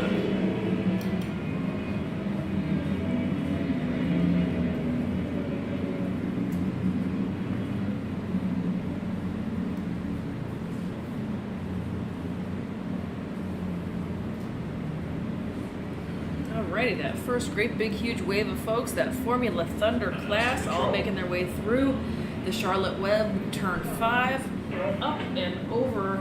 So I'm seeing some back-to-backs in this one between this one and 13. What do you want me to do? Up and over the middle part of the track and making their way towards the museum. I'm seeing 4, but 2 of them are up front in the Formula Thunder, and they're going to be, I believe, running in the Thruxton Cup too. So it's got to definitely be different bikes.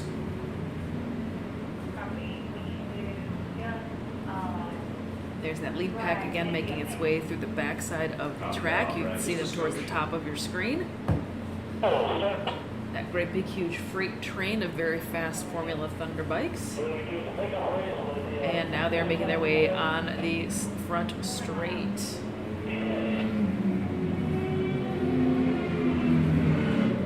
69.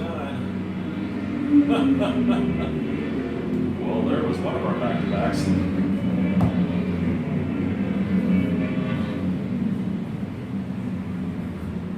Does it look like a Triumph Thruxton that went down? It is. Yep, so one of our folks that was going to race Thruxton Cup also just had a little get off here, but it looks fine and they're all up and moving around, so maybe they're going to try to restart and join the race. Matt Estelle, I think. Could tell it's 69, but I couldn't tell if it was A or B. Matt's B, Carl's A.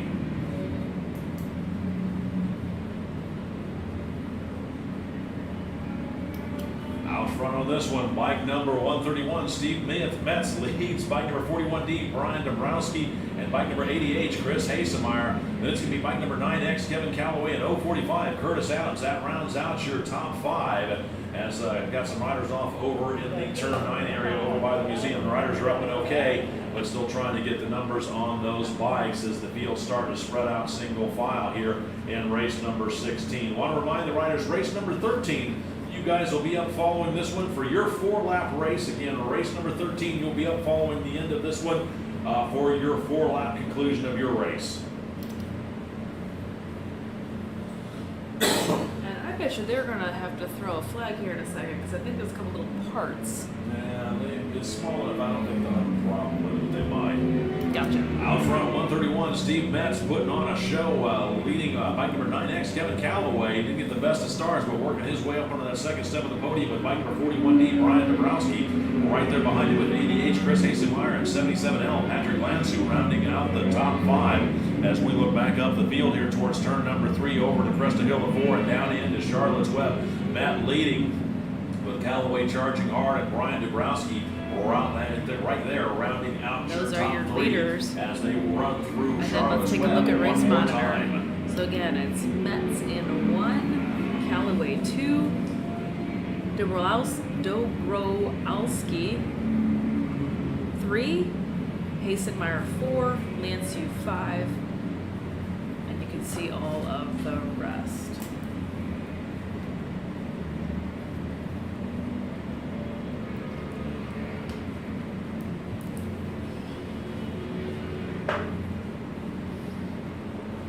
Somebody went a little wide over to Charlotte's Web. You can see it in the middle of your screen right now. Nobody's out there. But they're upright. They just kind of went wide. That is some deep gravel. It is very deep gravel, so people want to get back out in the race, and they usually need the corner workers to come help push them out because it's super, super deep, fluffy gravel. 720.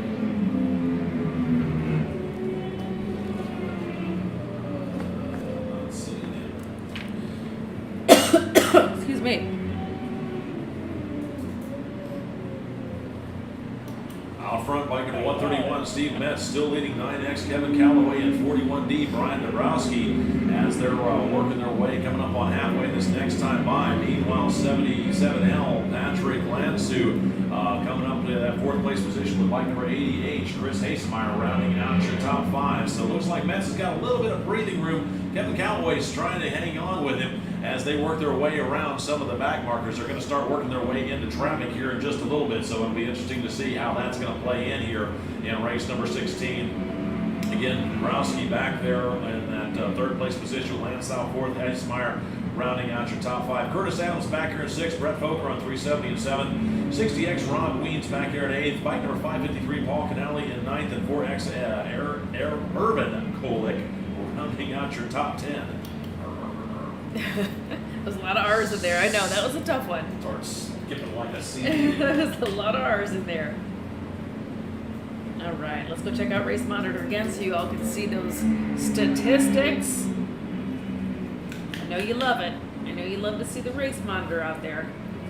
I'll even do you a solid and go over and scroll down a little bit for you. How about that?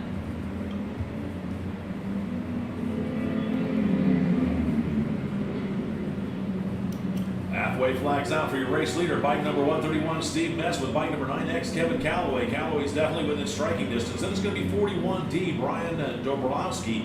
He's back there solidly in 3rd, still being chased down by 77L, Patrick Lansu, and bike number 80H, Chris Hasemeyer. That's your top 5 as they hit the halfway mark, with Calloway trying to reel in Metz.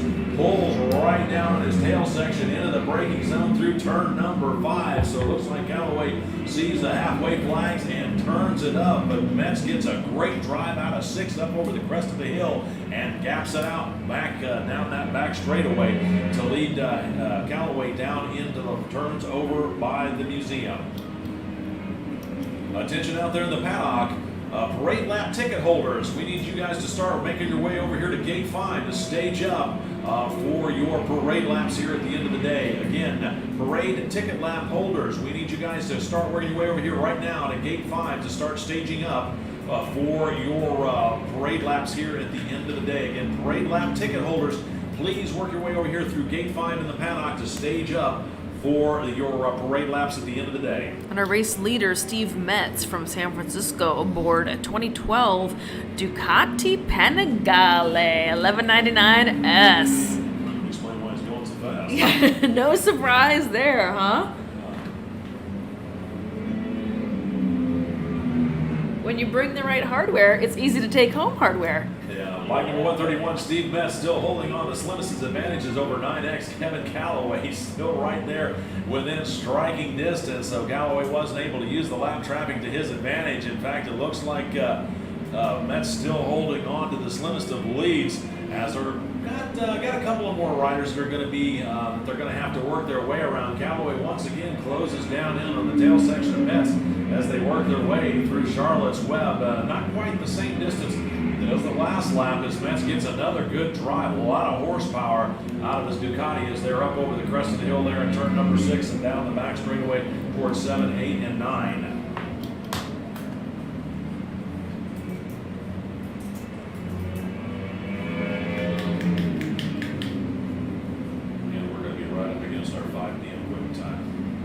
Oh yeah, it's gonna be super tight. But the so the race 13 that we're gonna redo is just a 4-lap sprint. It is, but still, we've still got 2 more laps in this one. Then we have to clear the track.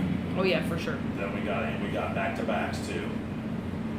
Paul Canale's out there tonight, and he's on the Formula Thunder bike, and he's supposed to be riding the Thruxton Cup, so there's no way he's gonna take whatever bike he's on right now. Clint Austin now, he's riding Thruxton Cup, but I don't know, Clint.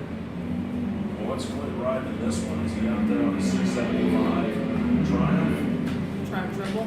Yeah, I think that's what he's on. Nope, he's on Ducati Monster. Gray. Oh yes, we've got to switch bikes. Yep. Oh boy. Okay, well, it's gonna be fun. They're gonna have to be fast. Yeah. They're gonna have to be real Out fast. front on next lap by should be white flag as bike number 9X. Kevin Calloway uses the slower back marker to work his way in front of Steve Metz. So now it's Metz's turn trying to figure out how to use the traffic to his advantage, as looks like Calloway turns it up out of turn number 8. But here comes Metz pouring on the power, tries to make a draft pass, but Calloway says, nope, I don't think so. Oh, and it looks like Calloway, I'm not sure. We're going to have to wait and see. And it does. It looks like Calloway tucked the front end over into turn number 7. It looked like a cloud of dust.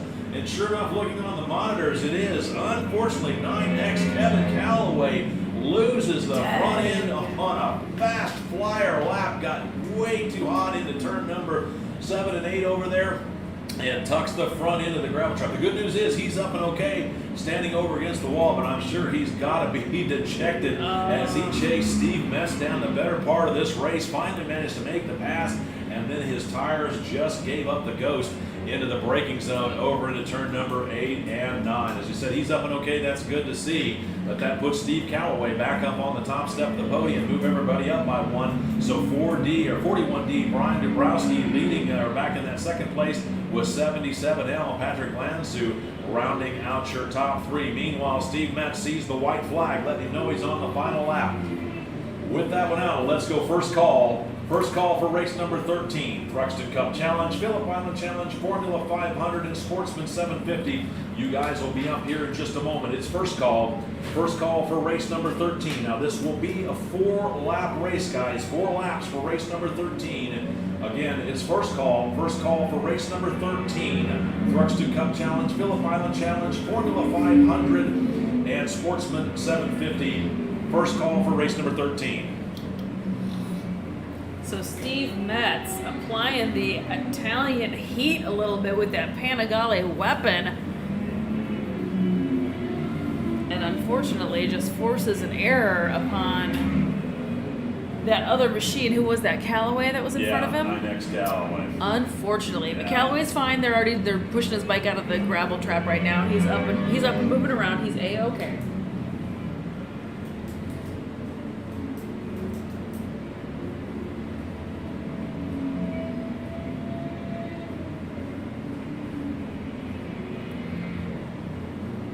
Flagger cam, white flag is out. You can see it's last lap.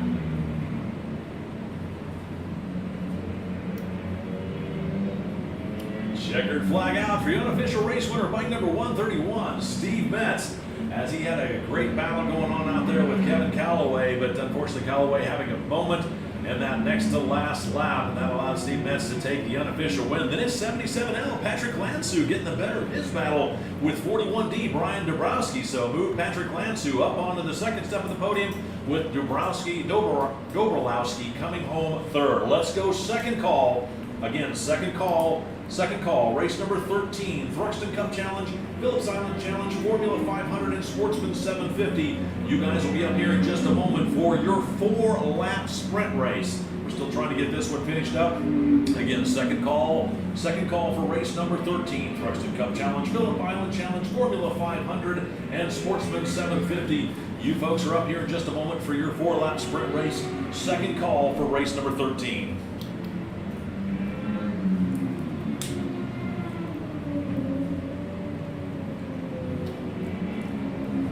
Attention in the paddock, parade lap ticket holders, we need you guys over here immediately to start staging up through gate 5 here in the paddock. We'll send you out at the conclusion of our racing activities for your parade laps. Again, parade lap ticket holders need you over here in gate 5 in the paddock to start staging up for your parade laps immediately following our racing today.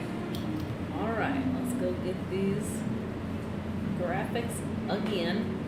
I know it's Thruxton Cup. I know it's Phillip Island. Who else is it? Formula 5.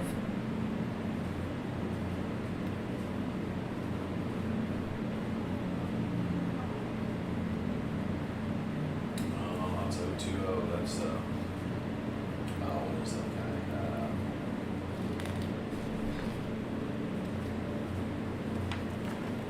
And Sportsman 750.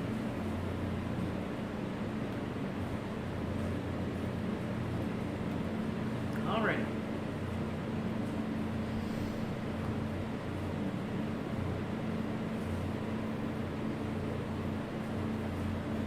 We're going to take just a hot second because we did have some folks that needed to actually physically switch bikes because they just raced race 16 and they're also doing this race 13 do-over 4-lap sprint. So I think 2 or 3 of them had to literally go park their bike, get on a different bike, come back. So we're going to take just 2 seconds. So while we're doing that, I'm going to really quickly thank you guys for tuning in, and then let's go check out some of our awesome sponsors and give them a little bit of love too before I wrap up today's program.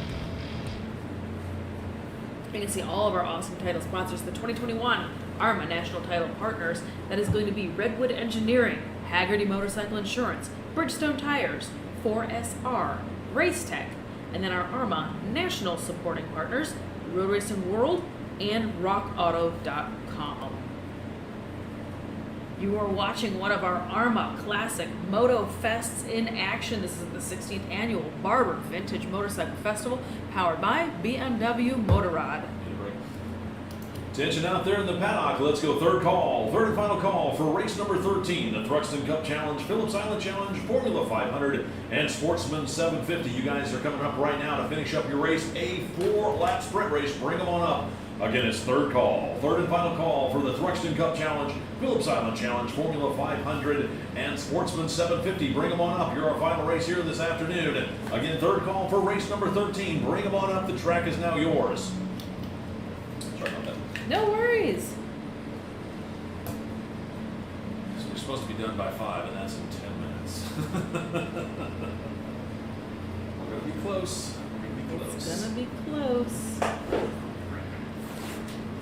We're stacking mud in debris.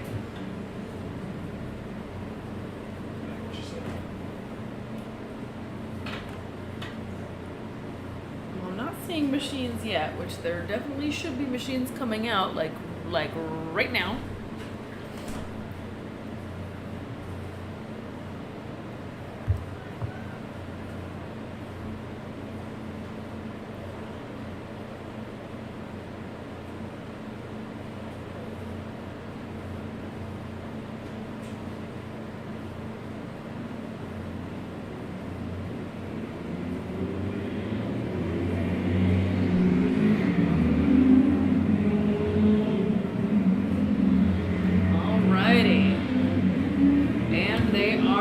This is our do-over version of race 13. It had multiple red flags. We had to go ahead and put a pin in everybody and take them back to the paddock while we continued on with the program. in order to have enough time for all of the races to fit in. As you can see, it is a very, very tight schedule. We are scheduled to be finishing today at 5 p.m. I don't know how technically hard that stop is, but that is the game plan. And to fit 16 races in the day, that means we had to start at 8:30 this morning, and we're going to do it all again tomorrow.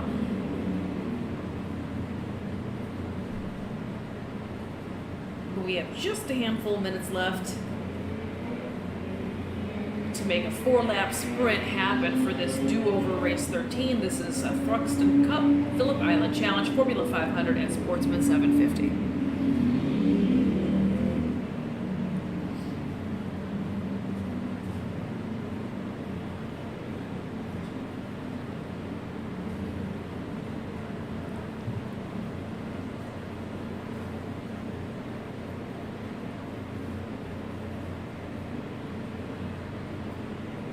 You can see on the screen right now, across the way, that is the red and white tent is the wall of death, and then all those other little tents over there, that is the fan zone area, and there's vendors and food, and there's going to be a concert tonight, all sorts of cool stuff going on over there.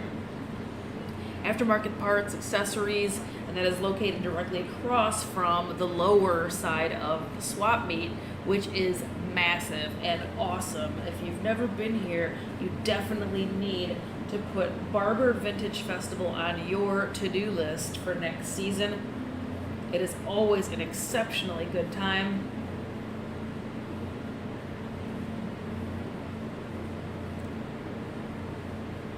But in lieu of you folks not being able to make it, I'm glad I could bring you live stream. This is Jackie Van Ham, your girl in the know for all things motorcycle, providing the live stream hosting for our folks here at AHRMA Motorcycle Racing.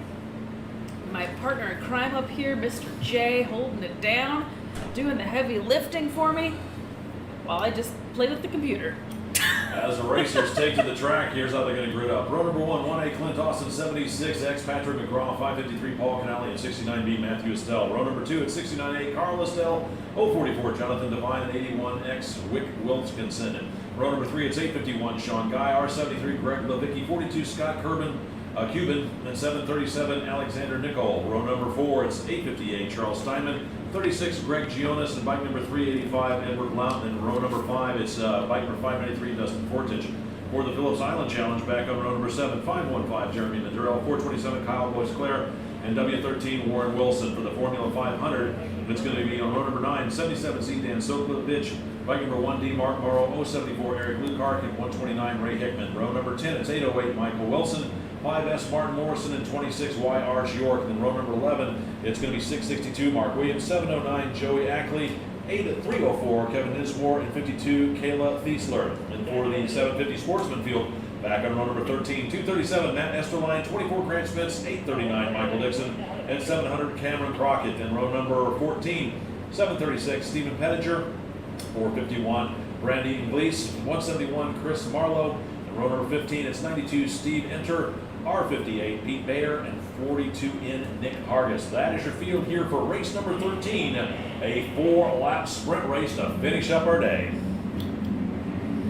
That's just about right.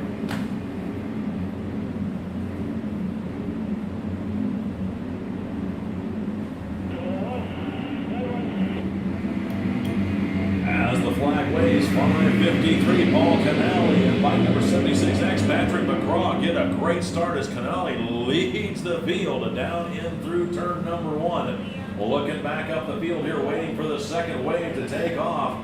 As the green flag waves, here they go as the field rockets down that front straightaway. Mark Morrow there on bike number 1 in second as he works his way down into turn number 1. Meanwhile, the Thruxton Cup and Phillips Island Challenge bikes up over the crest of the hill. Paul Canale out front, still being chased down by 1A Clint Austin as that duo works their way down into Charlotte's Web. Meanwhile, third wave cleanly away for the 750 Sportsman field as they start their 4-lap race.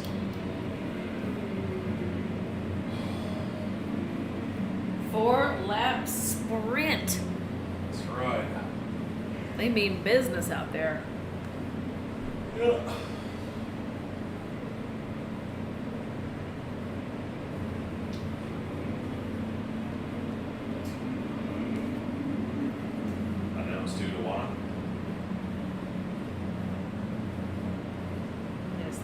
wave right now, making their way into Charlotte Webb. At the top of your screen, you can see Thruxton Cup, or Phillip Island Challenge, I should say. Phillip Island Challenge folks, and maybe some Thruxton Cup folks, making their way towards turns 14 and 15. Go ahead.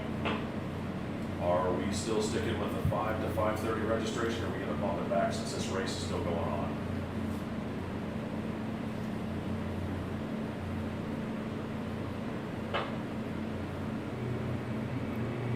Right. Let's bump it back on. Let's First machines coming on over the line right now. Announcing it again, make sure everybody knows what's going on.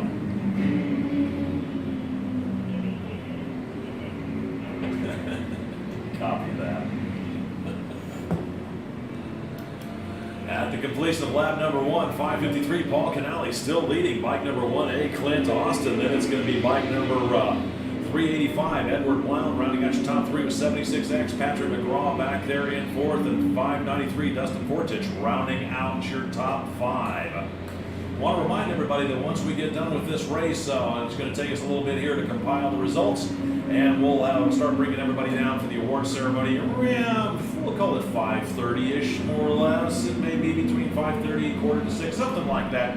Depends how long it takes us to get this race done and get everything compiled. So once we get this race completed, the parade lap ticket holders, you guys will go out for Take your a look parade at lap, Race Monitor. and then we'll put the calls out for everybody for the awards presentation. That'll happen down for the road racing folks. That'll happen down in the tech area here later on this afternoon / evening. So stay tuned for that. We'll make sure we put the calls out for you when we get everything set up down there.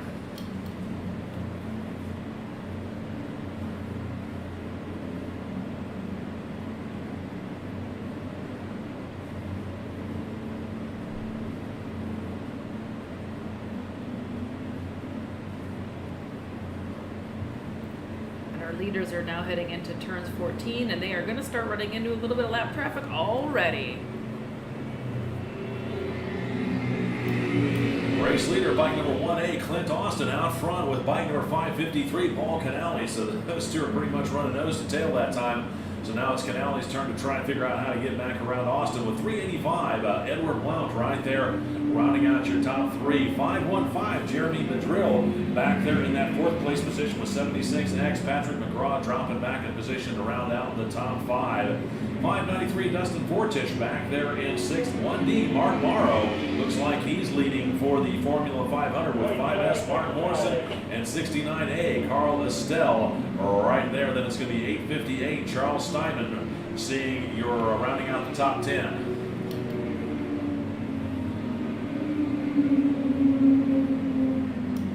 Halfway flags out for your race leader, letting them know they've got 2 done and 2 left to go. Once again in the fan zone, John Elefante of Kansas featuring 6-wire will start the performances here in just a moment at 5 o'clock. Which is right now.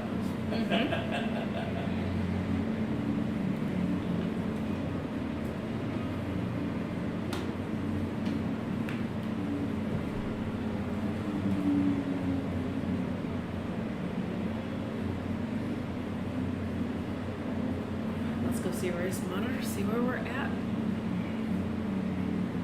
All right, Clint Austin in 1, Paul Canale in 2 for Thruxton Cup, Edward Blount in 3rd.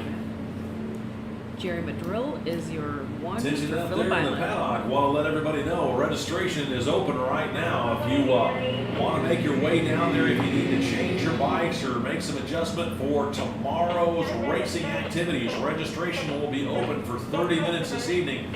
If you want to make your way on down to registration and change whatever you need to for tomorrow's races, registration is open right now for about a half an hour. So if you need to make some adjustments to your racing program for tomorrow, you still got about a half an hour to do that. We'd ask for anybody Those that wants to make two any bikes are your changes, please try and get that done tonight. Leaders, that's the battle for 1 and 2. Right now they're right there in the Charlotte's Web. Tomorrow, so that's why we're opening registration this evening. Registration will be open from 5 until 5:30. And now they're making their way on the back side of the track. You Changes see to them your at the top of racing your program screen. for tomorrow. Please get down to registration as quickly as possible and get that taken care of this evening. White flag out for your race leader, bike number 1A, Clint Austin, as he's starting his final lap, still being chased down by 5:53, Paul Canale.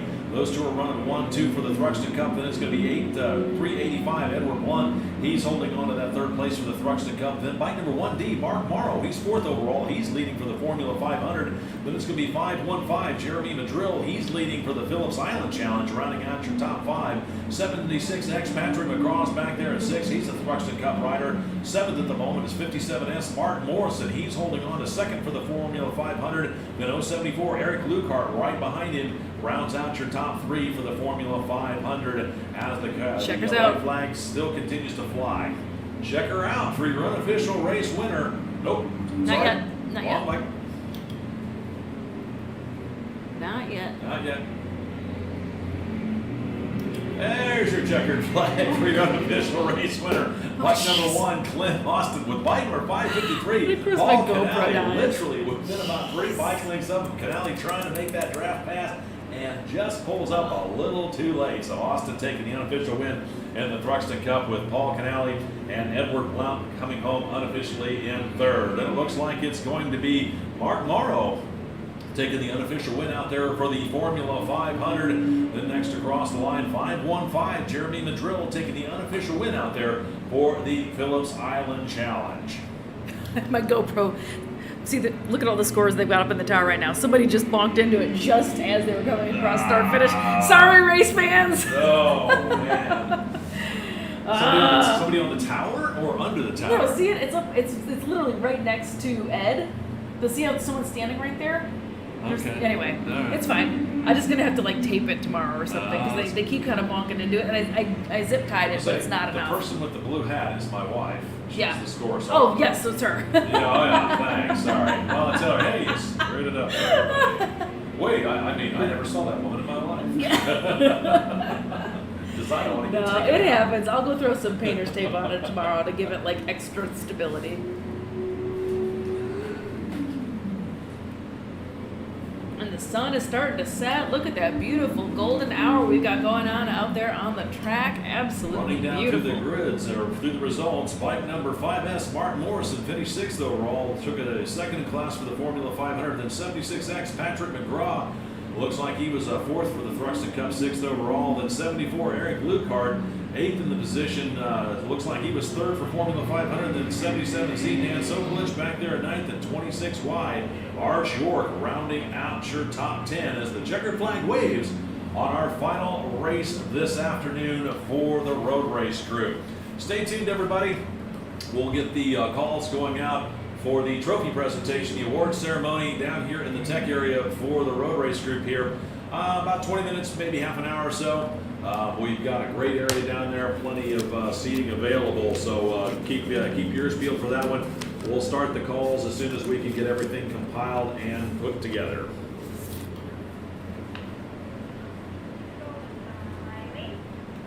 Alrighty, race fans, thank you so much for tuning in. We're going to see you guys tomorrow morning again, bright and early at 8:30.